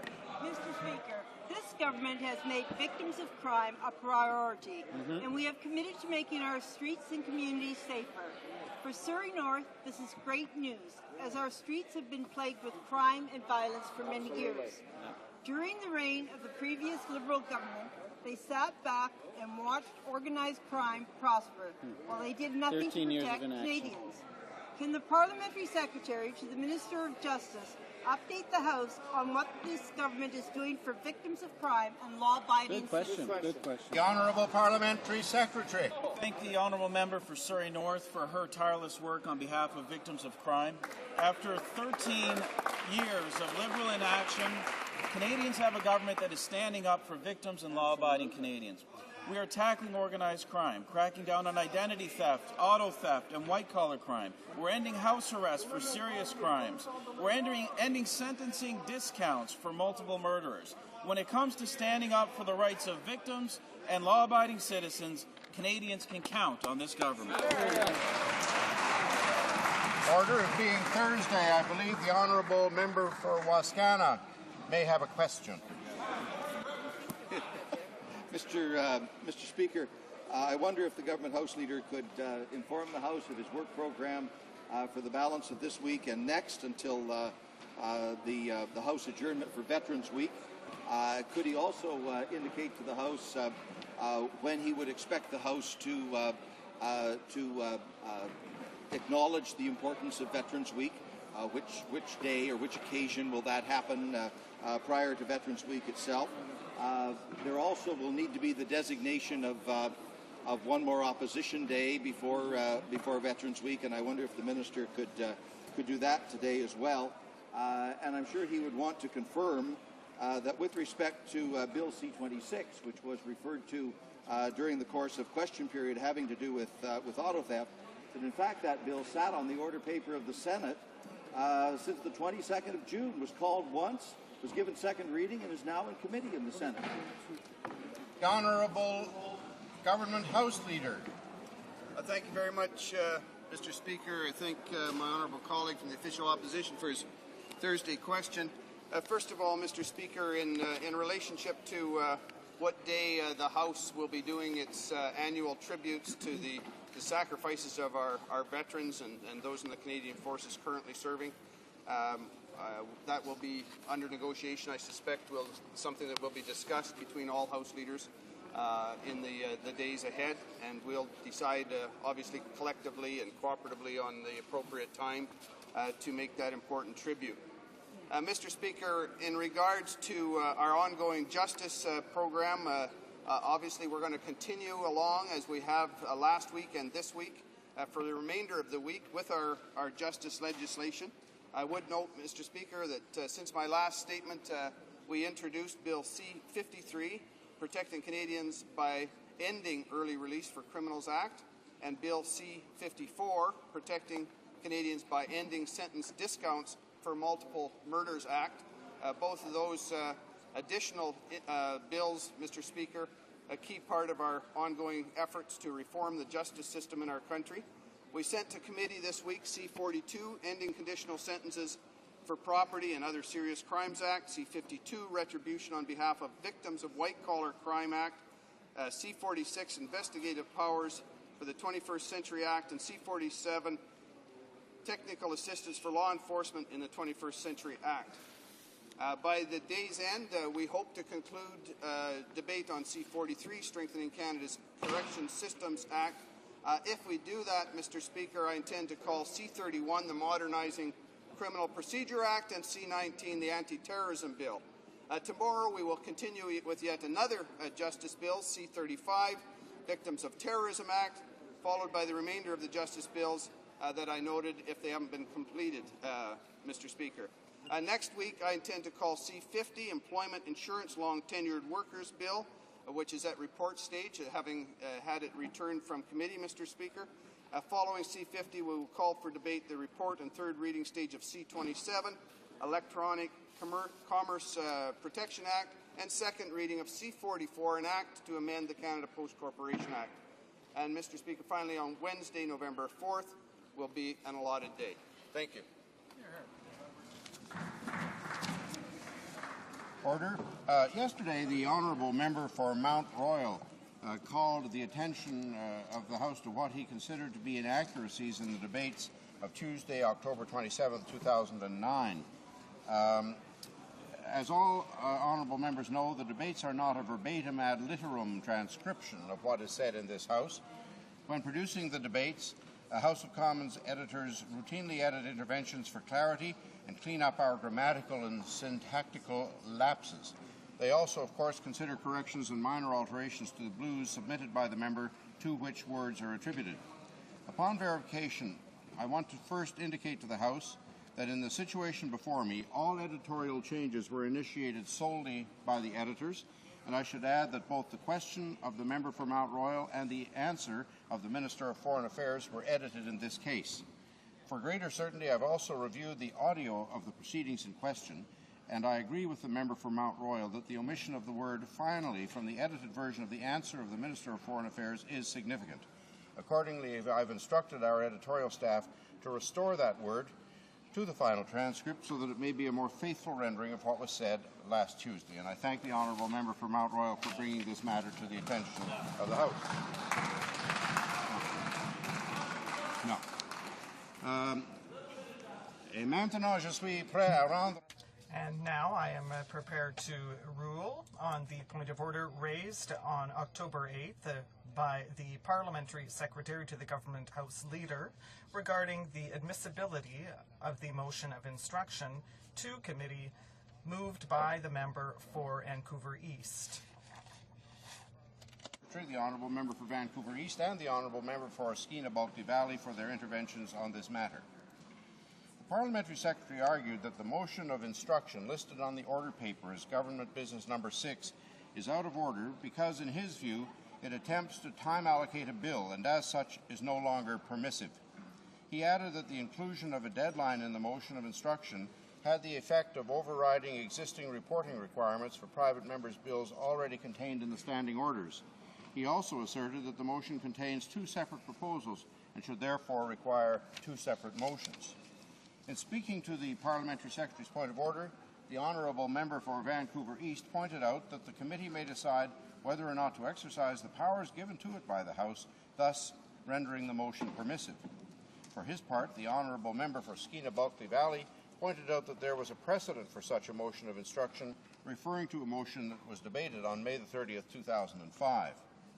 La procédure et les usages de la Chambre.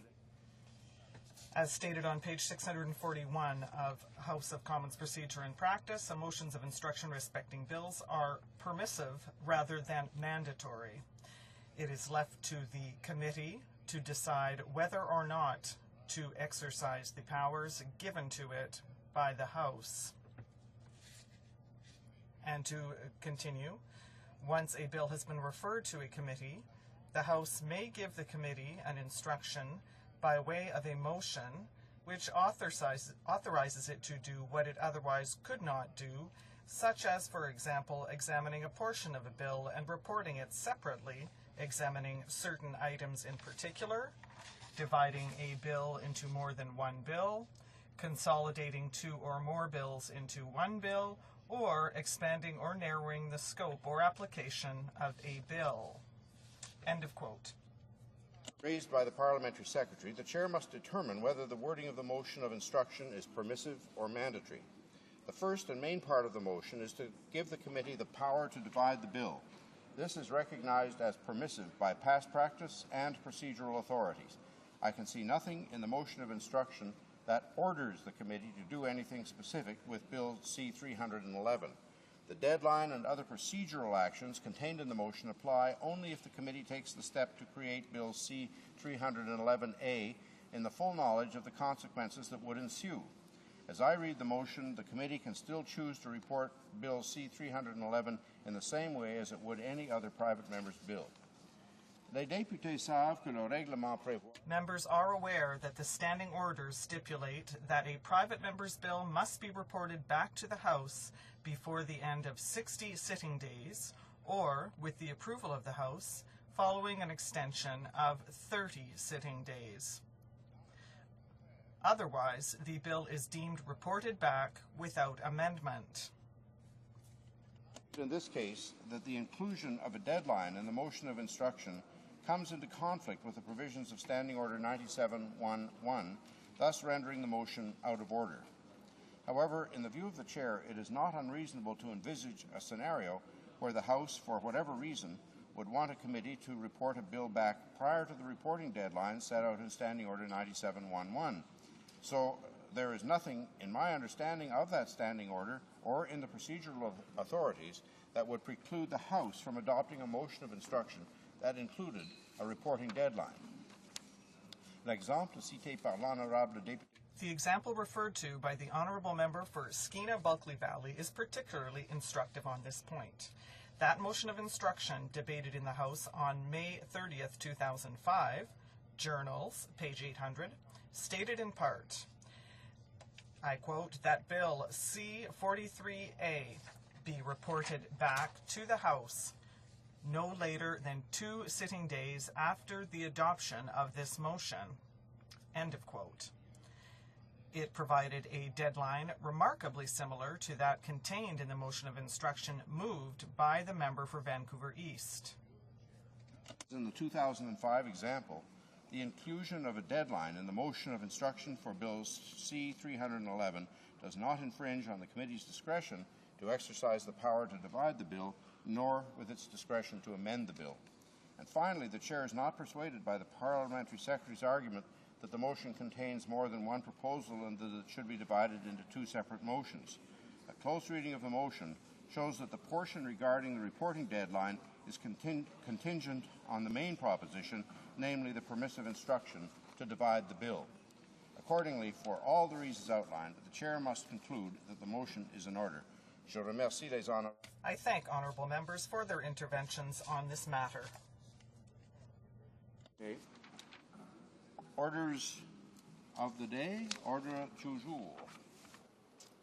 Ordre émanant du gouvernement, projet de loi émanant du gouvernement.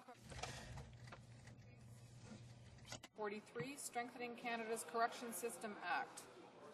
When this matter was last before the House, the honourable member for Elmwood-Transcona had the floor, and there are 2 minutes remaining in the time allotted for questions and comments consequent upon his remarks. I therefore call for questions and comments. Resuming debate, reprise de débat. The Honourable Parliamentary Secretary to the Minister of Agriculture. Merci, Monsieur le Président. Thank you, Mr. Speaker. It is with great pleasure that I stand today to sponsor Bill C-43, the Corrections and Conditional Release Act. As a father of 5 children, public safety is an issue of great importance for me, and that is why I am very proud to stand today to speak to the fact that the government has kept its promises to improve safety in the streets and in communities for all Canadians, and to ensure that victims have their say in the justice system. When the people of Glengarry Prescott Russell elected me for the first time, I told my constituents that our Conservative Party would do things differently from the former government, and that the deplorable laxity of the previous government was coming to a close. We said that we would crack down on crime. We kept our promise.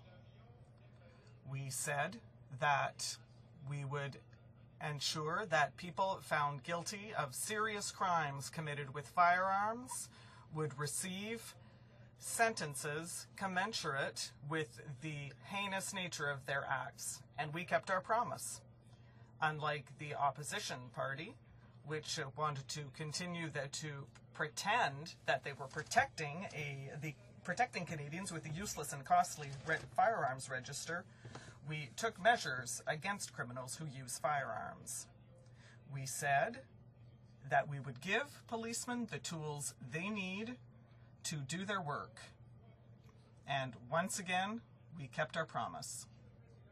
Mr. Speaker, over the past 3 years, the government has honored the commitments it made to improve safety for Canadians in their homes and in their communities. We honored our commitments to help victims. That's why I am very pleased to have the opportunity to support this bill today. In addition to testifying to our commitment, this initiative receives the support of law enforcement representatives, victims' rights advocacy groups, and honorable members. Proposes several fundamental reforms to corrections and conditional release to help ensure they continue to work the way they should in light of the changing nature of the offender population and the needs of victims. Today, we know that many offenders entering Canada's correction system arrive with histories of committing violent offences. Many offenders have gang or organized crime affiliations.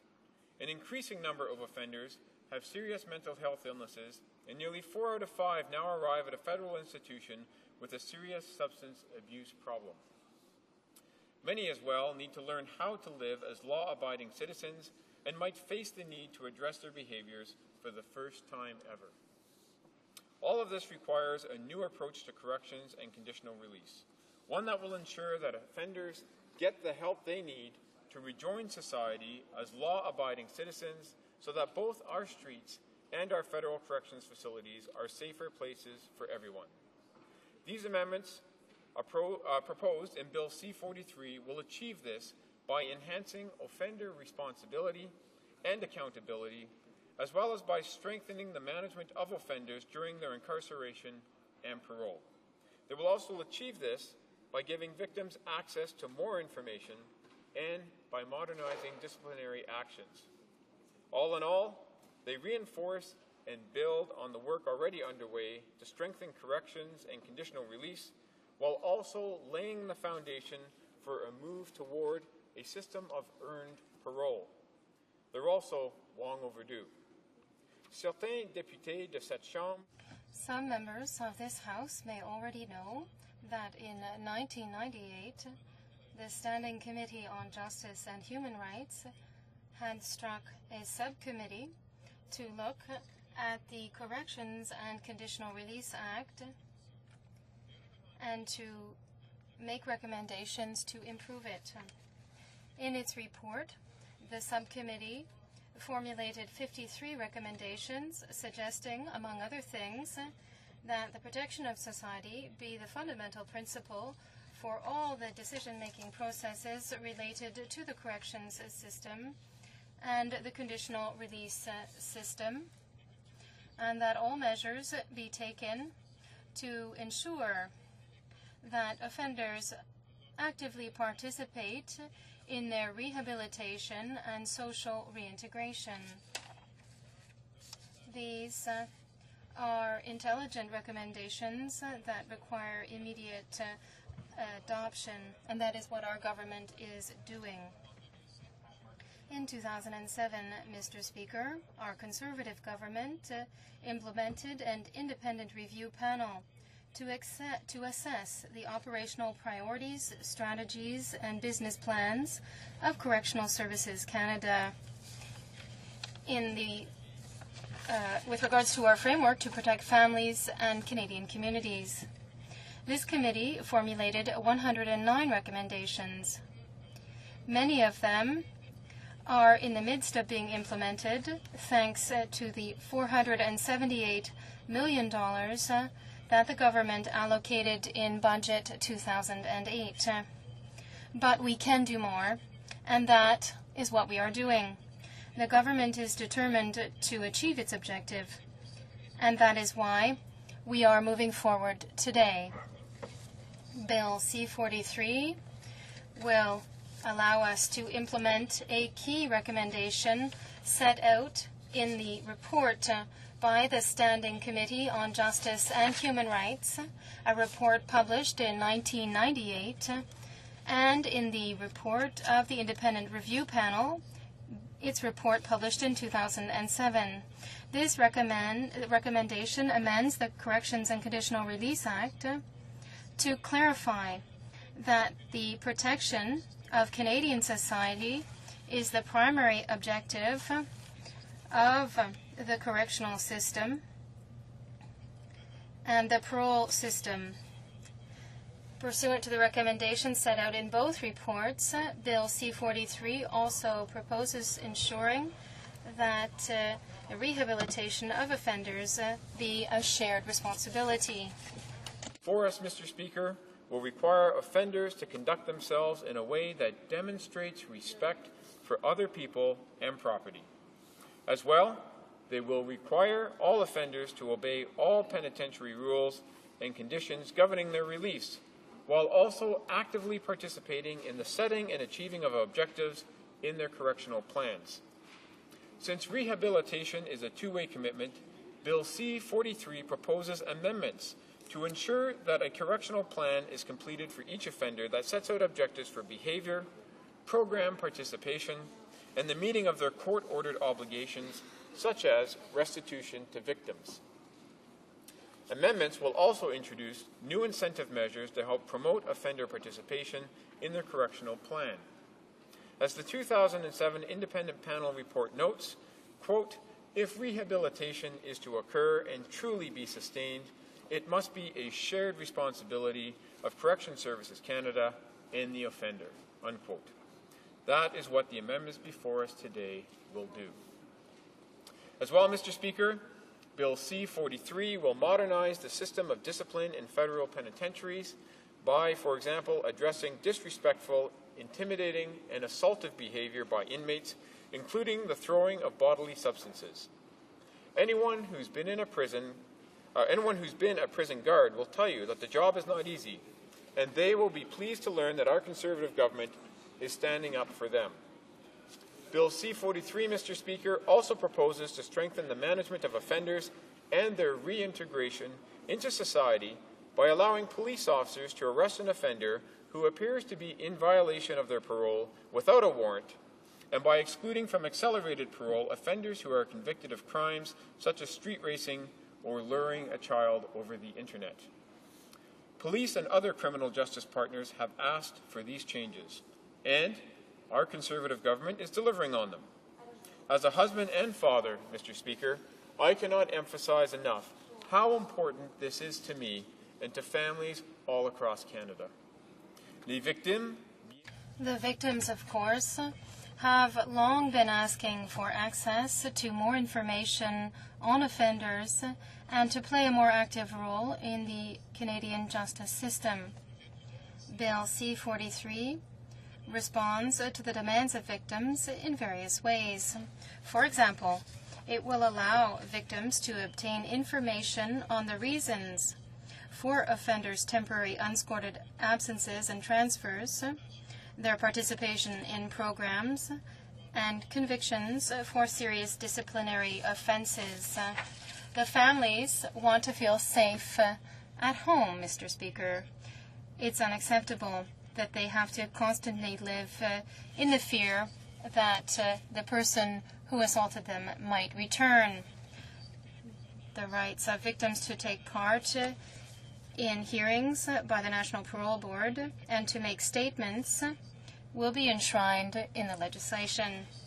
Furthermore, offenders will be unable, in most cases, to withdraw their application for parole in the 14 days or less before a hearing.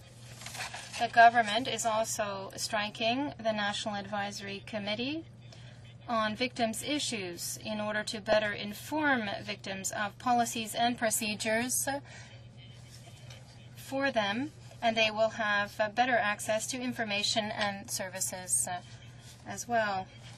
By Bill C-43 are balanced and fair.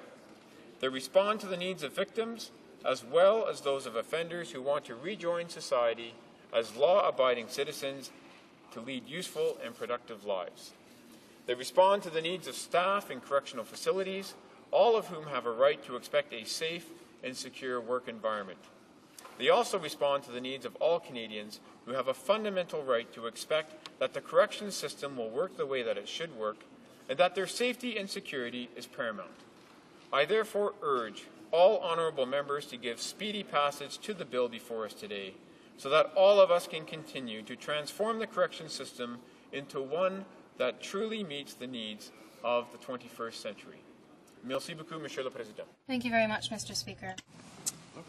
Questions et commentaires. Questions and comments? The Honourable Member for Manicouagan. Thank you, Mr. Speaker. I listened carefully to the speech by the member for Glengarry Prescott Russell, and it's a bit contradictory, Mr. Speaker, because he says there are 5 kids, they want to protect them.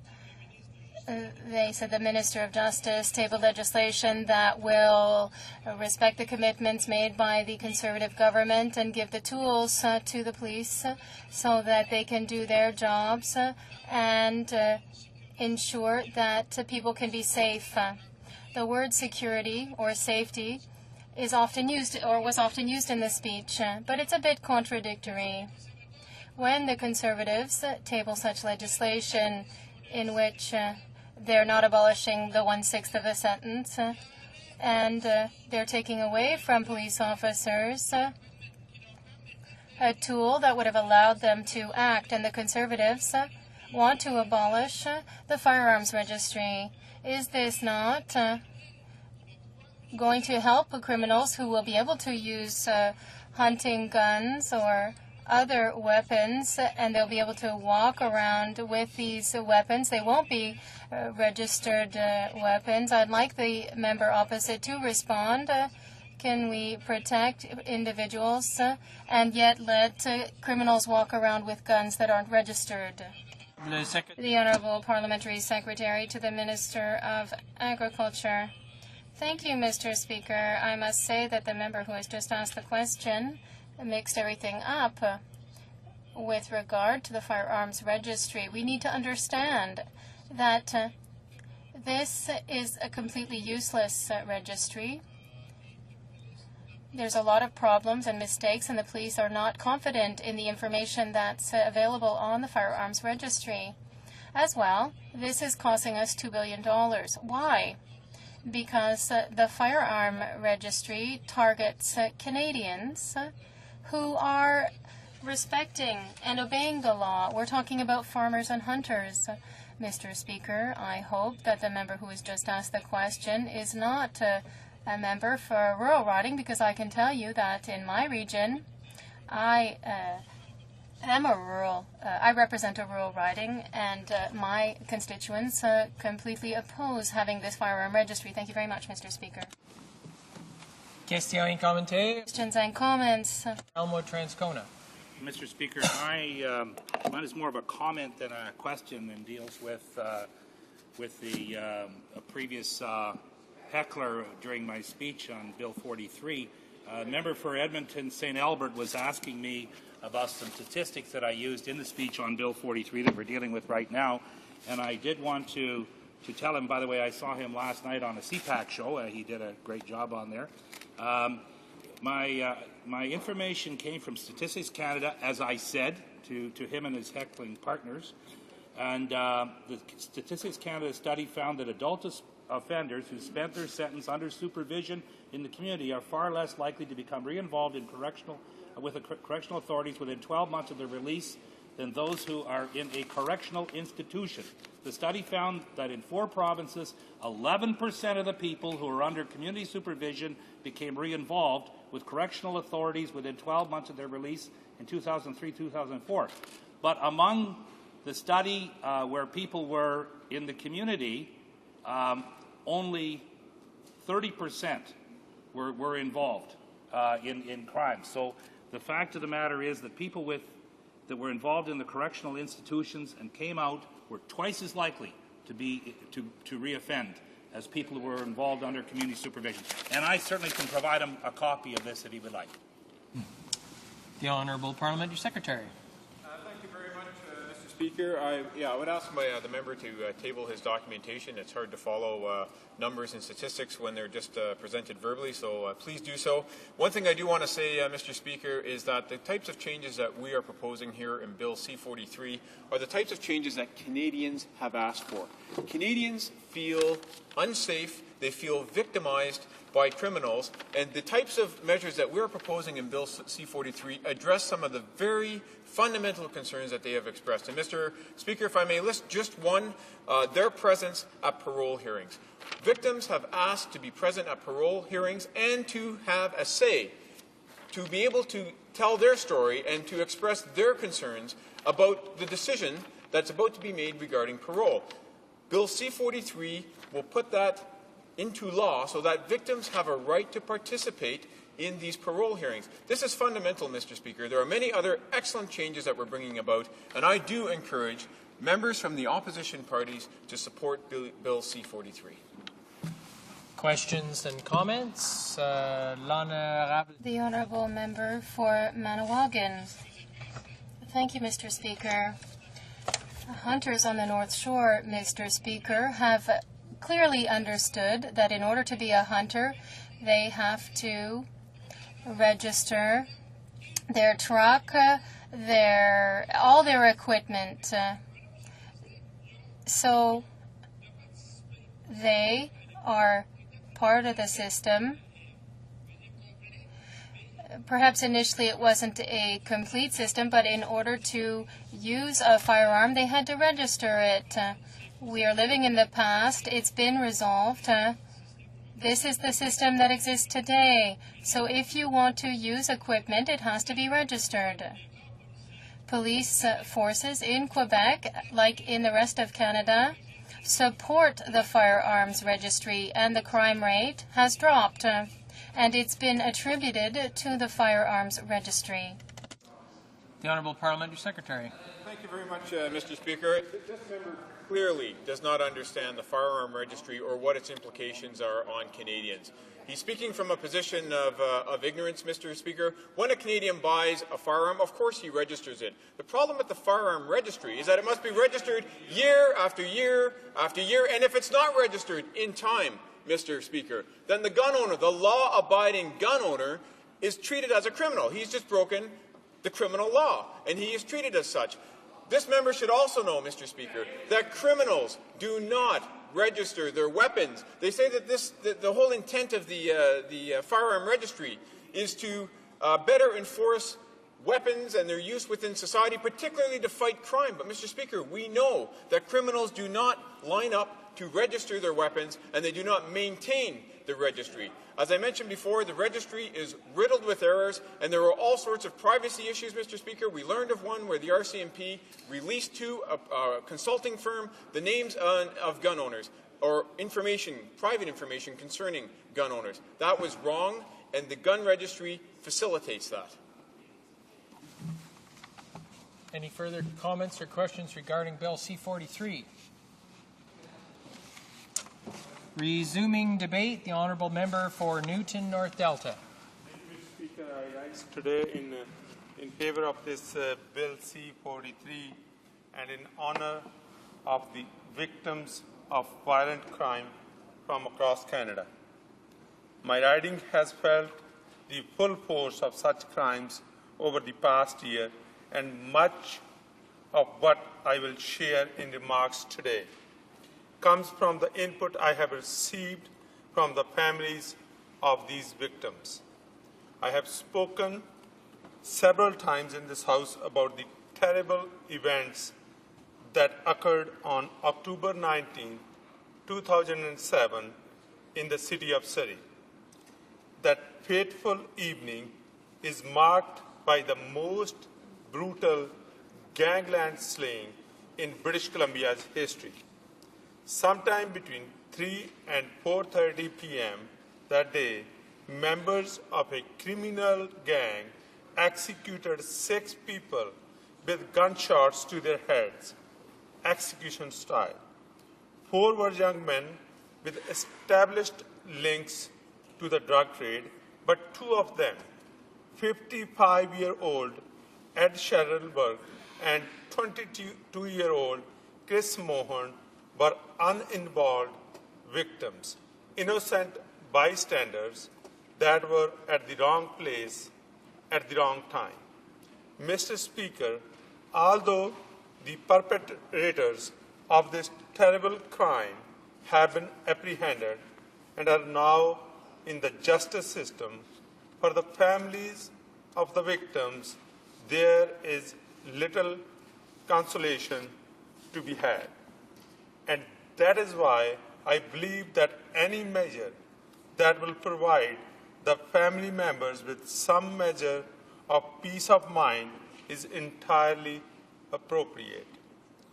Bill C-43 makes improvements to the healing process that strengthen the rights of victims and of society in our parole process.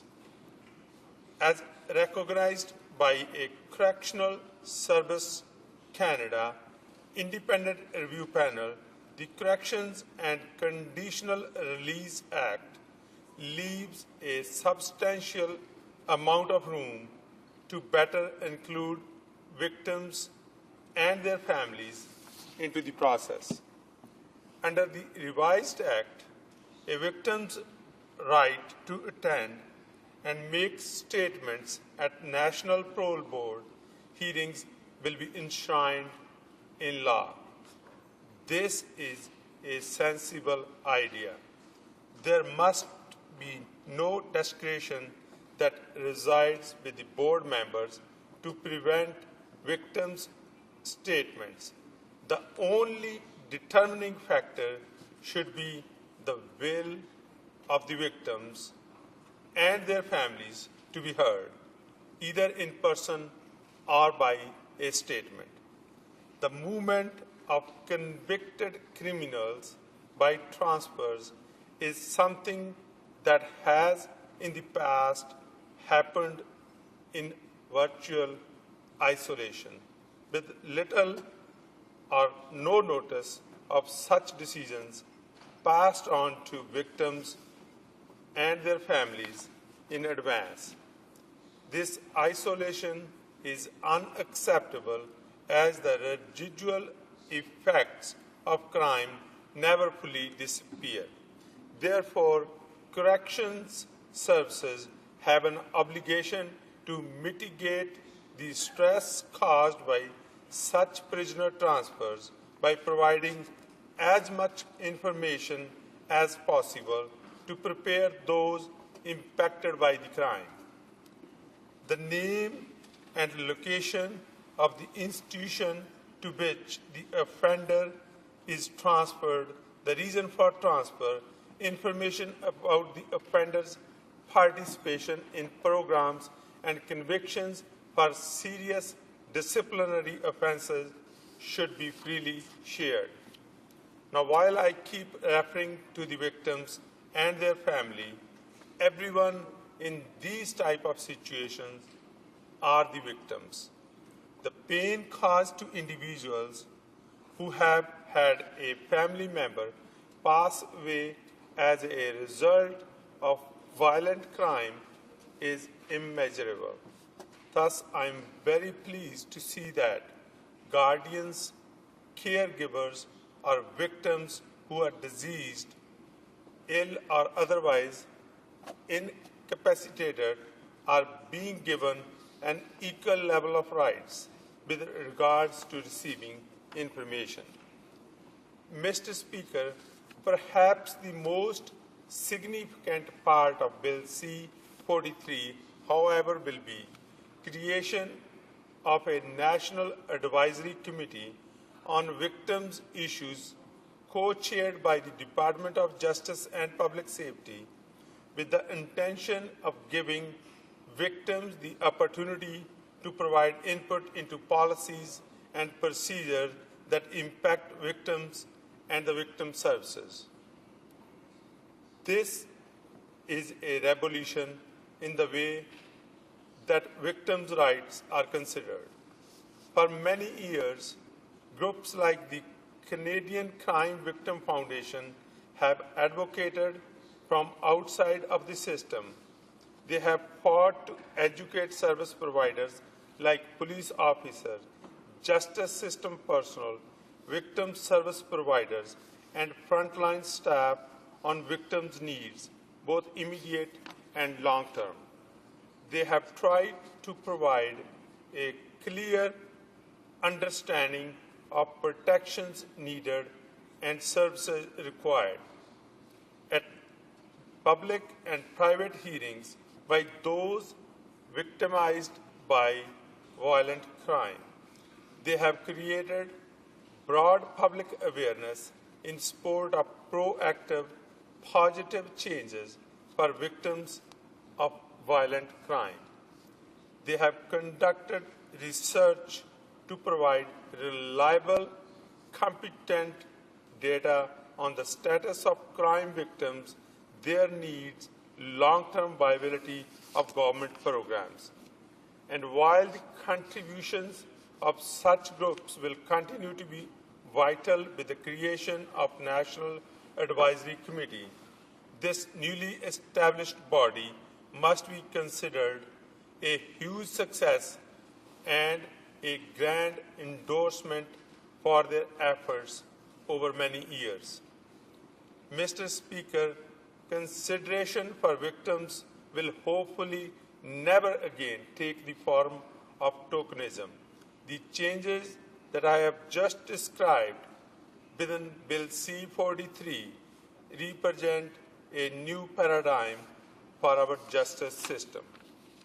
Never again do I want to have to face victims or their families and have to hear about how they have been systematically and institutionally cut out of the process of justice and as a result had their healings replaced by anger, frustration, and complete and utter hopelessness. Every member in this House has constituents and neighbors that have been impacted by the violent crime, and regardless of party affiliation or personal viewpoints, this is a bill that we should support in unified confidence in honor of victims. I encourage all members in this House to step forward to do the right thing in supporting this important and long overdue piece of legislation. Thank you, Mr. Speaker, and I thank you for giving me an opportunity to speak on Bill C-43. Questions and comments? The Honourable Parliamentary Secretary to the Minister of Public Safety. Well, thank you, Mr. Speaker. I would just like to publicly recognize the member from Newton North Delta for his passion plea for victims. And I think it's fair to say that his personal plea is certainly genuine, and we would certainly welcome his support, and we would hope that he would work with some of the colleagues on the other side who perhaps are not as interested as him in passing this legislation. And I know from what he had to say that he's given a great deal of thought to the legislation and research on it. One of the important parts, I think, for all of us is the automatic 1/6 reduction from people who receive sentences. And I'm just wondering if he's ever found anyone, a victim or a citizen in his community, who thought that a 6-year sentence for a first-time offender meant 1 year. The Honourable Member for Newton North Delta. Thank you, Mr. Speaker, and I would like to thank the Parliamentary Secretary for Public Safety for his kind remarks towards me. It's not about me, it's all about the victims, it's all about Canadians, it's all about the society that we want to create, a safe society for all. In fact, when I look at even members on this side, I mean, they carry the hurt. They are going through similar situations as the Parliamentary Secretary or myself or any other member in this House. And this is why we all collectively have a duty towards the society to make sure that we are living in and our kids are going in a safe society. And I'm certain members on this side, particularly the Liberal members, are committed to make sure that we work along with the government to pass these legislation that give our victims, that give the Canadians a peace of mind. When it comes to the question that the Parliamentary Secretary asked, certainly, I mean, day to day, you go, you talk to people, and that is the feelings, and only way we can deal with it is bringing in tougher and minimum mandatory sentences that will take care of the question that you posed. Questions and comments? The Honourable Member for Timmins, James Bay. Mr. Speaker, we've spent pretty much the better part of the last 4 years in this House listening to the Conservatives shout and holler about getting tough on crime. It seems to me most of it is dumbing down on crimes, trying to oversimplify issues. We talk about a balance of making our streets safe. Well, one of the number one ways to deal with recidivism is to ensure that people don't go back in if they have, and to do that they need to have supports within the community. So it's all fine and well for this government to come forward and legislate what they're going to do to people in prisons. There seems to be no plan when they come out of prisons. Issues, for example, like a national housing strategy. I've dealt with men coming out of prison. If they have no secure lodging, if they don't have safe environments for them to start to rehabilitate, they reoffend. It's the same issue with drug addictions. We know how many of the people who are in jail for crime because of their addictions, unless we have measures in place, they will reoffend. We see that again and again and again. You can talk to police, they will tell you that. You can talk to social workers. And yet we see with this government no plan or vision in terms of dealing, as we would say, draining the swamps of criminal behavior by ensuring that the people who are most likely to cause threat are dealt with when they come out so that they can actually begin to become constructive members of society. And I'd like to ask the Honourable Member what his views are in terms of having a long-term, larger vision in terms of getting smart on crime. The Honourable Member for Newton North Delta. Thank you, Mr. Speaker, and I would like to thank the member from Timmins James Way, and I can't agree any more with him. I mean, in fact, if Mr. Speaker, this honourable member goes back into my speeches that I have made on crime, in fact, I have always supported every piece of legislation on to be tough on crime that came in this House, whether it came from the NDP, Conservative Bloc, or the Liberal. I have always stood to be tough on crime, but at the same time, we got to make sure that the factors that this member mentioned, education, prevention, and rehabilitation, are part and parcel of this society, to make sure that those criminals that are put in jails, when they come out, they do not come out as bigger criminals. Only way we can make them as productive members of the society are by making sure that they are given proper rehabilitation and proper tools to, when they come out, and they come out as productive citizens of this great nation.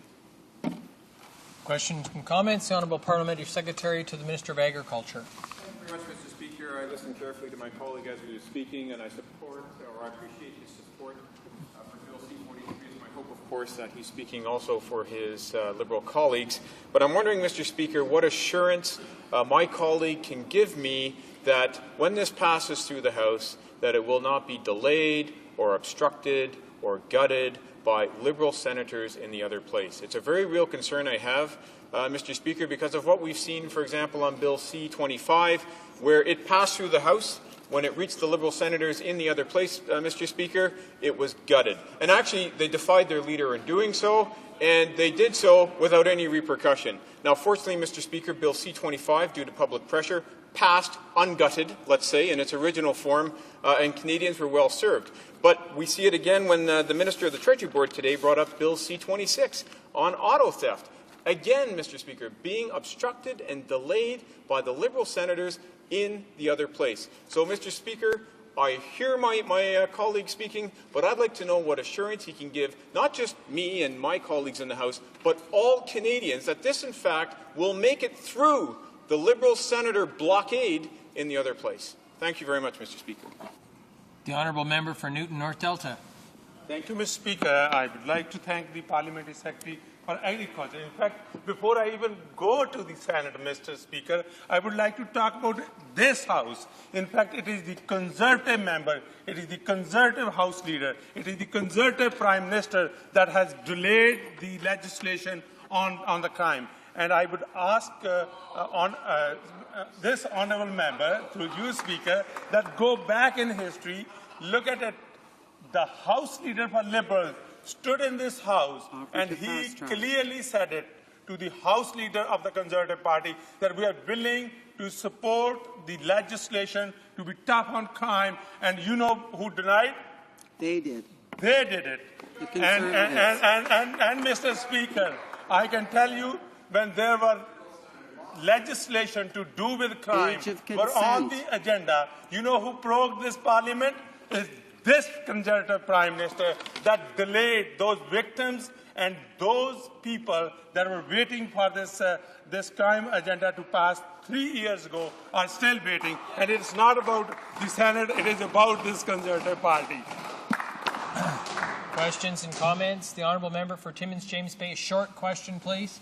Thank you, Mr. Speaker. Well, I'm always fascinated. The Conservatives are always going on about Liberal senators. Now I could go on about Liberal senators all day. But I'm wondering with them if it's an attempt to divert from the Canadian public, that instead of accountability, they basically started to fill the Senate with bagmen, friends of the party, that anybody who flips pancakes and raises money for the Tories are now going to be our sober second thoughts in the House, in the upper chamber. And I'd like to ask my honourable colleague, given the rat pack that they put in the Senate, doesn't this show that everything that they told the Canadian public about being accountable and bringing in better people to the Senate, that they've just basically filled it with bagmen and friends and cronies?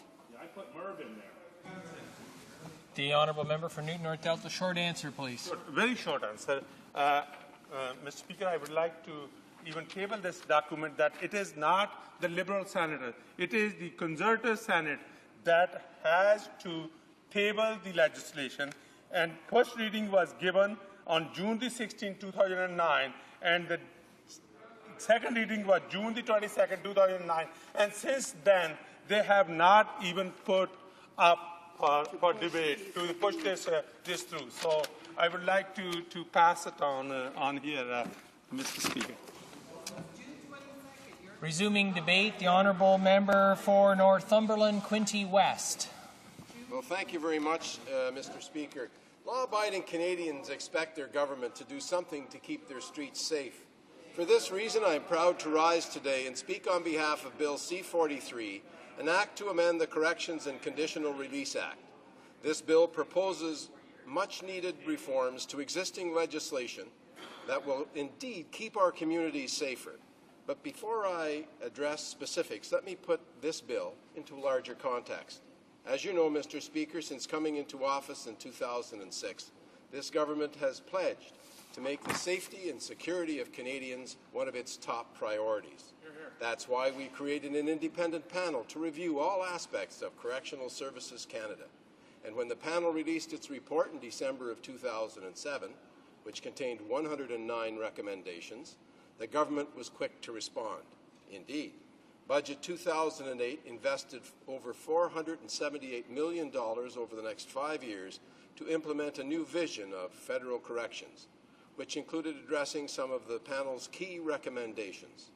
This laid the foundation for the amendments to strengthen the federal corrections system that we are proposing today through Bill C-43. This bill proposes reforms in 4 key areas. It would provide better support for victims of crime, enhance accountability and responsibility of offenders, strengthen the management of offender reintegration, and modernize disciplinary action. Let me begin with victims of crime, because when it comes to our correction system, they are so often last on everyone's list. Mr. Speaker, the current Act clearly recognizes that victims of crime have an interest in the correctional and conditional release process. Yet victims and their advocates have expressed dissatisfaction with the current law. They have called for improvements that would assure them of a stronger voice in the process.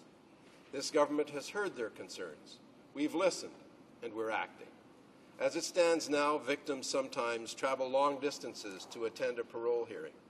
But if offenders withdraw their participation, the hearing could be cancelled at the last minute. This creates both a financial and emotional burden for victims. This bill proposes that when offenders ask to withdraw 14 days or less before the date of the hearing, the board may still proceed as scheduled unless there are particular circumstances. And victims would have the right to ask why the offender has waived a parole hearing.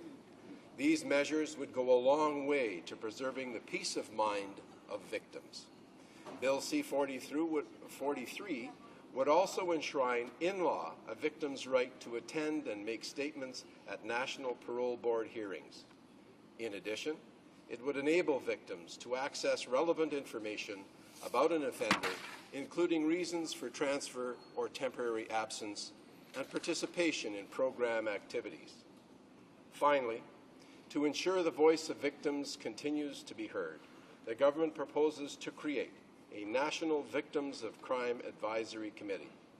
This body would enable victims to share their views and perspectives on corrections issues. In this way, the government would keep better informed about the needs of victims.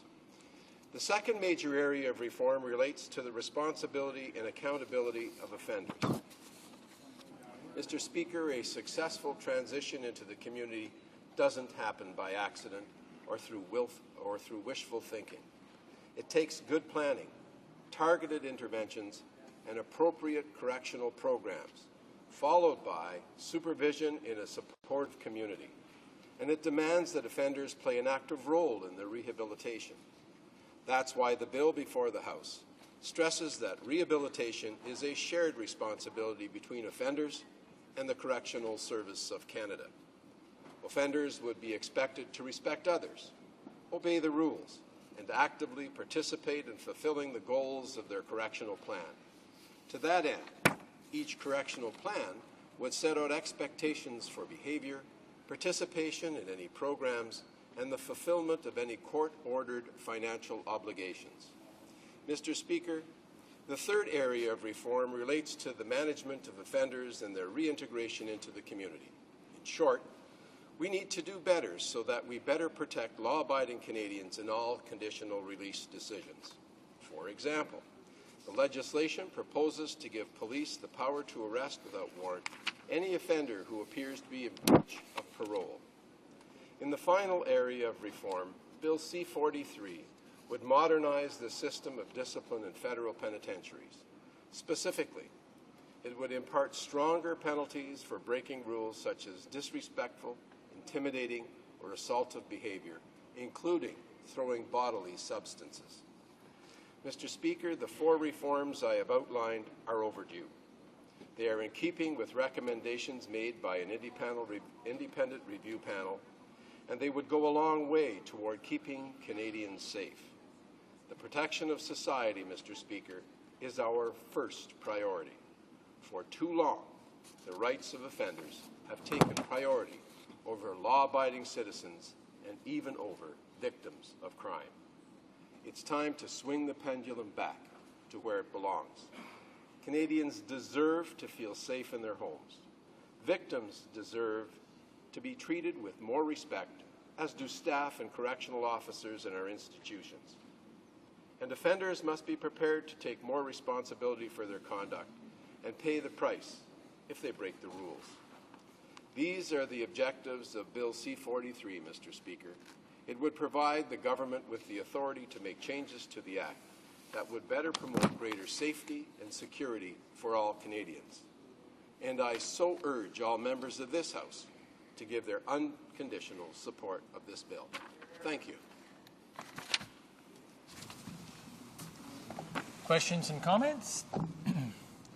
The Honourable Member from Edmonton St. Albert. I'd like to thank the Honourable Member for his very thoughtful speech and for all of the hard work that he does both on the Public Safety Committee and on the Justice Committee. I know that prior to entering his career as a parliamentarian, he had a long career as a member of the Ontario Provincial Police Force.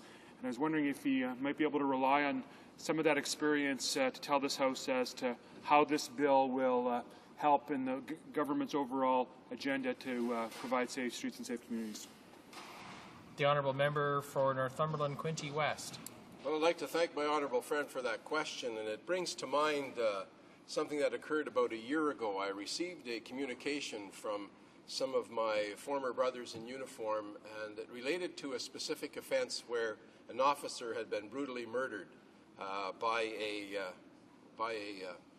a criminal, and this murder was the subject of great community upheaval because, by its very nature, the Ontario Provincial Police Force polices some smaller, more rural communities in most circumstances.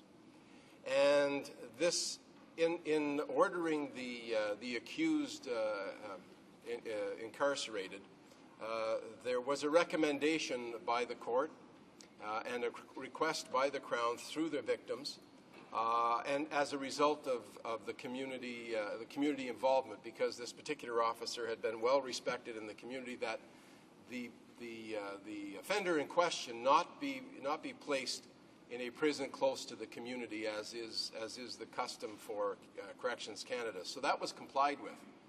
But what has occurred without the knowledge of the victims, and at the last moment, was a decision by Corrections Canada as a result of a court decision to move the prisoner back into the community, and this created a great upheaval.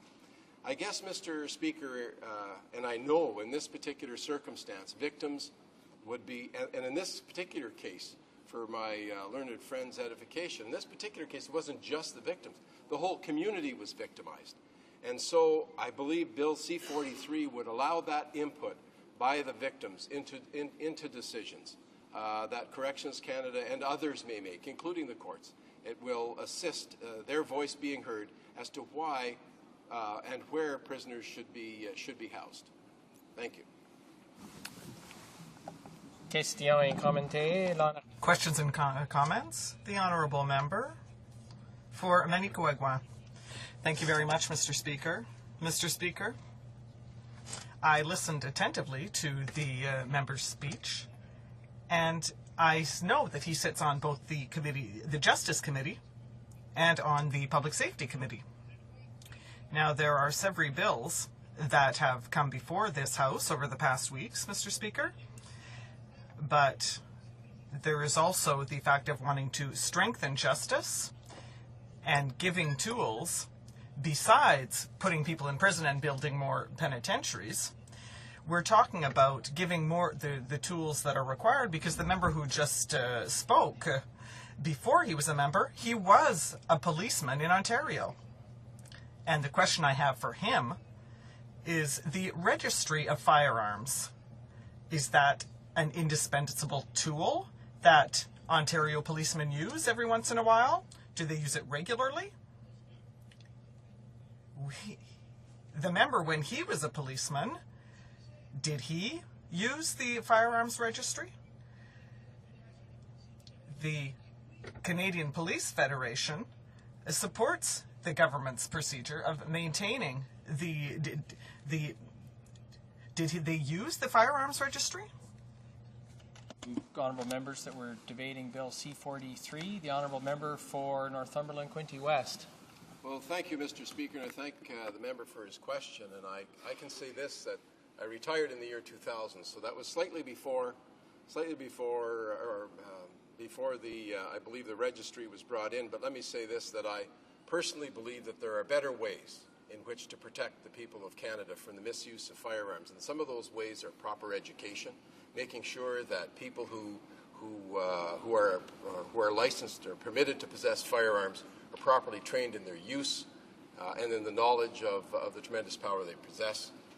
I believe that we should make sure that only the right kind of people are permitted to have firearms.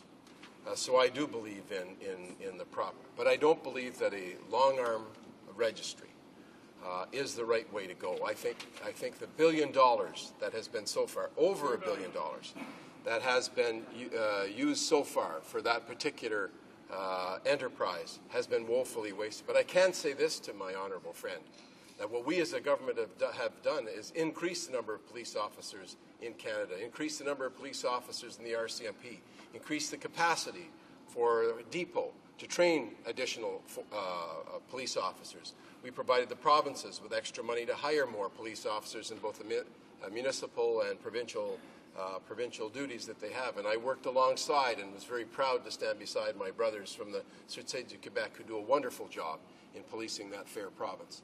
So this government has done much, but I believe the long gun registry does nothing, in my view, to protect the average citizen from the misuse of firearms. Questions and comments? The Honourable Member for Edmonton Strathcona with a question on Bill C-43. Yes, thank you, Mr. Speaker. The question I would like to put to the member across the way that spoke on Bill C-43 would be this. We're hearing the same repeated comment over and over again, we care about the rights of victims. Could you please comment on the fact that I would think that first and foremost we should have a criminal law policy that prevents crime. That's probably the best thing we can do for victims of crime is to avoid victims of crime. And a lot of that could be done through more community policing, many programs that we raised in the House previously. But the second aspect that we're told by criminologists and experts who study this and have provided in-depth reports and have analyzed this roadmap, CSC roadmap, is by yanking back all of the programs such as the prison farms and spirit circles and so forth, what we're doing is we're allowing for greater recidivism. Because the very purpose for having the educational programs in the prisons is so that we don't have repeat crimes and yet more victims of crime. So could the members speak to this bill and whether or not they intend to have as a follow-up to the passage of this bill moving forward with their roadmap? The Honourable Member for Northumberland, Quinte West. I'd like to thank the member for her very good question, as a matter of fact, and this government has put quite a few millions of dollars towards crime prevention, in particular the use of drugs. In other words, dissuading our youth in particular from using drugs. And without going into any numbers, I would like to tell her that community police, when she mentions community policing, that is the way, as far as I know, all police forces in at least Ontario and I believe Canada provide policing services. And I can tell her, for her edification, that in my last role as programs manager in the detachment I worked at, I brought in programs or assisted in the bringing in of programs with the Board of Education, such programs such as DARE and other programs. So we are actively doing that, not only as a government, but many police forces across Canada. And of course, we recently, the Justice Committee, were in Halifax, and we talked to the chief of the Halifax Police. And there again, about 50% of the funding for many of their programs is federal funding, and they work with youth, at-risk youth in their community. So a lot of good is going on. But let me tell you about criminologists and study. You say they study it. Well, I can say that members such as myself have lived it. Members such as the Parliamentary Secretary, the Minister of Public Safety, lived it for over 30 years as a chief of police in one of the communities in Ontario.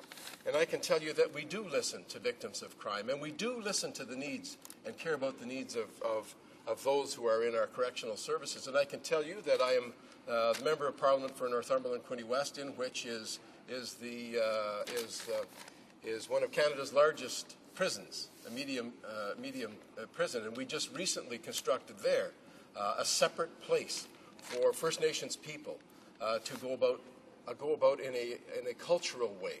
The rehabilitation, the healing circles, teaching them some of the traditional methods by which, when they leave that institution, can earn a living. And we also teach them many other things, such as sandblasting. Most of the people in that institution, when I've talked to the instructors there, most of the people who get their sandblasting papers never return to prison because they have a job in many cases before they even leave prison. So there's a lot of good stories there, and we shouldn't just use blanket statements. Don't forget, some of us in this House have lived it and studied it. Thank you very much for the question, Mr. Speaker. Reprise de débat. Resuming debate, the Honourable Member for Ansick. Thank you, Mr. Speaker. It is with great pleasure that I stand today to speak to Bill C-43, Corrections and Conditional Release Act.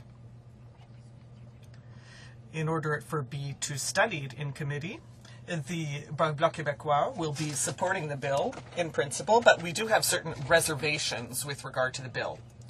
First, one of the elements of this bill seeks to attack, perhaps indirectly, the mission of the Canadian Correctional Service. And throughout my speech, I'm going to replace the word Correctional Services Canada by CSC. So it establishes as the paramount consideration the protection of society. So the CSC already seeks to protect society by assessing the risk of detainees and to urge them to participate in programs to ensure the protection of society. Now, when the Conservatives talk about the protection of society, they mean keeping more people in jail as long as possible. Because when you look at the term protection of a society under the CSC mandate, it's keeping people inside. Now, the protection of society actually means to keep the most dangerous offenders in jail, to help them participate in programs, because one day, unavoidably, they will be released from prison, at least most of them, whether it be at the end of their sentence or at the 2/3 mark. Rehabilitation, in my opinion, contributes to the rehabilitation of society and the protection of society as well, and I don't think the government understands this. In fact, Mr. Speaker, in the summary of the bill, as I already said, it states that the protection of society is the paramount consideration applied by Correctional Services Canada as part of the corrections process. Now, Mr. Speaker, that is already stated clearly in Section 4 of the current Act, in paragraph A. It already exists right there. So what is the government's aim? Do they want to smoke and mirrors? Let's see. Is this a change of philosophy? I don't know, because it already exists in the bill. However, the current Section 4, paragraph A of the Act is in the section entitled Principles of Operation. Now, the government took this section, and now it is putting it in the part entitled Purpose of the Correction System. Now, I believe, Mr. Speaker, that this change is undoubtedly not innocuous. Currently, the aim of Correctional Services Canada, and I'm going to read this to you, it seeks to contribute to the maintenance of a just society living in peace and security. As I said, living in peace and security by ensuring sentencing using custodial measures and surveillance and human measures, and also by setting up appropriate programs in penitentiaries or in the community for the rehabilitation of offenders and to ensure their social reintegration as responsible citizens. Now, currently, the aim of the Correctional Service appears to me very balanced, so I would urge all parliamentarians who will be sitting on the committee when this bill is studied to understand the consequence of this change in terms of the importance attached to the protection of society. Why is this section being changed places in the Act? If there's no consequence to this amendment, well, then why this performance? And if there is a reason for it, then we have to find out what it is. In my opinion, I may be wrong, but I think that in terms of, or rather using the pretext of protecting society, this government wants to make criminals more responsible and make public safety more fragile, because the longer people stay in prison needlessly, well, obviously, the more they become hardened criminals, because penitentiaries are not vacation camps. It's actually the university of crime. Now, all detainees, or most of them, are released one day, and the aim of protecting society depends on the rehabilitation of these people and their participation in programs so that they are not only rehabilitated but less dangerous, because we need to be honest. We need to say that we need to realize that some prisoners cannot be rehabilitated. And the aim of the correction system, by encouraging them to participate in these programs, is to make them less dangerous for society. Now, there are other elements in this bill as well. The bill wants to grant victims the right to participate in parole hearings. It also seeks to authorize the CSC and the National Parole Board to disclose to victims certain information.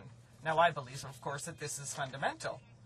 When I was a parole officer, I saw many victims who, were at the corner store, and who's right there in front of them, their aggressor. Now, that's unacceptable. Victims must be informed as to when prisoners are released from prison.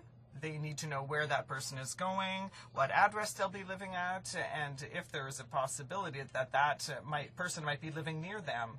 That's basic. And victims must also be able to make statements and express themselves during these parole hearings. That's a very basic notion. So by attaching more importance to the victims, this bill seeks to empower criminals with regard to the actions that they have committed, and I think it is important that victims can participate in these hearings, because it can also help them heal with regard to the crime that was committed against them. Now, all of this, Mr. Speaker, the Bloc Québécois has already brought this up. Now, this is not new. We even developed a plan to crack down on crime. We developed it 2 years ago, whether it be street gangs, the place of victims in the correctional system, and even in the judicial system in general. So this bill is a lot of déjà vu. So we feel that victims in the parole process, that their involvement should foster the healing process, as well as strengthening their trust in the legal system, in the penal system, because sometimes we hear people say, well, we don't trust the justice system anymore. So involving the victims is a very basic point. Although the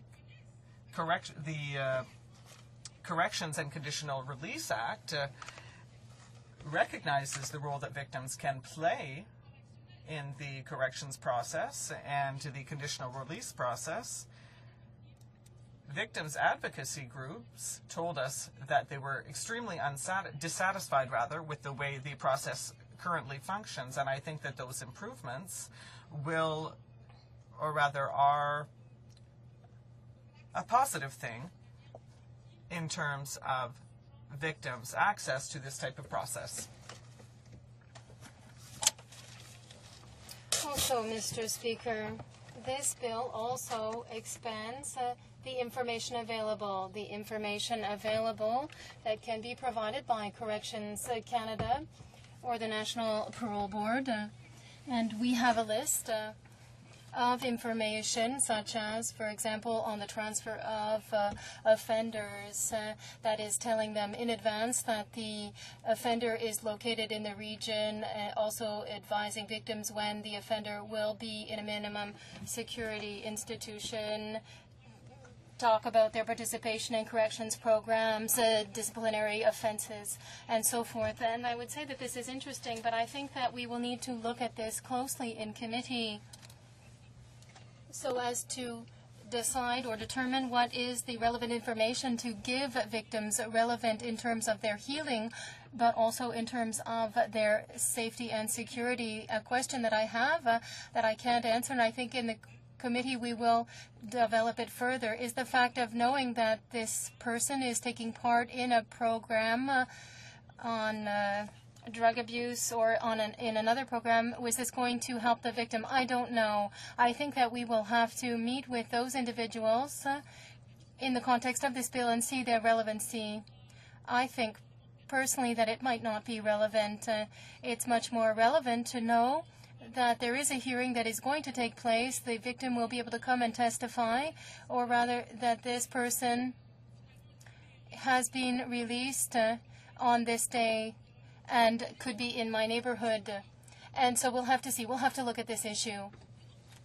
Another interesting point is the empowerment given to the offenders, the rehabilitation of offenders, social reintegration.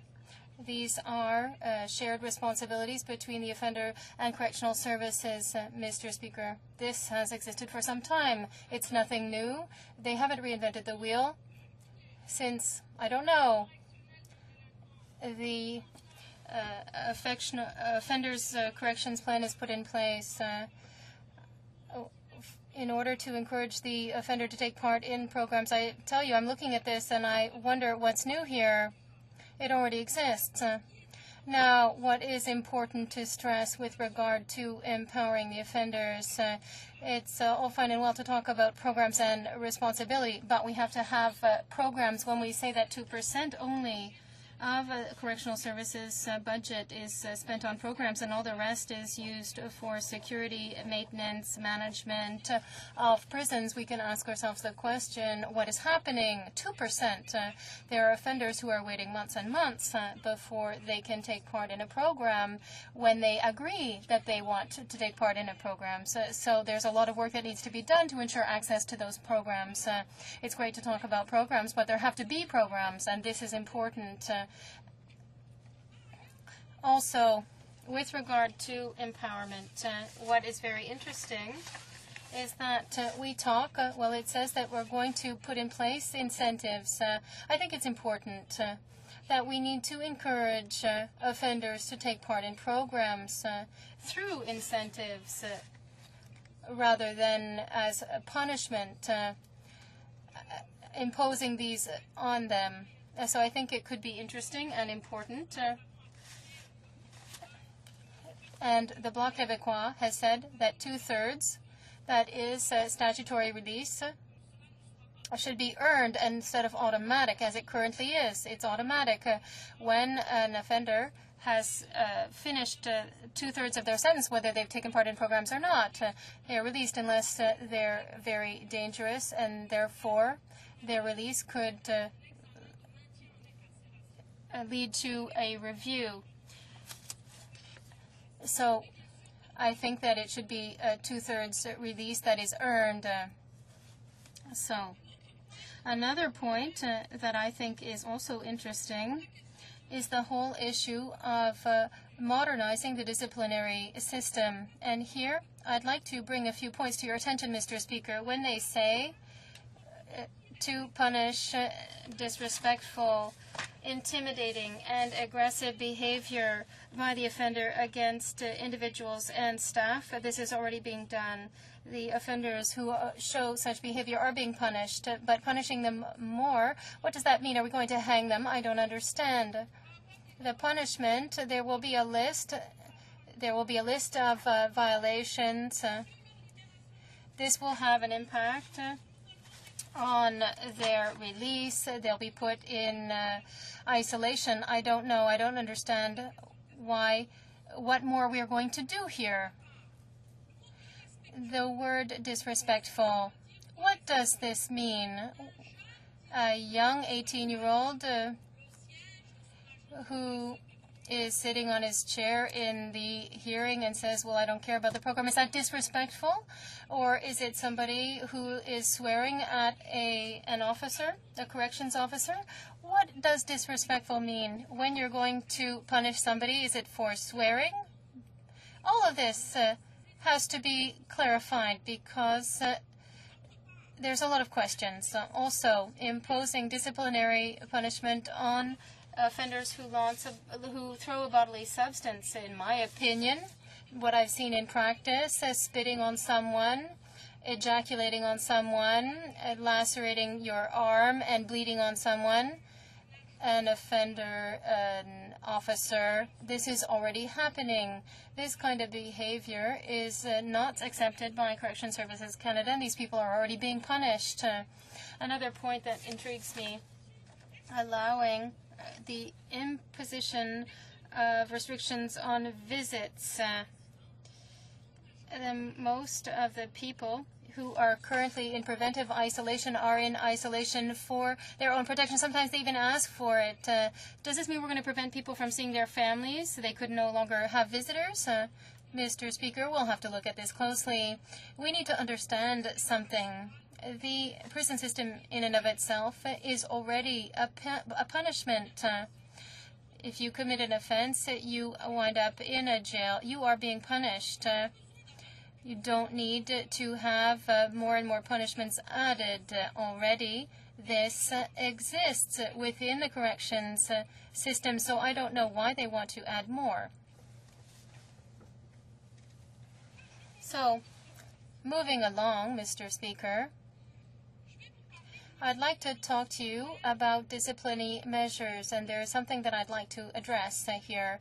And we're talking about individuals with mental health issues.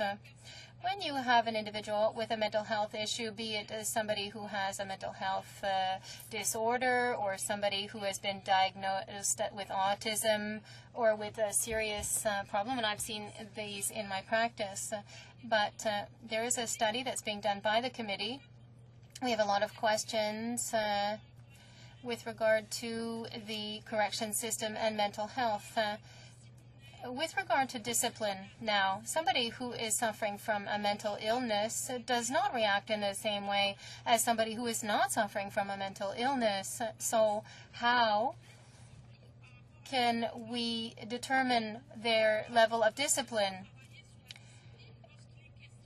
You can't really work on it when you're talking about people who are in prison who are suffering from serious behavioral issues or autism or mental health issues. We'll really have to look at this very closely. It's all fine and well to talk about disciplinary measures, but you have to understand that not everybody is equal in terms of how they behave in society, and I think we need to take into consideration these particularities. This government says that, and we hear this constantly, that it is working to protect society, that it is a priority for this government. 2 minutes. Oh, okay. Well, Mr. Speaker, I'd like to give you a few points that I find somewhat abhorrent. When we talk about protecting society, we don't talk just about building more prisons, putting more money into the police forces. We're talking about rehabilitation. I find it extraordinary when the Minister of Public Safety and the Minister of Justice refuse to fund a program to reduce repeat offenders among young sexual offenders. there's a circle of responsibilities, the name of the program. There's no explanation. Furthermore, everyone agrees to give them this subsidy. The program has existed for 15 years. It's been proven in Europe and in the United States. So this is a problem. Another example, in my riding, I have a few halfway homes. They receive some individuals who have mental health issues and others who are sexual offenders, pedophiles among others. How is it, Mr. Speaker, and this has been a number of times that I've asked this government to ensure that corrections does not transfer pedophiles into halfway houses near schools? There's even been a motion by the Montreal School Board supporting me in my request. There is a daycare with more than 50 young children there as well. It's like taking the lamb and you put it in the wolf's mouth. So when you talk about protection, it's not just prisons, it's not just filling the breaches, it's taking concrete action. You don't need legislation to do this. You call the commissioner, you give him a directive, and you say no more pedophiles in halfway houses near schools. It's not very complicated. Thank you, Mr. Speaker. Questions and comments? The Honourable Member for Timmins, James Bay. Microphone, please. C'est moi? Do I have the microphone? The interpreter apologizes. The microphone is not working. The Honourable Member for Manicouagan. Thank you, Mr. Speaker. You have seen, and my colleagues are here, can see, through the quality of the speech given by my colleague from HoC has shown professionalism through the quality of her speech, her research, and she should continue to help the government with regard to this bill. And with all due respect, I would ask unanimous consent of the House in order to allow the member for Hunsik to continue her excellent speech. Will the member have unanimous consent? No. Questions and comments? Questions and comments? The Honourable Member for Timmins, James Bay. Thank you, Mr. Speaker. I guess I can't. There must have been some fog down at that end of the hall. I'm trying to see what was just going on there. I'd like to ask my honourable colleague. She sat in this house with us. We've been here day after day, month after month. Now it's year after year, and we see the same howling crew in the backbenches of the Conservatives stand up every day and shout, "You're not helping us on tough on crime." They equate judicious review as somehow support for pedophiles. They use this dumbing down. They shout. They intimidate people. They use attack mailings. They misrepresent what we do. In fact, they use our tax dollars to misrepresent the work of what we do in the House of Commons, which is to make sure that legislation that is brought forward is in the public interest, that it's good policy, that this isn't some dumbed-down gang fight. This is about ensuring that we have a vision in our country. And I'd like to ask my honourable colleague, she's been in here, she's seen these people and how they act, and how would she explain to the House what she sees in terms of this lack of vision for a grand strategy for crime, for safety, and for building a proper, safe nation? The Honourable Member for Hunsik. Thank you, and I want to thank my colleague for that question. I think there is a lack of vision, an egregious lack of vision, of overall vision in all the bills that are brought before the House. But there is a philosophy that concentrates all those bills. And as time goes by, I realize more and more that they're talking about prisons, arrests, punishments, but that's not how you fight against crime, unfortunately, because we have to understand that crime is a result of poverty. It's because you can't find employment. It's because of discrimination. It's because there is a school dropout. There is prevention and rehabilitation, and until we ensure a balance in those things, we will not wind up with long-term security. Let me give you the best example, which is the United States. There is no country that jails more individuals than the United States, and yet we see that the prisons are full, overcrowded. There's lots of gangs. They have street gangs, child kidnappings, production of child pornography. It's the top producer of child pornography in the world, along with Russia.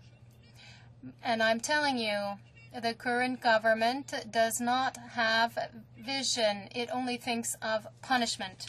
Questions and comments? The Honourable Member for Drummond.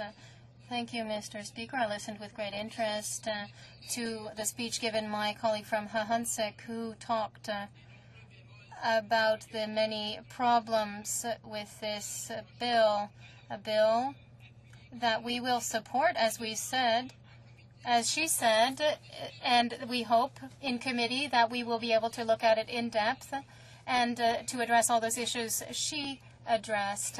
My colleague from Manicouagan also, and I know that you weren't very pleased with some of the comments, but said that as the government is pretending to be tough on crime and wants to put people in prison, wants to increase the fight against crime, at the same time it wants to decrease control of firearms. So these two things are happening simultaneously. My question to my colleague is simply this. She explained in great detail the fact that we're moving more and more towards an American-style justice to put the focus on arrests rather than on rehabilitation. Does she agree that this kind of American-style justice is not simply based on right-wing ideology, a cowboy ideology? Thank you, Mr. Speaker. The Honourable Member for Hunsik. Mr. Speaker, I want to thank my colleague for that question. And I would say yes, but I also want to draw your attention to the whole firearms registry issue. I listened to my colleague, who is on the Standing Committee on Public Safety, say that, well, we want to reduce or abolish the long gun registry. I'd like to bring your attention to the fact that long guns in Canada obtained illegally are those that are most often used by criminal gangs.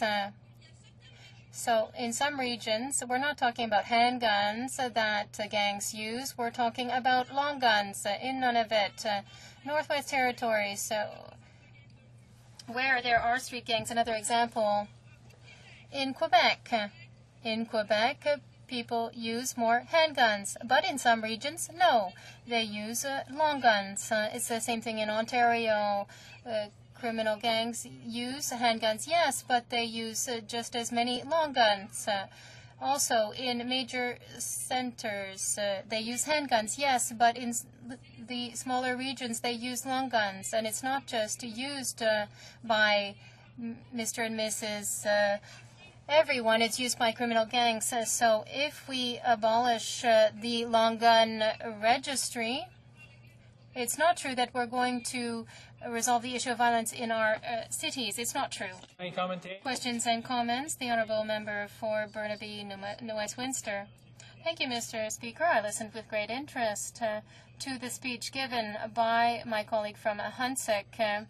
And what I find the most important in her speech is the contradiction between the Conservatives' words and their actions. We have seen now that they did not keep their promise to add 2,500 more police officers, and also we've seen cuts in programs that prevent crime in order to avoid having more victims. Does the member not agree that these cuts show the Conservative Party agenda, which is instead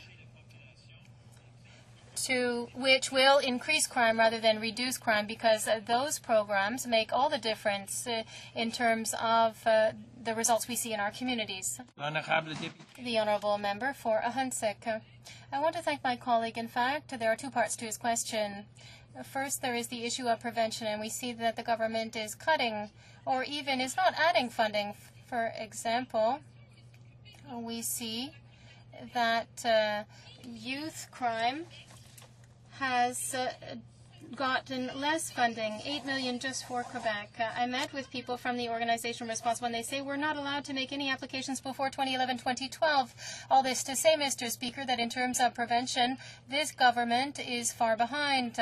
But furthermore, what is quite terrible is that they always want people to believe, and perhaps even this government takes the easy way. It's much easier to reassure people by telling them, well, we are adopting legislation against crime, mandatory minimums. So you are giving the public the impression that you are protecting them without providing the resources, but without money and resources to support those legislations, this will do nothing. What we want to do, what the government wants to do, is fill up the prisons without adding another cent to the prison budget. How much more are they going to give Corrections Canada to deal with the numerous people that will have to be imprisoned? I'd like to know. So when they create laws, money has to be invested, but what they're doing is they're making laws and they're making people believe that they're going to protect them with empty legislation. Not 1 cent will be invested in anything real, and as my colleague said so well, prevention. What about prevention? It's just crumbs. What about when there's drive-by shootings in Vancouver and Toronto? Well, they're going to say, yes, we're going to invest so many millions. But has the government gone back to Vancouver to see if things have calmed down? Did they go back to Toronto to see if things have calmed down? Did they go see? Have they gone to Regent Park to see the young people there who are suffering, people who live in fear, who suffer from violence? No. No. It's much easier to adopt empty laws than to say they're putting in place mandatory minimums and yet not 1 red cent in real things. And that is unacceptable, Mr. Speaker, because we are mortgaging the future of young Canadians and Quebecers for years. We will pay for this, and I can tell you that.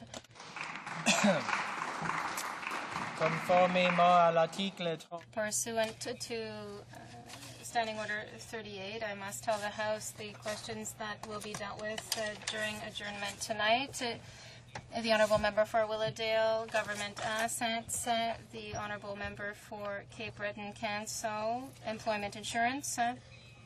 Resuming debate, the Honourable Member for Burnaby, New Westminster. Mr. Speaker, and I rise to speak on this issue of crime and the Conservative approach to crime, which is embodied in Bill C-43. And Mr. Speaker, I feel a little bit like Groundhog Day, because when the Conservatives came to power, they were hoping, as you know, Mr. Speaker, to try to use the crime issues and the legitimate concerns that Canadians have from coast to coast to coast around the criminal justice system and the fact that it's not functioning, to try to get a majority government. Mr. Speaker, you'll recall at the time the Justice Minister was throwing out bills like candy.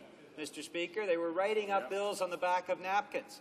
And you'll recall, Mr. Speaker, that the Justice Minister at that time lost his job because, unfortunately, tragically, rather than doing their due diligence and homework, rather than working with opposition parties and putting in place a systematic approach that would actually drive down crime rates, something that would have support from all 4 corners of the House, Mr. Speaker, what the Conservatives chose to do was throw out a series of sometimes well-drafted, often not well-drafted at all, criminal justice legislation, much of which they simply were not able to get through. The Justice Minister lost his job. Now we see, in light of a potential election coming up, I guess, in the spring, that we're seeing the same phenomenon, Mr. Speaker. Bills coming out, sometimes after doing the due diligence that only the NDP seems to do so very effectively after reading through the bills. We have the Member of Parliament from Windsor-Tecumseh. We have the Member of Parliament from Vancouver Kingsway very diligently going through the bills clause by clause. Sometimes we're able to support the bills. Sometimes they actually are drafted well enough so that they serve the intent that they purport to deliver, Mr. Speaker, and often they do not. And, Mr. Speaker, in the case of Bill C-43, we have a similar problem. Mr. Speaker, it does purport, a principle that we certainly support, to be focused on victims, Mr. Speaker, and the NDP supports legislation that is brought forward that's focused on victims. But, Mr. Speaker, we are not going to support legislation that's brought forward in this House that is focused on producing more victims. And that is often the perverse impact of badly crafted legislation that these Conservatives bring forward. Mr. Speaker, on victims' rights, my bill on victims' restitution was actually tabled in this House a year ago. Mr. Speaker, the government could choose to move that bill forward, and they've not chosen to do that. Victims' restitution being a principle that the NDP has brought forward, Mr. Speaker, and despite the fact that it has been before the House for a year, the Conservatives have chosen not to bring it forward. So, Mr. Speaker, what we see is a bill that does have a couple of components that we could support, that establishing the right of victims to make a statement at parole hearings. We certainly support that. We support the right of victims to access information about offenders, Mr. Speaker. We support those principles. That's why we brought forward bills on victims' restitution. We believe that the justice system has to serve victims. There is no doubt about that. But, Mr. Speaker, the impacts of this bill actually serve in the longer term if we see the direction that the government has taken around offenders and some of the key programs that reduce the crime rate after release. Some of the aspects of this bill could actually serve to produce more victims, Mr. Speaker, and that's why, after doing our due diligence, we have to say, my goodness, to this Conservative government, can't you get it right? Can't you take your due diligence? Can't you, rather than constantly using this as a political tool, when you know that Canadians are concerned and want to have a revamped justice system that serves their needs, it serves the needs of victims, that reduces the crime rate, why can't you get it right on key bills like this? Mr. Speaker, we have to look at the overall context of what the Conservatives have done. As many previous speakers have pointed out, including my colleague from Elmwood-Transcona, what the Conservatives did after taking power was reduce funding for crime prevention. Mr. Speaker, this is absolutely absurd. We know that every dollar invested in crime prevention actually saves $6 in policing costs, in court costs, in prison costs later on. And it means there's no victim. And it means we've actually stopped having the victim in the first place. But what have the Conservatives done? Well, they've gutted crime prevention programs. Many of the crime prevention organizations across the country, who are very good, effective, respected organizations, have found their funding either delayed or cut. And, Mr. Speaker, this is absolutely unacceptable. And it begs the question, is the Conservative agenda the same as the Republican agenda in the United States, where what they tried to do was actually increase crime rates because they thought they could profit politically from it? You have to wonder, when you see Conservatives cutting crime prevention programs, what their agenda is. What else, Mr. Speaker? Well, they made a promise to hire 2,500 police officers, Mr. Speaker. Where are those police officers? Well, that funding, by and large, Mr. Speaker, as you know, simply didn't come, or was handed over without any strings attached, so we essentially do not see that key commitment the Conservatives made back in 2006 kept. Now, Mr. Speaker, our public safety critic met with the Canadian Association of Police Boards, raised this issue. In fact, representatives from the Canadian Association of Police Boards came to Ottawa 3 times to talk about this issue. Did the Conservatives do anything? No, they did not, Mr. Speaker. Another key commitment broken on criminal justice issues. Absolutely appalling, Mr. Speaker, when you have Canadians who are concerned about these issues, that they would choose to not keep what they put forward as one of their fundamental promises, begs the question, are they really sincere about taking action to reduce the crime rate? because that, Mr. Speaker, is the principle. And we certainly don't see, when we see this series of legislation brought forward, sometimes often very poorly crafted, you have to really wonder whether they are in any way committed to taking the kind of smart actions in criminal justice matters that would actually reduce the crime rate. One way of doing that would be to increase the number of police officers to keep their commitment that the NDP has been pressing them on. They didn't do that, Mr. Speaker. One would be to expand funding in crime prevention programs. They didn't do that. In fact, they cut crime prevention. What else did they do, Mr. Speaker?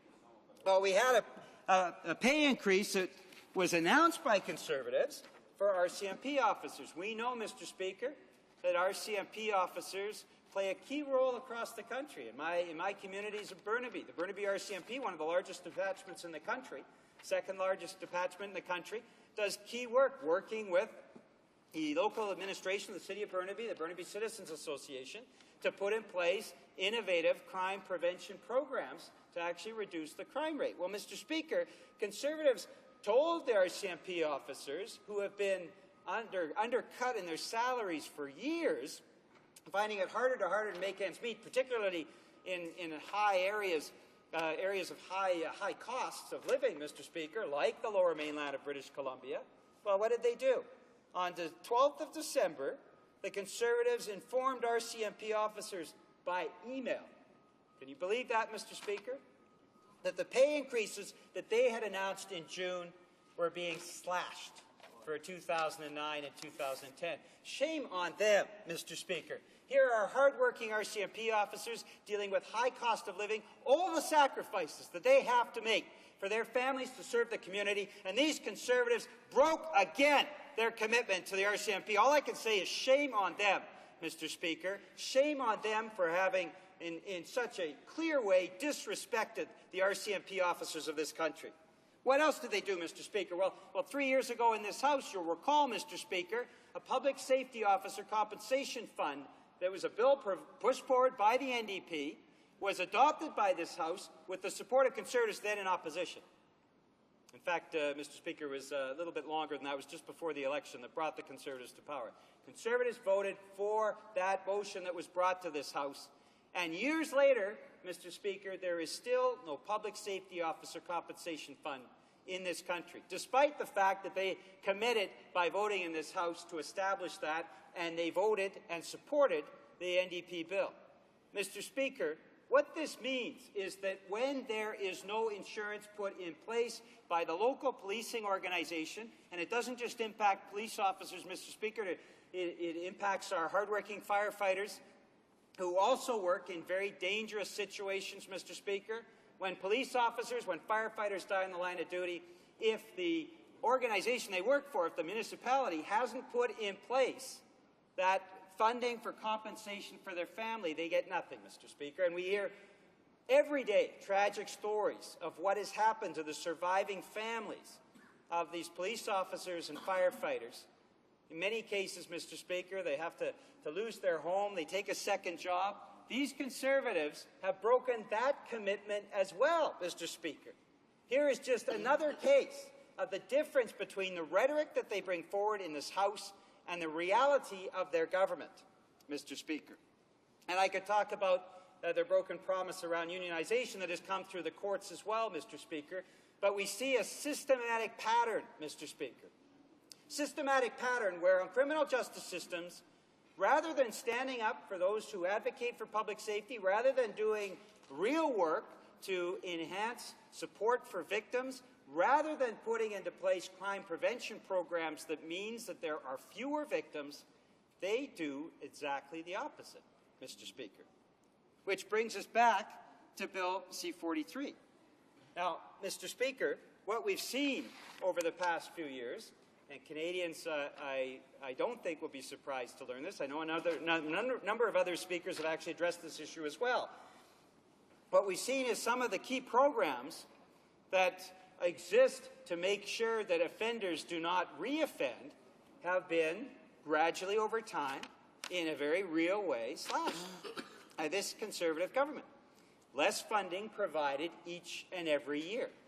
And what are those programs that they have been slashing quietly over the past 4 years since they came to power, Mr. Speaker? Well, I know you'd be interested in knowing that it includes mental health diagnosis and treatment. It includes work programs. It includes literacy and education programs. It includes drug and alcohol treatment, Mr. Speaker. What the Conservative government has been doing is quietly slashing over time, each year providing less funding in real terms for those key programs, Mr. Speaker. Well, what does that mean, Mr. Speaker? Now, they are proposing in this bill to remove what they call privileges, which essentially are the programs that we are talking about. These are programs that are very important for the community to ensure that when the offenders get out of prison, that they have actually been rehabilitated. We don't want them to offend again. We don't want to see other victims, Mr. Speaker. And yet, this legislation actually serves to cut that important lifeline and increase the likelihood, Mr. Speaker, as we've certainly seen in the United States with similar Republican legislation, increases the likelihood of reoffending. My colleague from Elmwood-Transcona just spoke about the difference between reoffending rates when someone comes out of prison as opposed to the community rehabilitation programs, Mr. Speaker. This is not simply an inconsequential statistic, Mr. Speaker. It means the difference between somebody coming back into the community and somebody offending again, Mr. Speaker. If we are here to reduce the number of victims, if we are here to reduce the crime rate, if we are here to ensure that there are fewer victims next week than there were this week, you have to wonder about this Conservative agenda to cut these vital programs. Mr. Speaker, it certainly did not work in the United States. There is no doubt, Mr. Speaker. It would not work in Canada to say we're going to cut these important programs. Well, Mr. Speaker, that's what Bill C-43 purports to do. And fundamentally, Mr. Speaker, when we see that, we have to question the legitimacy of the government's move. And essentially, they've said that they want to provide more support for victims on statements and parole hearings, which we support, the right of victims to access information about offenders, which we support, and then they've put a bunch of poison pills around that, Mr. Speaker, that make it difficult for anybody who is honestly looking at the criminal justice system and what is needed to provide the kind of supports to ensure that we are not having offenders reoffending. So, Mr. Speaker, these programs, drug and alcohol treatment, literacy and education, mental health diagnosis and treatment, and work programs, are the kinds of programs that ensure that rehabilitation and ensure that reintegration into the community. Mr. Speaker, you simply cannot take an offender and lock him up for life. If we're talking about serious crimes, of course, Mr. Speaker, we would never want to see somebody as reprehensible as a Clifford Robert Olson on the streets ever again. But when we're talking about crimes that are crimes of robbery, crimes that don't dictate that life sentence, Mr. Speaker, at some point we are going to see that offender back on the streets. And we've got to make sure, Mr. Speaker, that that offender is able to go into a workplace because he's had established training through work programs, that if he is a person suffering from mental health issues, that he has been treated for that mental health issue, Mr. Speaker, that if he is an addict, drug and alcohol programs then will help to get him over that addiction so that he then can reintegrate into the community. And, Mr. Speaker, for somebody who doesn't know how to read, how can they possibly cope in society? We yet, Mr. Speaker, tragically, even today, have many Canadian adults who are not literate. That is a fundamental skill that we have to make sure every adult in Canada has access to. And yet, Conservatives have cut the funding on those kinds of vital programs. Slowly, quietly, over time, but nonetheless have cut those programs. So, Mr. Speaker, the net impact of this is twofold. Either you have an offender that you do not rehabilitate, and that to the cost of the Canadian taxpayer of $80,000 to $90,000 a year for each and every one of them, we extend that person's imprisonment until the courts say, well, just on legal grounds, you can't keep him anymore.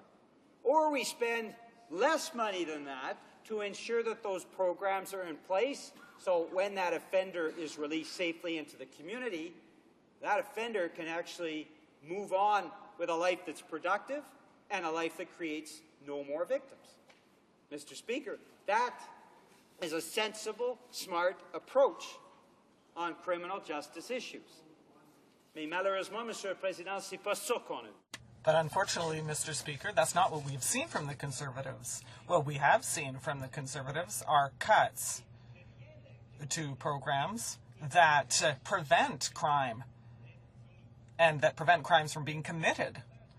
We have seen that the Conservatives, from the outset, decided to put in place a system to cut programs that work that way. It's terrible. Shameful, Mr. Speaker.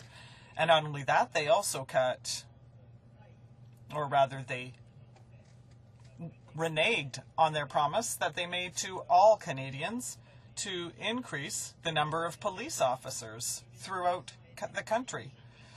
2,500 were promised, Mr. Speaker, and we know because the police forces tell us that there was very little of this funding that got to them so they could create new positions. Sometimes this funding was not awarded. Sometimes it was awarded without without the obligation of having to create new police positions.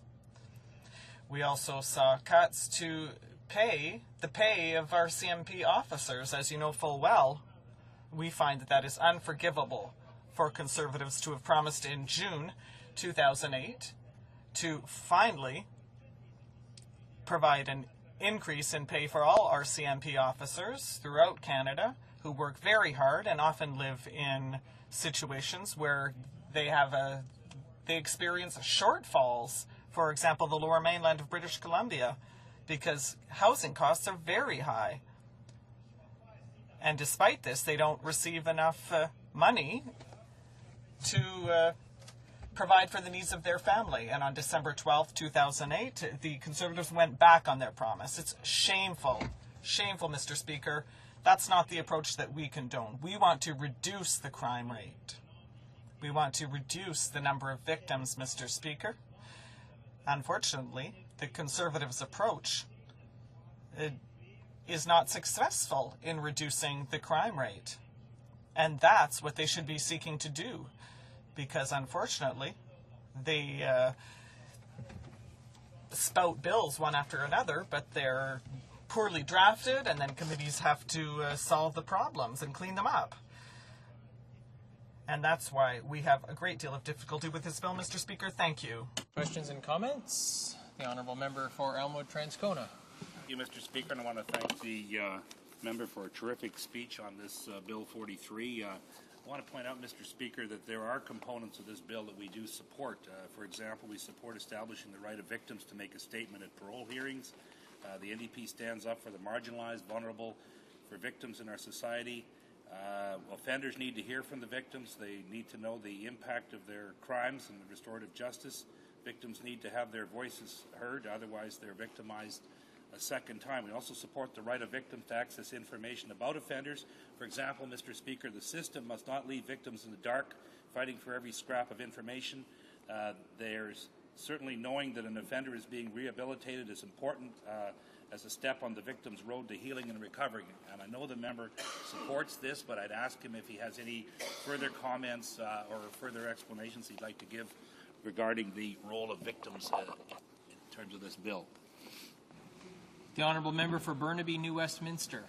Well, thank you very much. I thank the member from Elmwood-Transcona for his question. And he knows that the reason why we brought forward Bill C-372 on victims' restitution was because of that principle of having a justice system that serves the victims in this country. And that is something that, as yet, we've not seen any movement from the Conservative government on.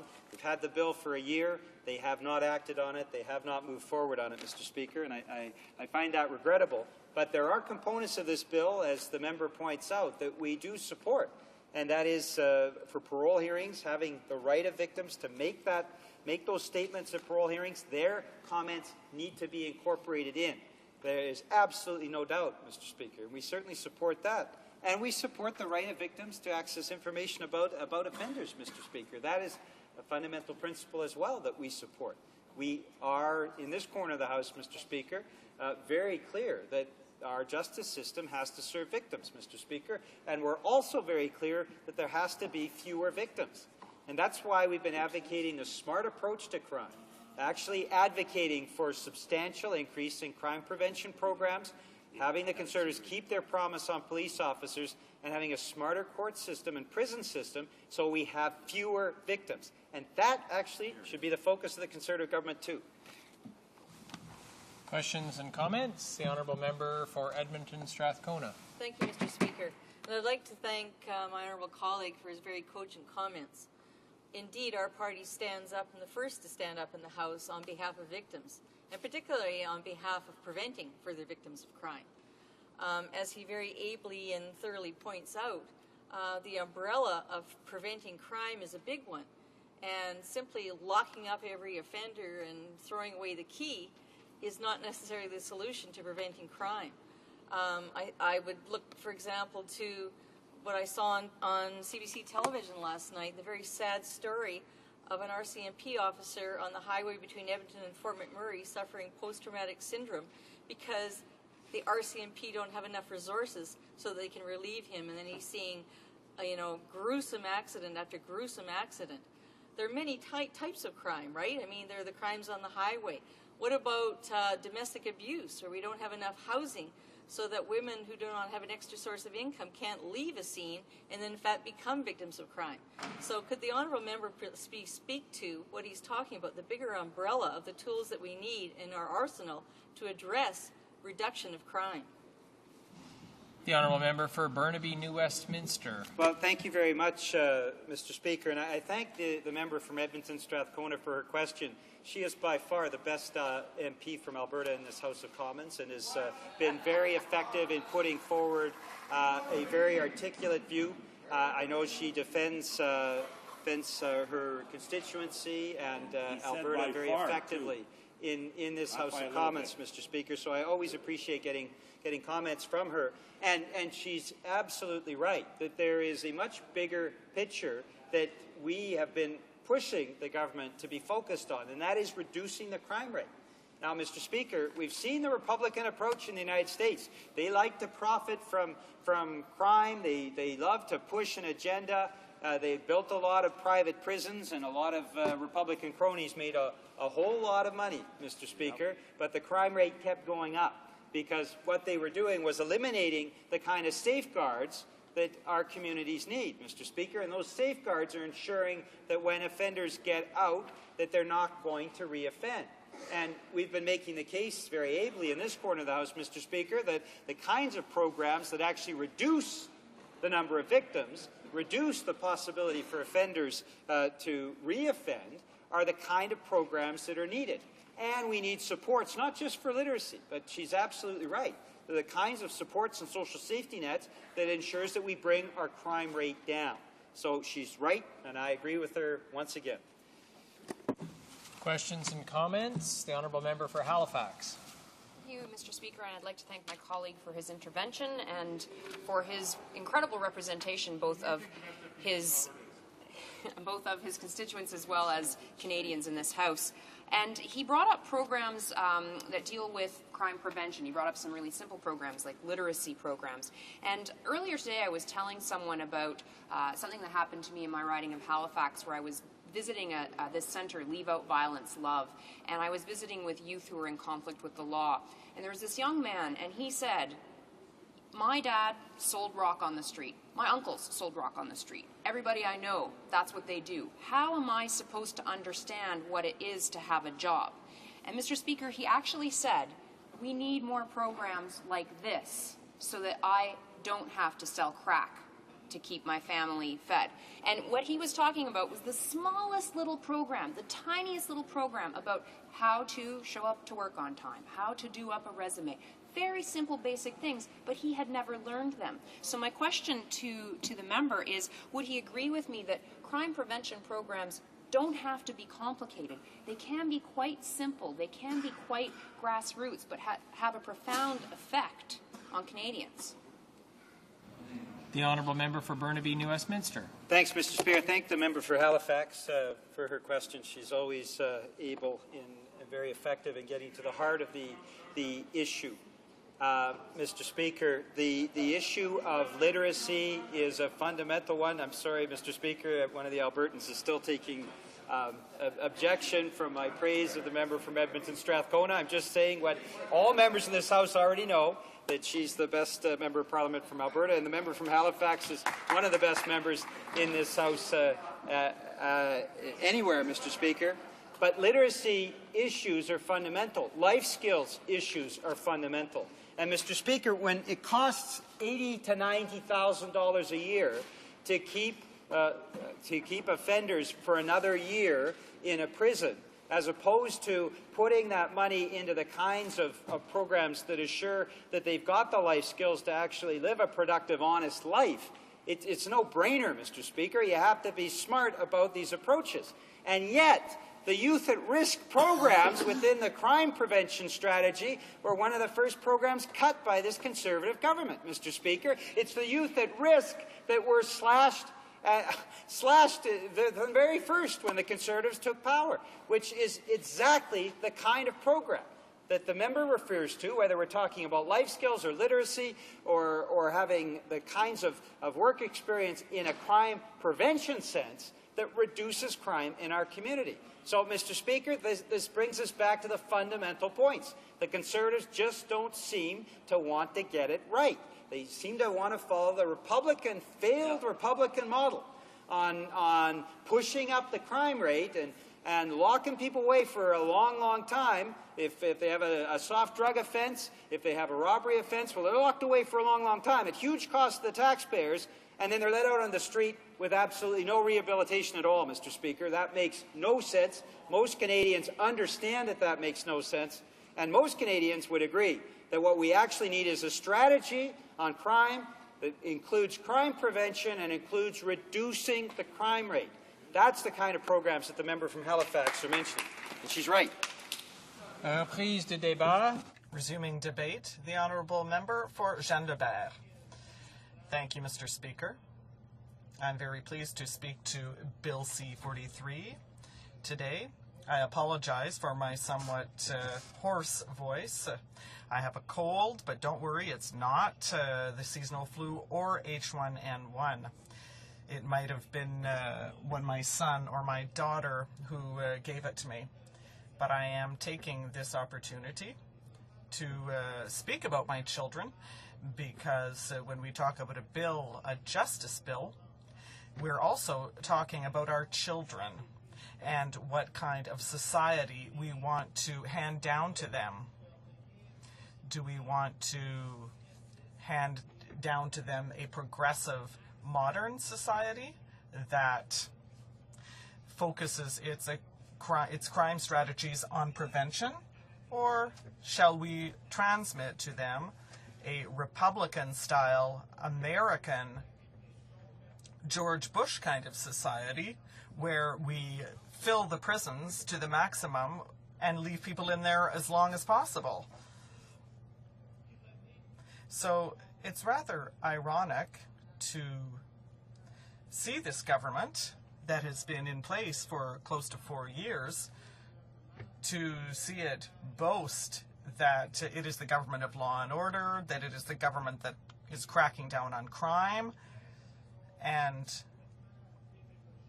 that it likes to use bombast to accuse the other countries, or rather the other parties, the Bloc Québécois, the Liberals, and the NDP, of being left-wing and of not being concerned about crime.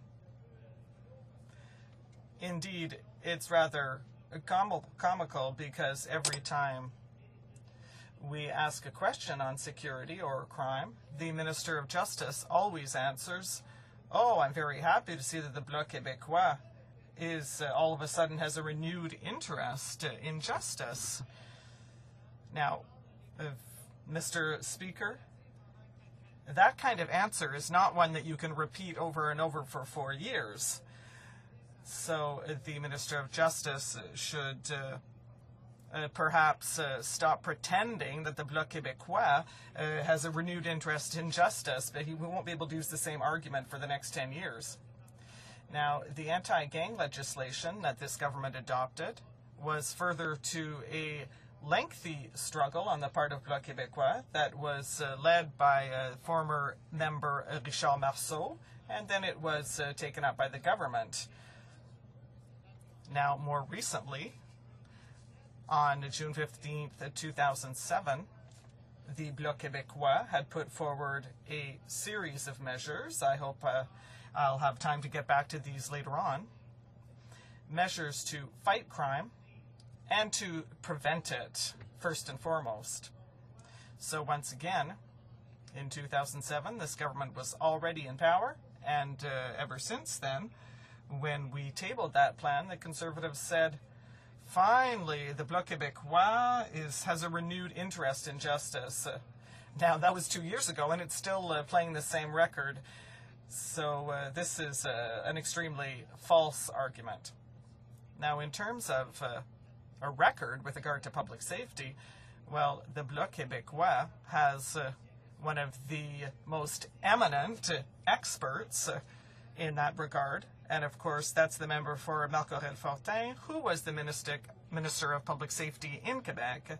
And not only did he hold that position, but it was when his government was in power that there was a veritable crackdown on organized crime, and entire swaths of those criminal organizations were dismantled, and there was that government put an end to the gang fights, which had one of which resulted in the death of a young child.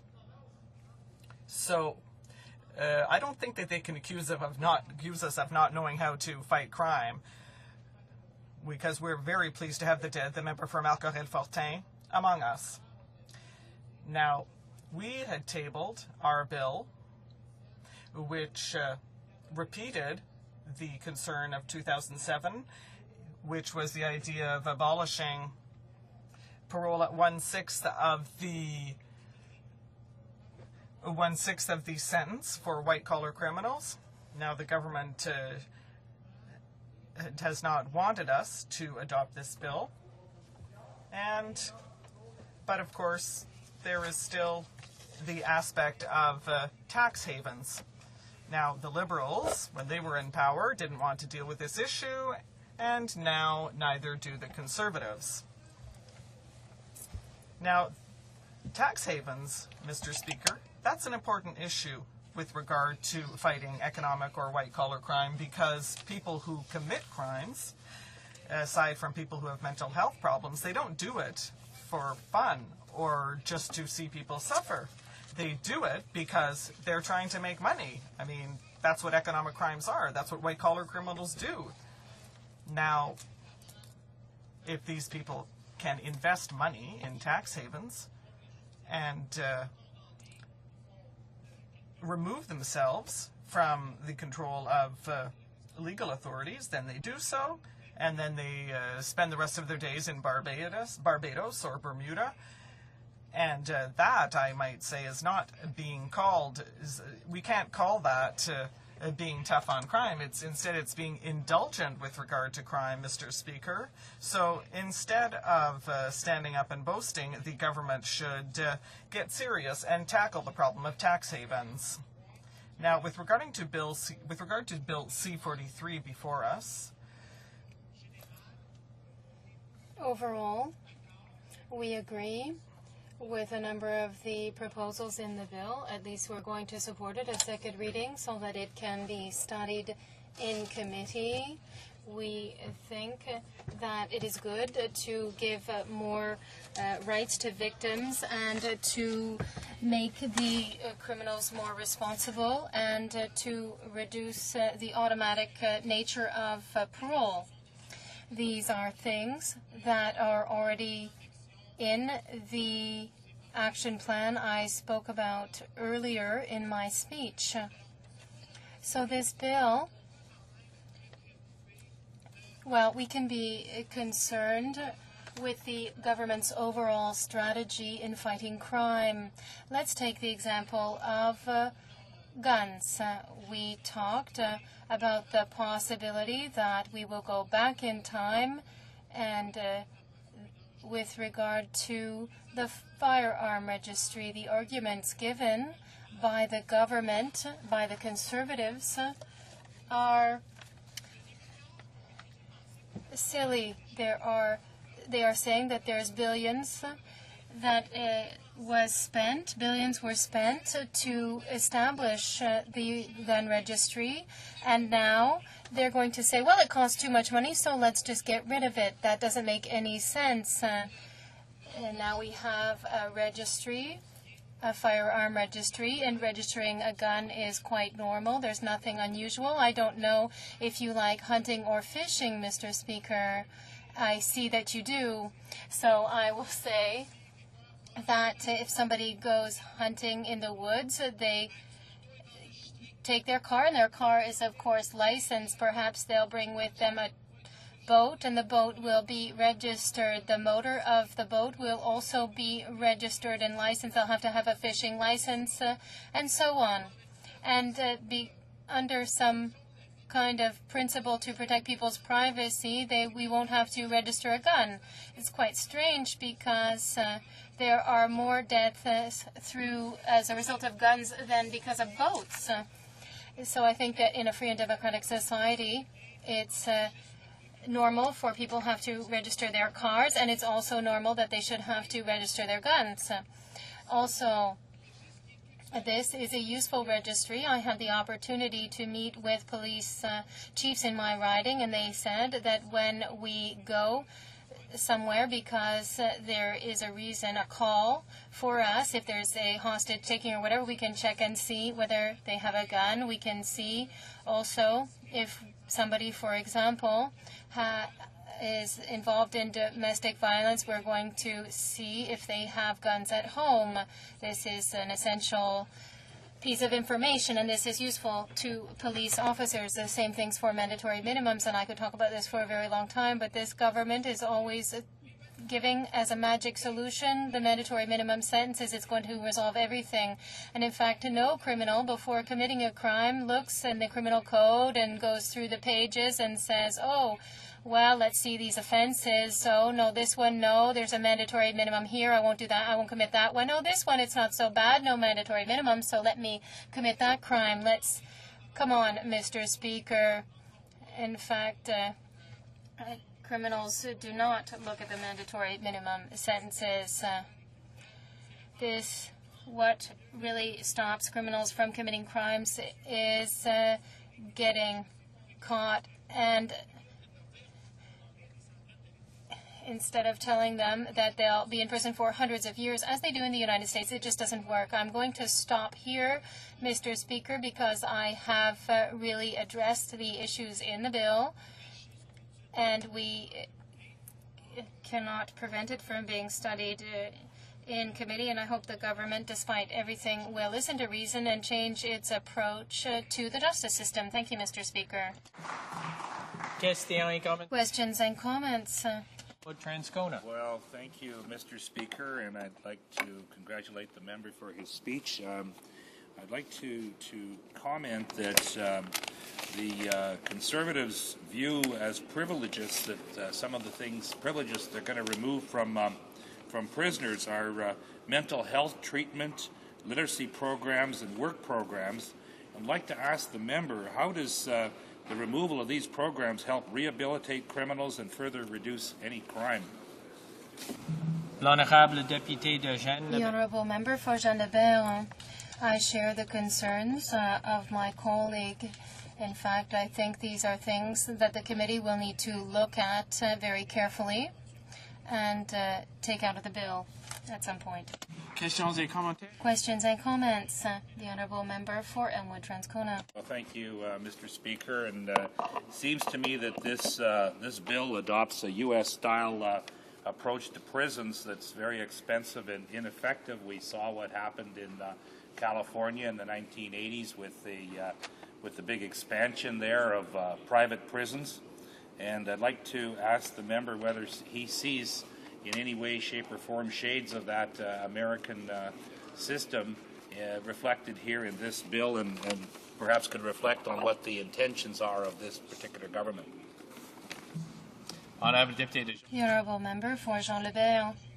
Yes, Mr. Speaker. During my presentation, I addressed fully the issue that we see a political desire for the Conservative government to take its inspiration from the American system. This is a model that should not be followed. In this bill in particular, we will look at the measures that we agree on and the ones that we don't, and we'll look at them in committee. Questions and comments? Questions and comments? Questions and comments? Resuming debate. Is the House ready for the question? The question is as follows. Mr. Van Loan, seconded by Ms. Finley, moved that Bill C-43, an act to amend the Corrections and Conditional Release Act and the Criminal Code, be now read a second time and referred to the Standing Committee on Public Safety and National Security. Is it the pleasure of the House to adopt the motion? On division? Carried on division? On division. Second reading of this bill, deuxième lecture de ce projet de loi. Accordingly, the bill stands referred to the Standing Committee on Public Safety and National Security.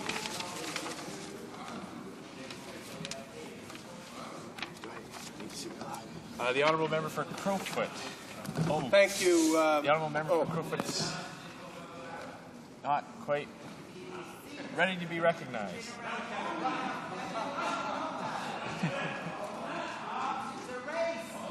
There's the Honourable Member for Crowfoot. Well, thank you very much, Mr. Speaker. And I'd just like to, in view of the passing on division, I'd like to see that we see the clock to 5:30. Is that agreed? All right. It being 5:30, the House will now proceed to the consideration of private members' business as listed on today's order paper. Private members' business, resuming debate at second reading of Bill C-308, an act to amend the Employment Insurance Act, improvement of the employment insurance system. In the name of Mr. Lessard. Before moving on to debate, I am now prepared to rule on the point of order raised by the Parliamentary Secretary to the Government House Leader on the 14th of September 2009 concerning the requirement for a royal recommendation for Bill C-308, an act to amend the Employment Insurance Act, improvement of the employment insurance system, standing in the name of the Honourable Member for Chambly-Bourdois.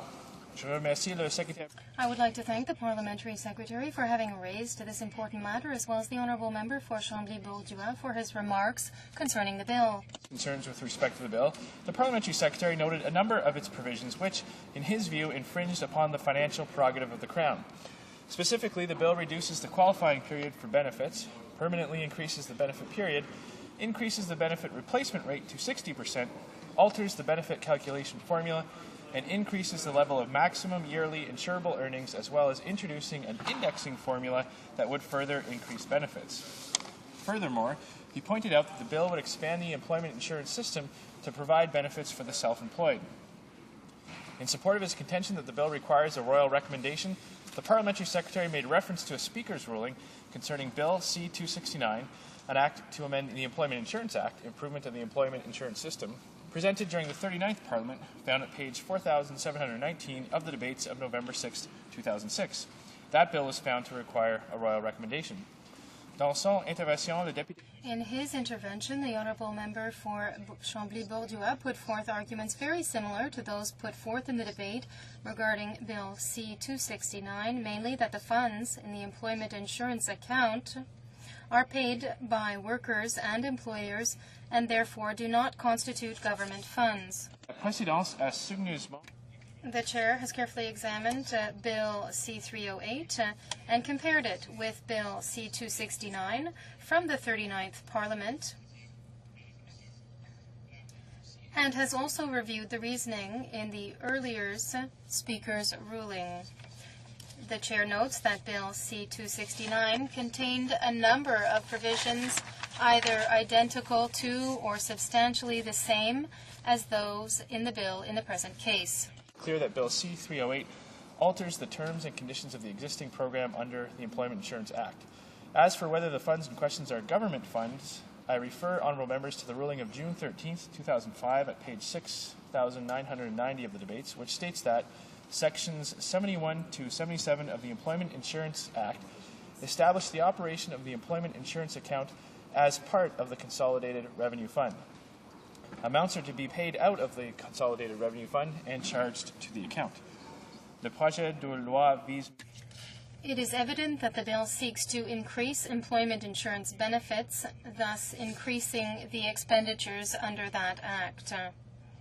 As the House is aware, such provisions can only be put to the House for a final decision if they are accompanied by a royal recommendation as set out in Standing Order 79-1. Consequently, the Chair will decline to put the question on third reading of the bill in its present form unless a royal recommendation is received. Today's debate, however, is on the motion for second reading, and this motion shall be put to a vote at the close of the current debate. Resuming debate, the Honourable Parliamentary Secretary to the Prime Minister. Merci, Monsieur le Président. Thank you, Mr. Speaker. First of all, I would like to thank the honourable member for having opened the debate. Opportunity to speak to his bill, Bill C-308, and I thank the member for putting it forward. As the House has heard, this bill seeks to make far-reaching amendments to the employment insurance program, including reducing the entrance requirements to a minimum of 360 hours of work for regular benefits. Let's put this into clear language.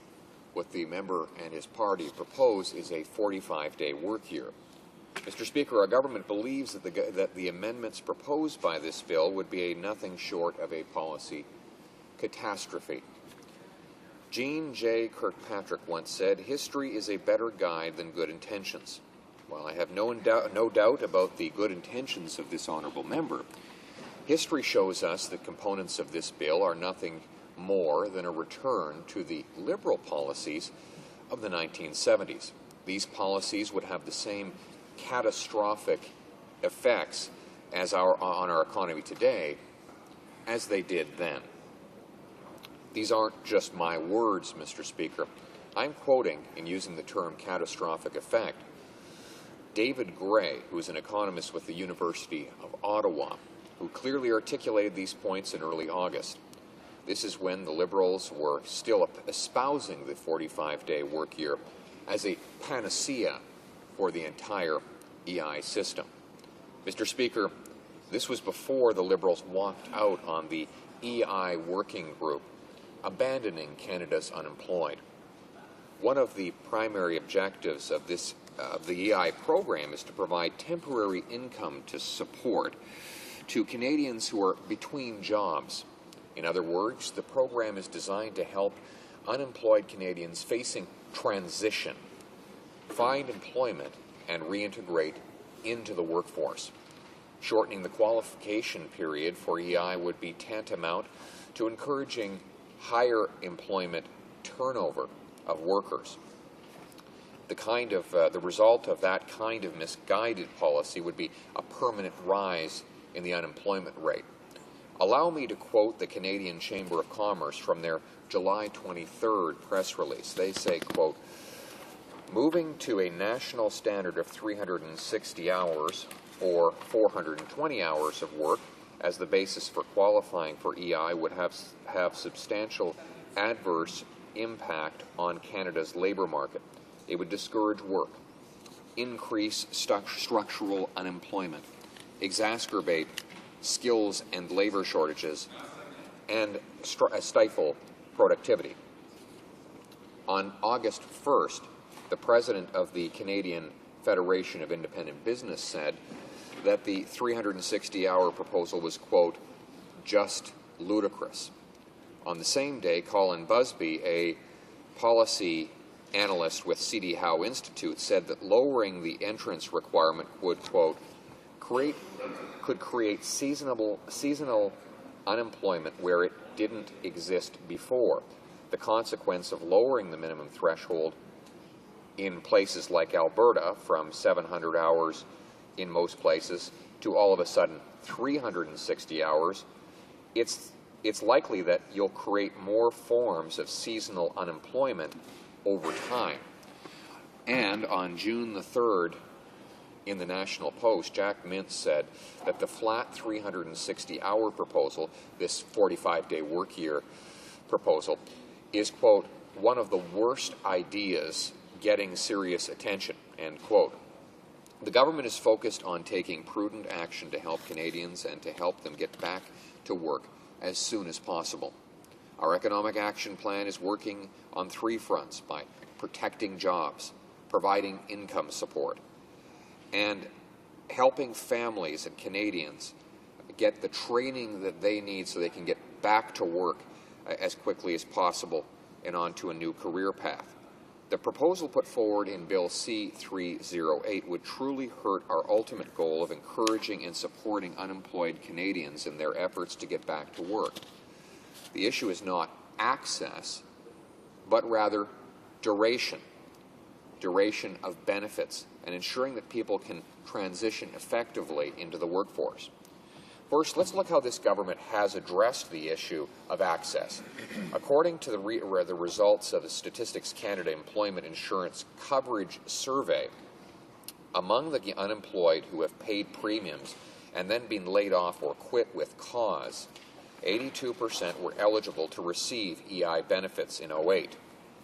In fact, fewer than 10% of those who paid premiums and lost their jobs lack the required hours to qualify. Furthermore, since last October, more than 82% of Canadian workers who qualify and are in need of accessing EI, Mr. Speaker, they do qualify and they are receiving the benefits. As a result of the variable entrance requirement from October 2008 to September 2009, access to EI became more responsive for workers in 38 of 58 regions across Canada. These include 15 in Ontario, all 6 in British Columbia, and all 4 in Alberta. In light of these statistics, I trust the honourable member opposite will appreciate that the variable entrance requirement mechanism far better meets the needs of unemployed Canadians across the country than do changes proposed in his bill to accommodate a 45-day work year. It's also very important to note that that during this period where work has become more difficult to find during this global recession, duration of benefits has increased. Our economic action plan is now temporarily providing an additional 5 weeks of EI right across the country. In regions of high unemployment, we are also increasing the maximum number of weeks of benefits available under the EI program from 45 to 50 weeks. This means that claimants who previously had their benefits capped at 45 weeks can now receive an additional 5 weeks. Our Conservative government has introduced more measures in Bill C-50 to ensure that Canadians who worked hard and paid into the EI system for years are now provided the help they need while they search for employment. This bill will provide between 5 and 20 weeks of additional benefits to long-tenured workers should they need the extra help. This is an important step for Canadian workers who have worked hard and paid into the system all their lives, but because of the global recession and through no fault of their own, have found it difficult to get back into the workforce. In these challenging economic times, these measures are giving hard-working Canadians who would otherwise have used up all of their benefits more time to find a job. We have also said that we will be introducing further legislation to help the self-employed. All of these things are good for Canadians, Mr. Speaker. While the current economic environment is very challenging, under the prudent management of this Conservative government, we are seeing progress. The economy will recover. This is why we have proposed that regular EI and long-tenured workers measures that enhance the system will be temporary. One of the reasons for these temporary proposals is that we were facing a labor shortage before this economic downturn, and we will be facing the same challenges as the economy begins to recover. That is why we acted early to help the hardest hit. That is why we expanded work sharing, which is now protecting over 164,000 jobs, making sure that shops don't lose their workers and workers don't lose their skills. This action by our government will help Canadian businesses gear back up when times are better. To ensure that Canadian workers have the skills that our economy needs, we have increased training programs, and we have helped people to transition back into the workforce with the best skills so that they can compete not just with their neighbors, but with the whole world. Mr. Speaker, while I thank the member for putting forward this matter for debate, I respectfully suggest that it is a bad proposal, and I will be voting against it. But I will continue to support our economic action plan, which helps people who are going through hard times get back up on their feet. When this global recession is over, Canada will emerge stronger than ever. Thank you. May please du débat, resuming debate. The honourable member for Madawaska-Restigouche. Merci, Monsieur le Président. Thank you, Mr. Speaker. And I'm happy to have this opportunity this afternoon to speak to Bill C-308, a bill which encompasses a number of measures. I'll have an opportunity to address some of them. Now, the first point that I'd like to raise, Mr. Speaker, it deals with the 360-hour national standard of eligibility. I find it quite disappointing to hear the comments from the Conservative members, including the one who just spoke, the Parliamentary Secretary, to the Prime Minister. Now, when you listen to the comments that they make, whether they quote people or not, it's clear that for them, people who work 360 hours are people who don't deserve employment insurance, or they're people who simply don't want to work. Now, at some point, hearing those comments, well, you know, I really think that these Conservative members should travel to regions where, rural regions, to where seasonal work is a fact of life. And they can see that the reality elsewhere is different. So I hope that at some point I will no longer hear those kinds of comments from Conservatives. I'd like to invite them to come to a riding like mine, to many other rural ridings throughout the country, where seasonal work is a fact of life, where people are forced to go on employment insurance, not because they're leaving their job voluntarily, because there's no longer any work. Now, when the Parliamentary Secretary, the Prime Minister, said that that might lead to there being more seasonal workers, well, I think there's something that you need to understand about the Employment Insurance Act. If someone voluntarily leaves the job, that person is not eligible for EI.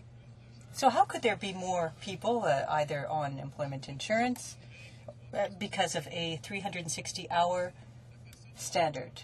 Someone who voluntarily leaves their job is automatically disqualified.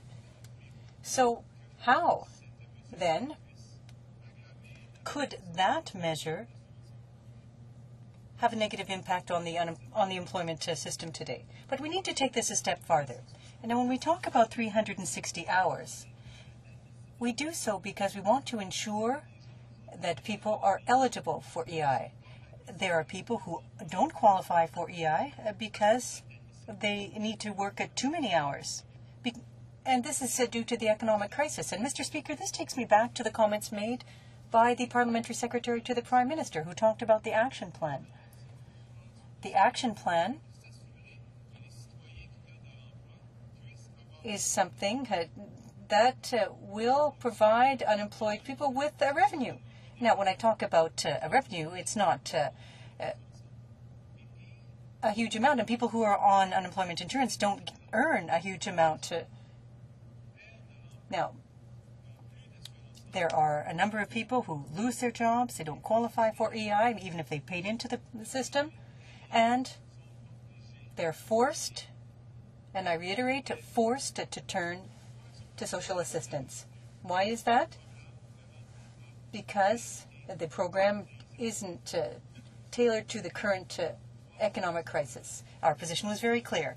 A minimum of 360 hours of work, as the member for Chambly-Bourgeois put in his bill, 360 hours to deal with this economic crisis, to enable the most vulnerable workers to continue to be in a position to put food on the plates, on their families' plates. And that's not too difficult to understand. Just to take a few members of Parliament's salaries away from them for a couple of weeks or a couple of months, and perhaps they'd realize that it's not all that easy to put food on the table. It can be a real challenge in some cases. But that's not the reality in this House. On the other side, they seem to think that people only aim to become unemployed and not to work. Now, it's not the fault of these people if they end up on employment insurance. If they left voluntarily, they wouldn't qualify for EI. So these are people who are losing their jobs. So hearing that kind of a ridiculous statement in the House today, as I said earlier, well, this issue is going to have to be clarified for a number of members of Parliament. But there are other aspects that worsen the situation. Now, the Conservative government seems to be saying, we're here to help. They seem to be saying that. But what are they doing? When they came in with the Bill C-50, they said, you, long-tenured workers, and in passing, sorry to the seasonal workers, but because you don't qualify for this measure, but the seasonal workers are also long-tenured workers. There are people who've worked 10, 15, 20, 30 years, not only in the same industry, but for the same company. And because of the seasonal nature of the work, they have to leave their jobs. That's not voluntary. They're not the ones who want that. It's simply the reality they face. All seasonal workers, people working in agriculture, fisheries, forestry, in construction, in tourism, do not qualify for any assistance under this Conservative measure. Absolutely nothing. So who's going to get a penny? And what's worse, a student who finishes university and has been working for a year or two and who unfortunately loses his job, who won't be eligible for those additional weeks either. Or a mother who's decided to stay at home and for a few years with her children before returning to the workforce.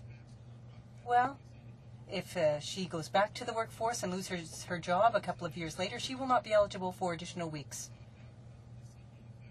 as the Conservatives would have us believe. So, when we talk about employment insurance, it's certainly not the Conservative Party that is advocating a good EI program.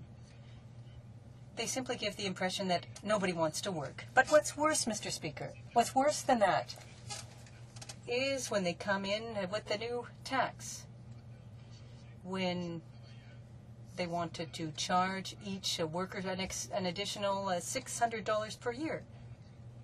This isn't money they're going to eventually receive. This is their contributions that they'll have to pay into the program in order to be eligible. And for companies, it's some $840 per year.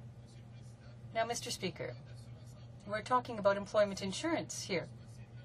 But they're attempting to take as much away from workers as they can. This is like a tax. And on the other side, they're at the same time taking steps to ensure that people are not eligible for EI.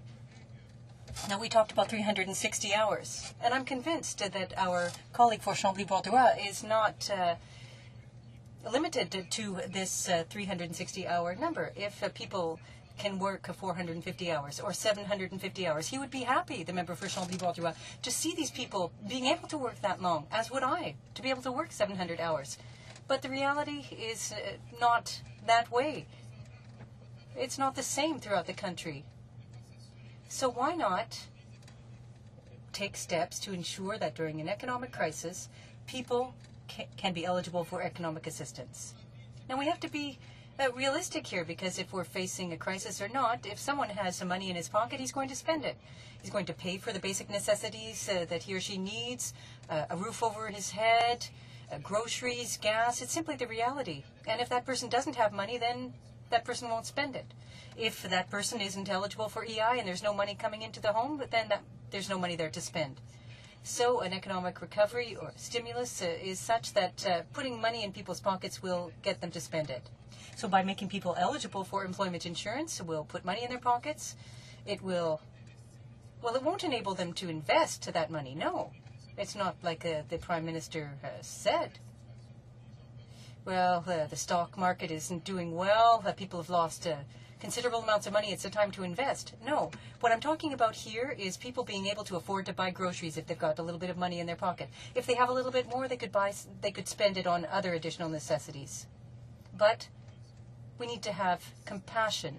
The system needs to be compassionate, as do members in this House.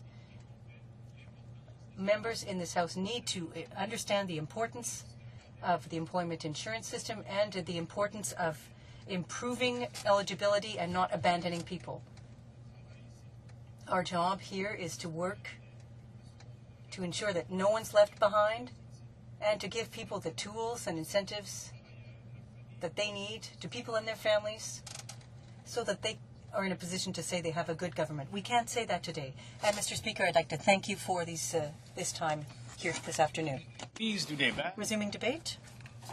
The Honourable Member for Outremont. Thank you, Mr. Speaker.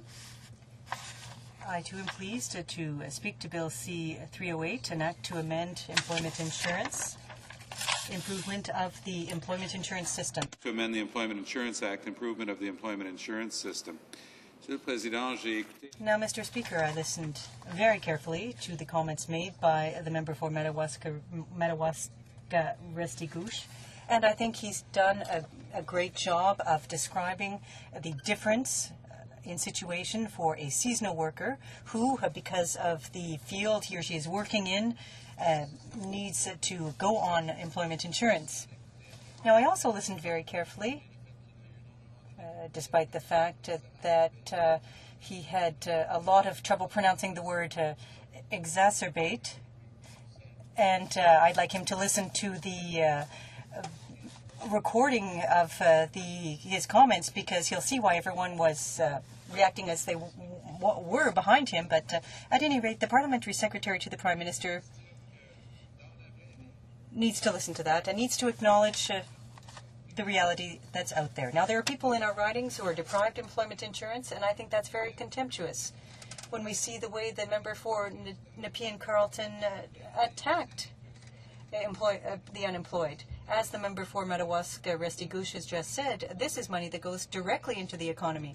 And if we want to stimulate the economy instead of simply doing what the Conservatives are doing, and by that I mean patronage, we need to put money in the pockets of the unemployed.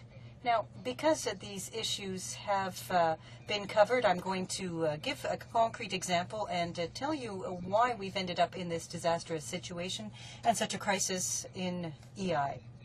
Now, the reality in our riding office, we had a young teacher who came to see us. He was supposed to be teaching a class in the summer, and there weren't enough people in the class, so they canceled it. He had 896 hours of work, and that was normally an amount that was eligible, but he needed 910 hours. Now, this is the reality. So, talking about a 400-hour work a year is not the situation. It's very difficult to accumulate some hours when you're a teacher and to this gentleman was having a great deal of difficulty. But now let's look at what the Conservatives have done since what they did with the employment insurance account and fund. There was $57 billion paid in by people and companies,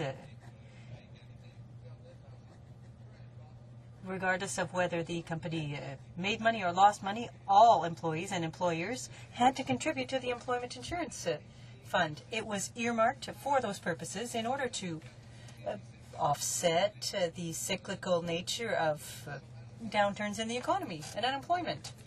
Now, to create fiscal space in order to give the richest corporations a gift, they dipped into the fund, stole from this fund, pillaged it rather, and they gave $60 billion in money to corporations. Now, this is the amount from the fund. The EI fund was put into the Consolidated Revenue Fund. So some may say, well, that's not a problem because it's government money. But it is a serious situation, Mr. Speaker, because that money, as I just explained, was paid by companies. So whether they were making money or losing money, they had to pay their contributions. And who got this $60 billion? Well, by definition, if your company had not made a profit, you didn't benefit from a tax cut because you hadn't paid any taxes. So who got the money? The big oil companies, like Encana in Alberta, which is close to the Prime Minister. Hundreds of millions of dollars in checks, taxpayers' money, went directly to Encana because they stole this money from the Employment Insurance Fund and put it into the Consolidated Revenue Fund. The fiscal space was given to rich companies, and this is the Conservative government's fiscal policy, Mr. Speaker. So, aside from every other consideration, this business of 45-hour or day work here, and they're thumbing their nose at that, this is the sad reality of what the Conservative government is doing. Now, since this amount went to companies that made money exclusively, certain sectors of the economy that weren't doing well, the forestry sector in Quebec, in Ontario, and in British Columbia, and in New Brunswick as well, but also the manufacturing sector. And Mr. Speaker, bear in mind that since the Second World War, Canada has built a balanced and solid economy.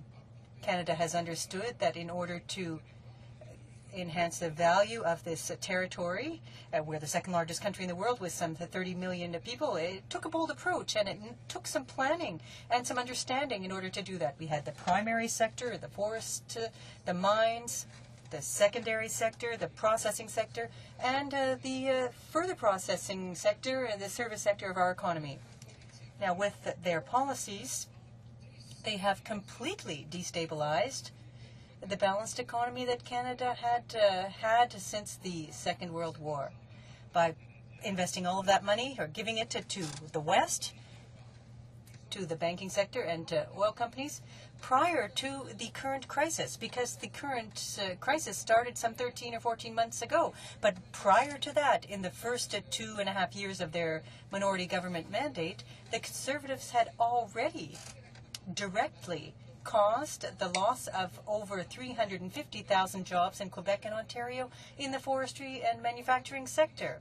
Now, that is the sad record of the Conservative government, and it's dogmatic. It is their ideological approach to the economy, and only when it's in their best interest do they proceed. Now, they're also saying that people want the government wants people to help out in the economy, but what the reality is that they're the ones who have determined ahead of time who's going to be the winner and who's going to be the loser. They've decided that it's going to be the banks and the large oil companies that are going to come out ahead, and they took the money from the employers, from employees, and transferred it to the people they chose to be the winners ahead of time. That is their dogmatic approach, and the hypocritical nature of it is that they talk about a free market economy, the fact that if it were a free market economy, it would be what is best, but that's completely false. They're just as interventionist as others before them have been. However, they've systematically intervened on behalf of the richest groups, and that's the difference between this House and the Conservatives. When they have to make a choice, instead of helping the most underprivileged, instead of helping people who need the help the most, their first reflex is to denigrate, as the Parliamentary Secretary to the Prime Minister did, to thumb their noses at the unemployed, to not help them, and to say, well, everything is all fine and well. Well, everything may be going well because they took the money from the account and they gave it to their friends at the large oil companies and the banks. And that is the Conservative government's approach, Mr. Speaker.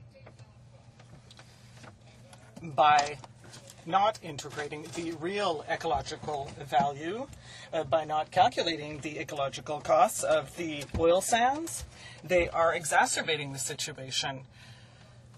They are making the exports of our manufacturing products more and more difficult.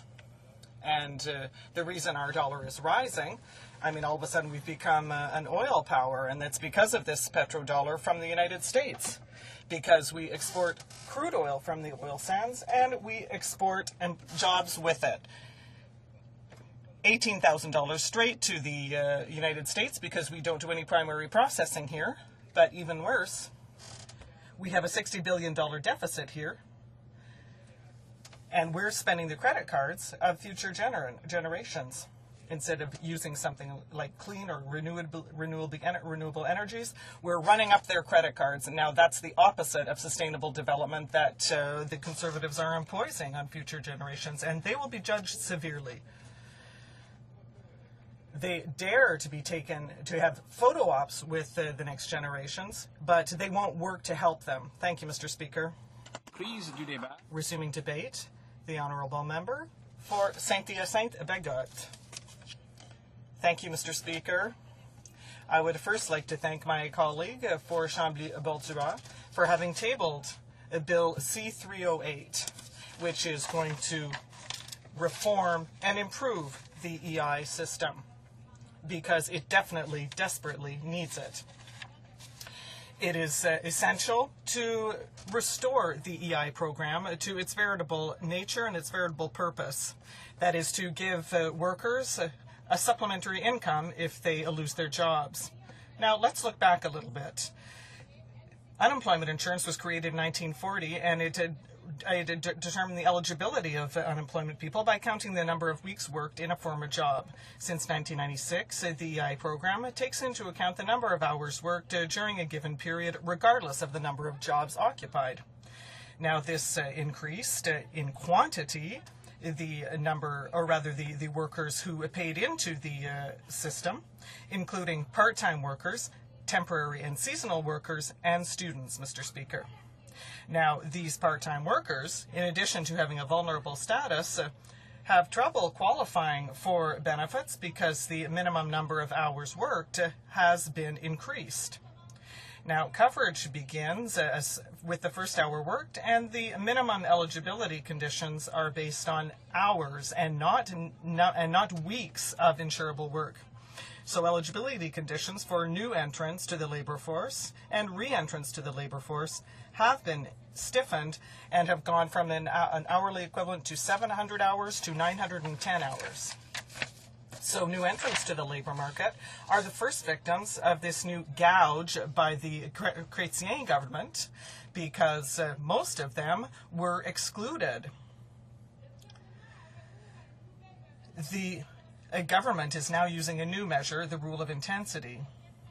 Under this rule, the number, or rather the rate of benefits claimed by claimants varies from 55 to 50%, and this rate decreases as the number of weeks of benefits claimed rises over 5 years. This reform also reduces the maximum length of the maximum benefit period from 50 to 45 weeks. The government had first provided that after 5 years, those who were subject to this rule would no longer be eligible to benefits. The Liberals claimed, in order to give grounds for this legislation, that it was an incentive to work longer. Now, Mr. Speaker, Since the early 1990s, the government has not contributed 1 penny to this fund. It is only workers and employers who are paying into this fund. So we can say that this was a collective robbery because they simply burgled this EI fund. What kind of judgment did these members have? What did they think of people, workers in regions who lived off seasonal jobs such as tourism, fisheries, and agri-food jobs? The government should recall as well that paying into the fund is not a tax, because it seems to forget that. Using the EI fund to reduce the deficit and finance other general expenditures is shirking the principle and the purpose of this insurance fund. The unemployed were the real victims of the war on deficit waged by the government, because it reduced its debt to the detriment of people who badly needed this money. Because of this misuse of these funds, the government turned the insurance premiums into a new tax. The employers are thus subject to an additional tax in providing jobs, and workers are taxed for working. Now, this strategy is a misuse of these funds, and I would go even further. Mr. Speaker, I would say that it's the crime of the century. Even during the economic recession, the government was not justified in attacking the unemployed rather than unemployment. Now, this surplus of $54 billion must be used for the purpose for which it was collected, that is, to financially support the unemployed. We must reestablish an act that will play its role fully to protect all people who are unemployed. Any other use of this fund is simply embezzlement, Mr. Speaker.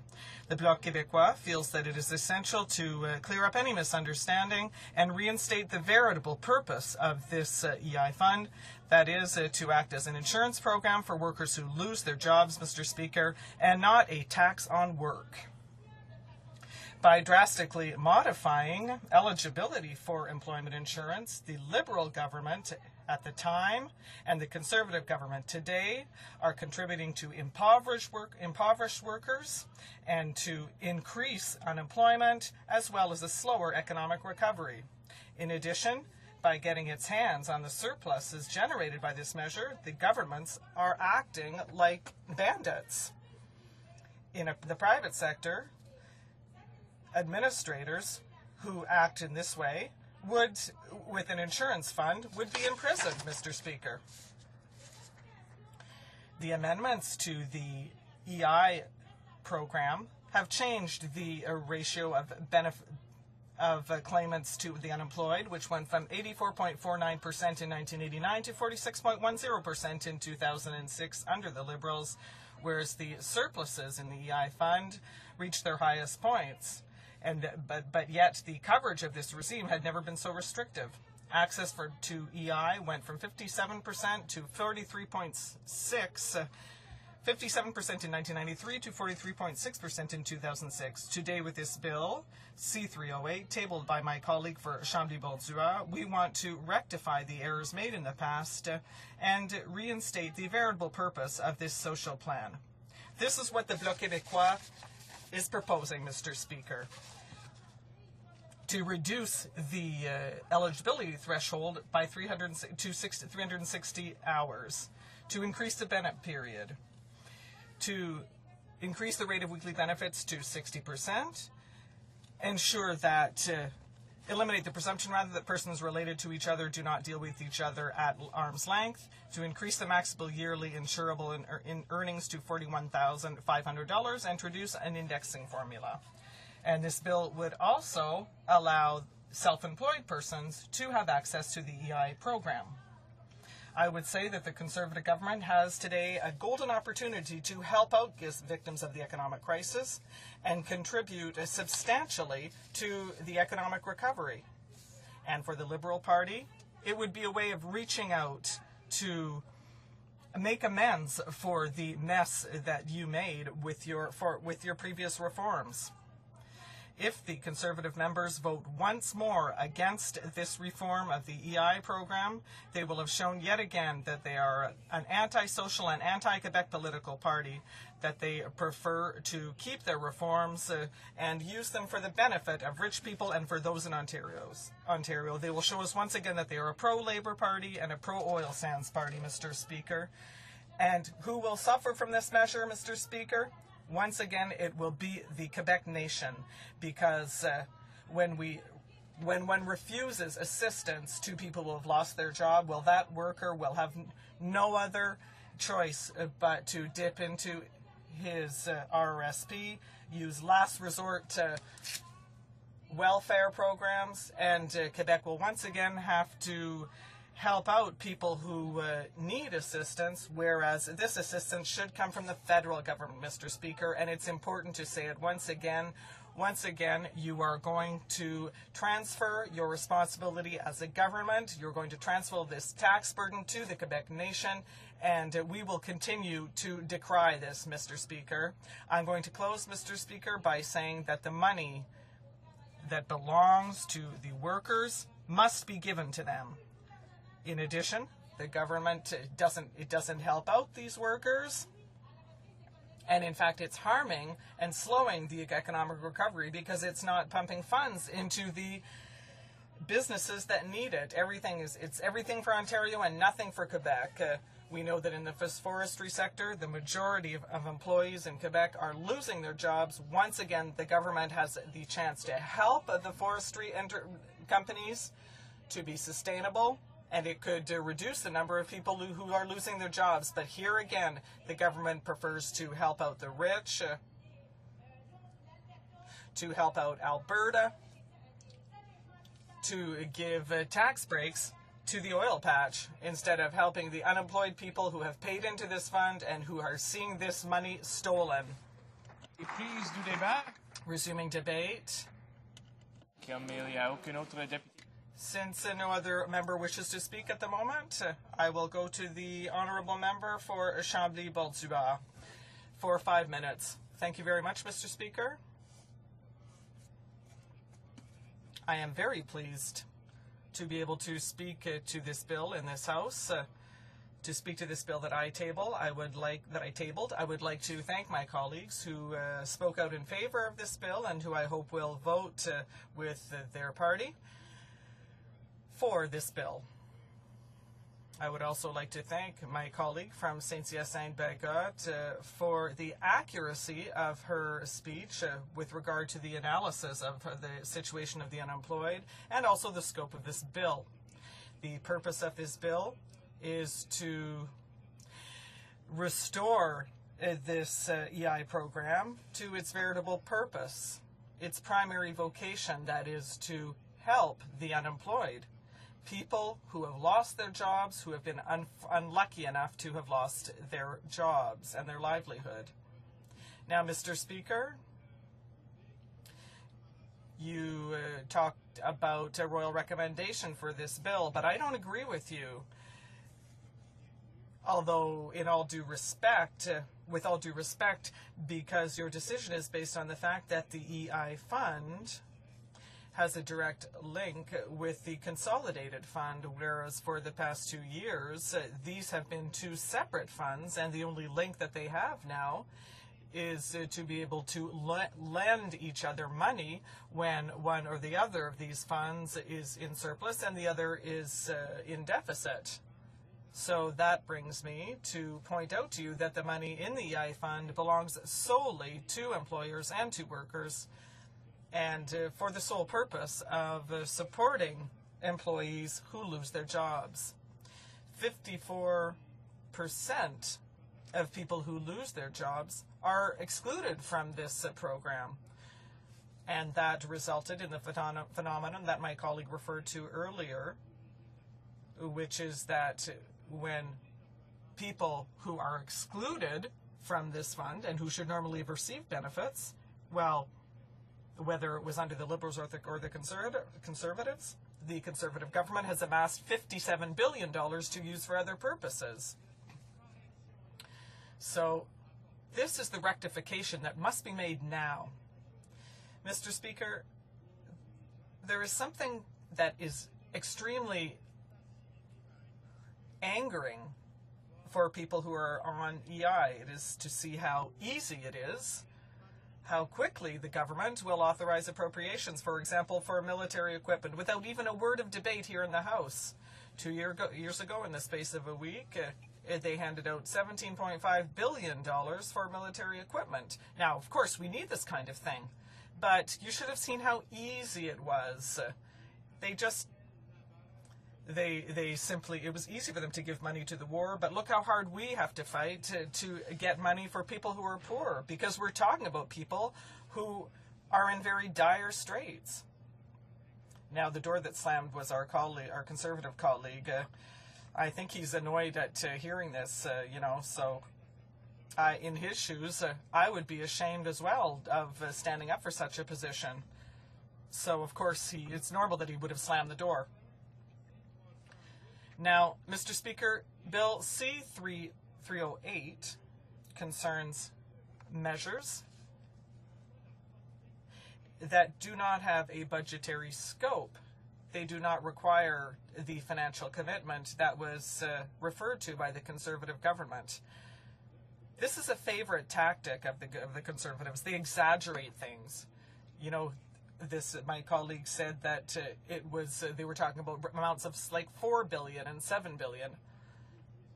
So this is the syndrome of the people who want to, when they want to get rid of their dog, they say that it has rabies. So when they want to kill a bill, they say that it will cost $5 or $6 or $7 or $8 billion. But the costs are actually quite limited, Mr. Speaker. There are two measures that entail costs: the 360-hour qualifying period and the increase in the benefit period. But that increase was already stipulated, and now it's at 50 weeks.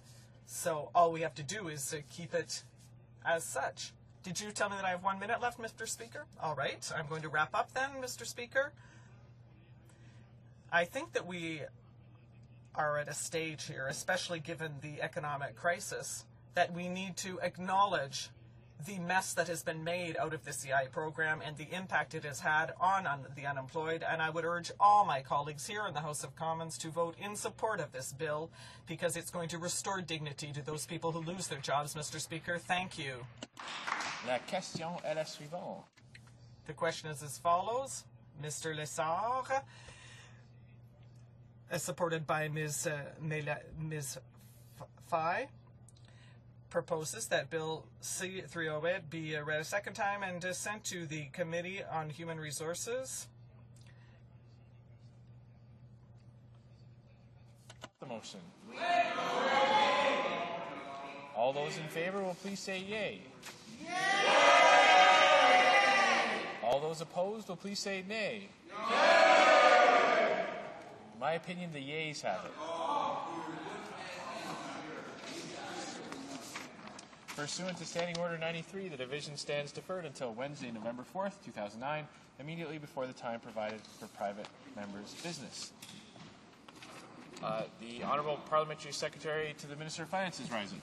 Thank you, Mr. Speaker. Mr. Speaker, I would suggest that if you seek unanimous approval, we would see the clock.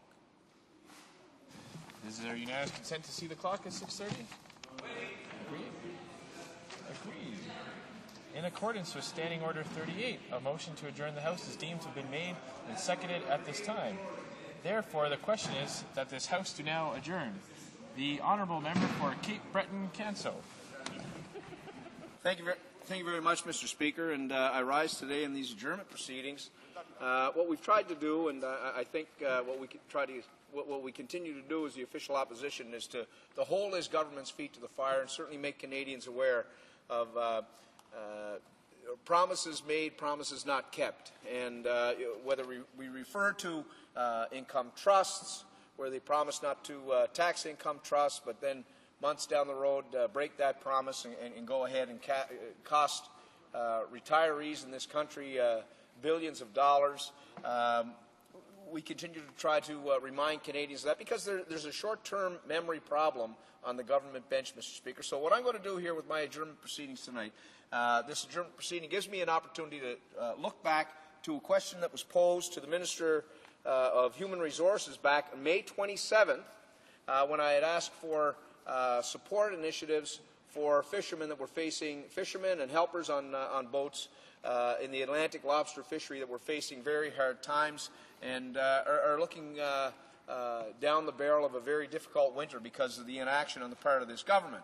But, Mr. Speaker, in response to my question that day, specifically on that day, the response to my question, which came from the parliamentary secretary, was the government could do nothing because what would happen, what the Liberal Party was proposing, it would increase taxes, it would increase payroll taxes by putting in a premium hike. And his comment was, we will not do that. We will not do that. That was May 27th, Mr. Speaker, in response to my question. Well, Mr. Speaker, not only did they do that, they hit one out of the park. A $13 billion grand slam, an increase in payroll taxes to small businesses, to medium-sized businesses in this country. And, Mr. Speaker, this is going to cripple businesses. In speaking with operators in my community, the impact that this is going to have, we are going to feel it. Every community in this country, every small business operator in this country is going to feel that.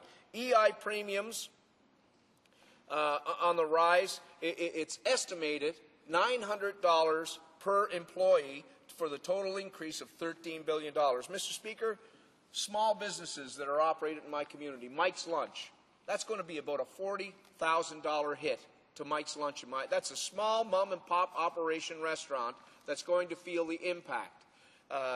Pembroke Construction, $50,000 increase in those premium rates because this government has increased so much. It's a hidden tax. They continue to deny it. But every independent operator across this country is going to feel the wrath of that. So I guess my question, I'll keep it very simple here, Mr. Speaker. Does the parliamentary secretary to the minister, does he recall making that promise here last May in this chamber? The Honourable Parliamentary Secretary to the Minister of Human Resources. Thank you, Mr. Speaker. I would ask this member to look at the big picture. I don't know where he's been and whether he's listened to what's been happening in this House or not. And on the one hand, he wants to stand up for the unemployed workers, but they've voted against extending EI benefits of 5 to 20 weeks to approximately 190,000 people. And I'm wondering how he feels that might be helpful to those that are unemployed by standing up in this House and voting against it. I'm not sure why he would vote against it, except for the fact that they were looking at self-interest and wanting, I gather, an election that no Canadians wanted to have and the unemployed certainly didn't want to have. And how he can stand up in this House and speak about that is certainly a wonder. But the other part that concerns me, we talked about $13 billion that might be spent on EI, but they wanted to spend more than that by their 45-day work year, work 2 months a year, and get EI into the $4 billion. I wonder how he's going to pay for that. And his leader already intimated that by raising taxes, and he said he's going to have to do that. But he's come out with even more promises of spending. And I wonder how he's going to do that. But that's not what the biggest issue is. The biggest issue, Mr. Speaker, is the fact that during their term of office, while they were in office, they reduced benefits to the unemployed and increased premiums and collected about $50 billion, approximately $50 billion from the workers and from the employers and employees. $50 billion. You know what, Mr. Speaker? Did they give that to the employers and employees? No, they didn't. That should still be in the account if they hadn't spent it. What did they do? They spent the money. They spent it on pet political projects the Liberal Party wanted. $50 billion, Mr. Speaker. It's gone. If you try to find it, the money is spent. It's spent by their party, and he has the tenacity or the fortitude to get up today and say, do we need to increase taxes? They're the party that tax and spend. If they had the power, they would tax more, spend more. Mr. Speaker, we have reduced taxes into the billions of dollars to help those that are employed, to help those that are employers, to help average Canadians to get by. We have done that, and we have ensured that they have more money in their pockets. We froze EI premiums so that they don't have to be paid at this time by employers and employees. And we've done a number of things that are very targeted. We extended benefits by 5 weeks across the country, helping approximately 350,000 Canadians. We've expanded work-sharing program, helping about 165 Canadians maintain their jobs. Something very well received, Mr. Speaker, where there's a sharing where we pay EI and they work for part of the week. Something that's been very well received. We've put in a program to help long-tenured workers. Those who worked hard, paid into the system, have paid their premiums, now find themselves, unfortunately, without work, not able to find a job, exhausted their EI benefits, and we've extended to them 5 to 20 additional weeks. And what did this member do? And what did his party do? They voted against that. When it was in committee, we tried to persuade them to support this measure. If you give other measures, support this measure. What did they do? They voted against each and every clause that was proposed in that bill and said no. They said no to 190,000 Canadians, and were not unabashed about it. And what was their logic? Did they have any reason? No, Mr. Speaker. They were seeking an election. They were hoping that their leader would take an election. I hope now that those aspirations are dampened and dampered, perhaps they would still see their way to support that Bill C-50 when it comes to the House next week and actually help Canadians. Do what's right. But most importantly, Mr. Speaker, we don't want to see the tax and spend days that we saw in the past, and we don't want to see the billions of dollars that have been used for pet political projects, Mr. Speaker. Thank you. The honourable member for Cape Breton-Canso. The Minister of Transport would refer to that answer as fact-free, Mr. Speaker, because in 1993, we know the premium rate was $3.12 per 100, and Kim Campbell was bringing it to $3.36 before the Liberal government took over in 1993. And each subsequent year, those rates came down to where it was $1.80 per 100, and that is the fact, Mr. Speaker. Now, Mr. Speaker, the reason that there was a bit of a nest egg in the unemployment fund, Mr. Speaker, was because when we took over, the unemployment rate was at 12.5%. 12.5%. But we brought it down year after year after year, and when we left, it was at 6.8% in this country, Mr. Speaker, and I'll tell you what, that was more people paying in, fewer people drawing out. I hope these guys don't stay in too long, because there's going to be a mess to clean this up, Mr. Speaker. The Honourable Parliamentary Secretary.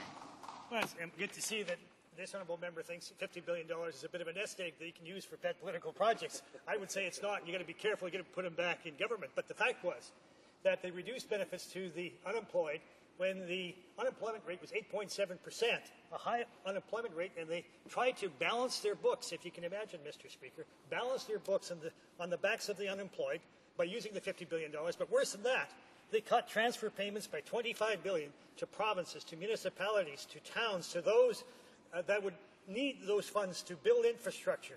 We haven't done that, Mr. Speaker. We haven't balanced our books on the backs of those people. We have put money into infrastructure to ensure that Canadians will do well, not only today, but tomorrow and into the future. And that, Mr. Speaker, people can expect that we will carry through. And we propose further legislation to deal with those that are self-employed, and this member can look forward to that additional legislation. I would ask him to support that. Thank you, Mr. Speaker. The Honourable Member for Willowdale. Thank you, Mr. Speaker. In May of this year, I had asked the government member to answer certain questions about the sale of government assets. It may just set the stage if I just repeat quickly the question. I had asked that I'd asked, in fact, the Minister of Finance to comment on his promise to add $10 billion to the government books, $2 billion in the 09-10 year alone through the sale of assets. And we had expressed at the time a particular concern that in a recession, that wouldn't this be a rather bad time to sell assets, and if that wouldn't in fact be something akin to a fire sale. The answer that I received from the Parliamentary Secretary to the Minister of Public Works and Government Services was that at present the government had no plans in that regard and had no other answer. Well, my question then followed on to the issue that in the budget, that the government had proposed, and that we had, in fact, as everyone knows, supported in order to get stimulus spending out, that over the course of 5 years, it was expected that there would be $10.1 billion in revenue from the sale of government assets. In the year 2009-2010 alone, that there would be $2.3 billion in fact seen. I will stress that this isn't just revenue. It has to be money that's over and above the value of assets. It's actually the book value of those assets. So I'd like to ask the honourable member if, and this is a several point question. One, to confirm that those numbers are still in fact what the government expects. So can he confirm that in fact in 2009-2010 fiscal year the government expects to still show $2.3 billion in revenue from asset sales, whether in fact he still believes that over the course of the next 5 years that number will be a total of $10.1 billion. If not, if those numbers are still not in fact what's expected, what they are now projecting, I will then ask what are the assets that are being considered, whichever of the numbers they are looking at now, what are the assets being considered to be sold, and what the book value, and I would really appreciate some detail in the list of those assets, not just a broad, well, several departments, and then what the book values of those particular assets in fact are, so that we can have some understanding of what they believe they may be able to see in terms of a profit earned on the sale of those assets. So if I could ask all of those questions at once of my honourable colleague, I would like to do so now. Thank you, Mr. Speaker. The Honourable Parliamentary Secretary to the Minister of Finance. Well, thank you, Mr. Speaker, and thank you for the opportunity to respond to my good friend, the member from Willowdale, who, Mr. Speaker, I have the greatest deal of respect for. But to answer her question, I'm not sure that I could get that in half an hour, let alone the short few minutes that I have. I will, however, respond to her concern about evaluating capital assets that are owned by the federal government. Mr. Speaker, that is only prudent use of taxpayers' money to actually assess what the federal government owns. And, Mr. Speaker, we are continuing on with a rigorous expenditure review, so it only makes sense that we actually continue on with a review of capital assets owned by this government. So to answer that question, yes, the review continues because, as I say, it is only prudent that we take a look at what the government owns. Simply, Mr. Speaker, because it's been over a decade since we've analyzed that. The asset review continues, and it will continue in a clear process that continues on. We need to look at assets, Mr. Speaker, and we need to look at the fact if they still perform a useful function for Canadians, if the original purpose for each is still relevant, and that taxpayers' dollars are being spent wisely in keeping these assets within the government. And we remain committed to making that analysis, to completing that analysis, but we remain committed to taking into account the market conditions, which we have said all along, and to ensure that the best value will be or could be realized for taxpayers, and that the transactions generate new economic activity.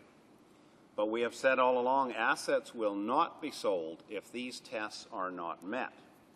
And in fact, in light of the recent weakness in the economy and in line with our stated commitment to ensure that fair value can be realized by taxpayers and that the transaction will generate additional economic activity, gains resulting from the sale of corporate assets have not been included in the most recent fiscal projection by the government, as publicly announced in September in our update of economic and fiscal projections.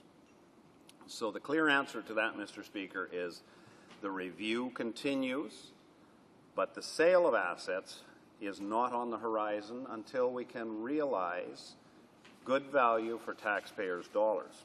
So we'll continue along what we think is a very prudent endeavor, ensuring that all spending is efficient and effective. And as I say, Mr. Speaker, not only are we reviewing expenditures within the government, to make sure it's the best use of taxpayers' dollars. We will continue to review what the assets held by the government are.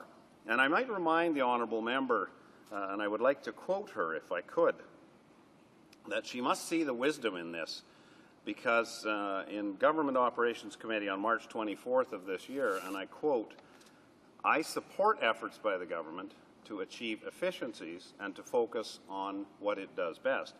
And, Mr. Speaker, that is very much in line with that honourable member's outlook on what is right for government to do. Her and I have had many conversations and serious conversations about this.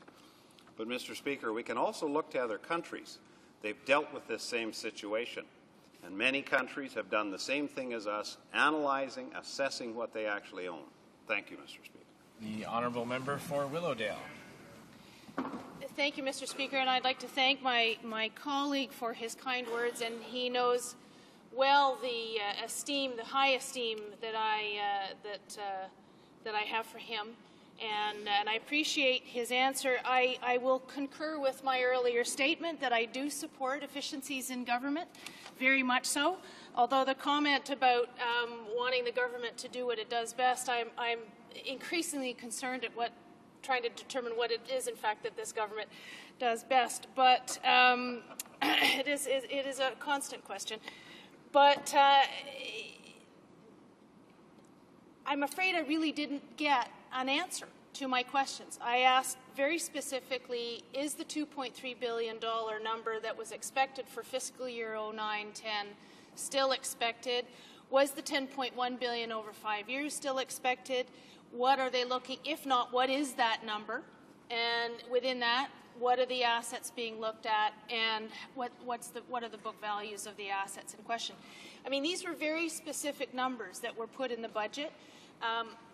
All I got was an asset review is continued. I will repeat my question. I would like the Honourable Parliamentary Secretary. Well, Mr. Speaker, I certainly wish that I could actually give a real dollar figure to all of what this government owns, all of the assets, the capital assets of this government. But our review is not complete. And when our review is complete, we will then be able to perhaps share those numbers and deal with what it is that is not necessary for this government to function. Something that could perhaps, Mr. Speaker, be more prudently used in the private sector. If government is competing with private industry, then, Mr. Speaker, we better take a very serious look at selling this asset.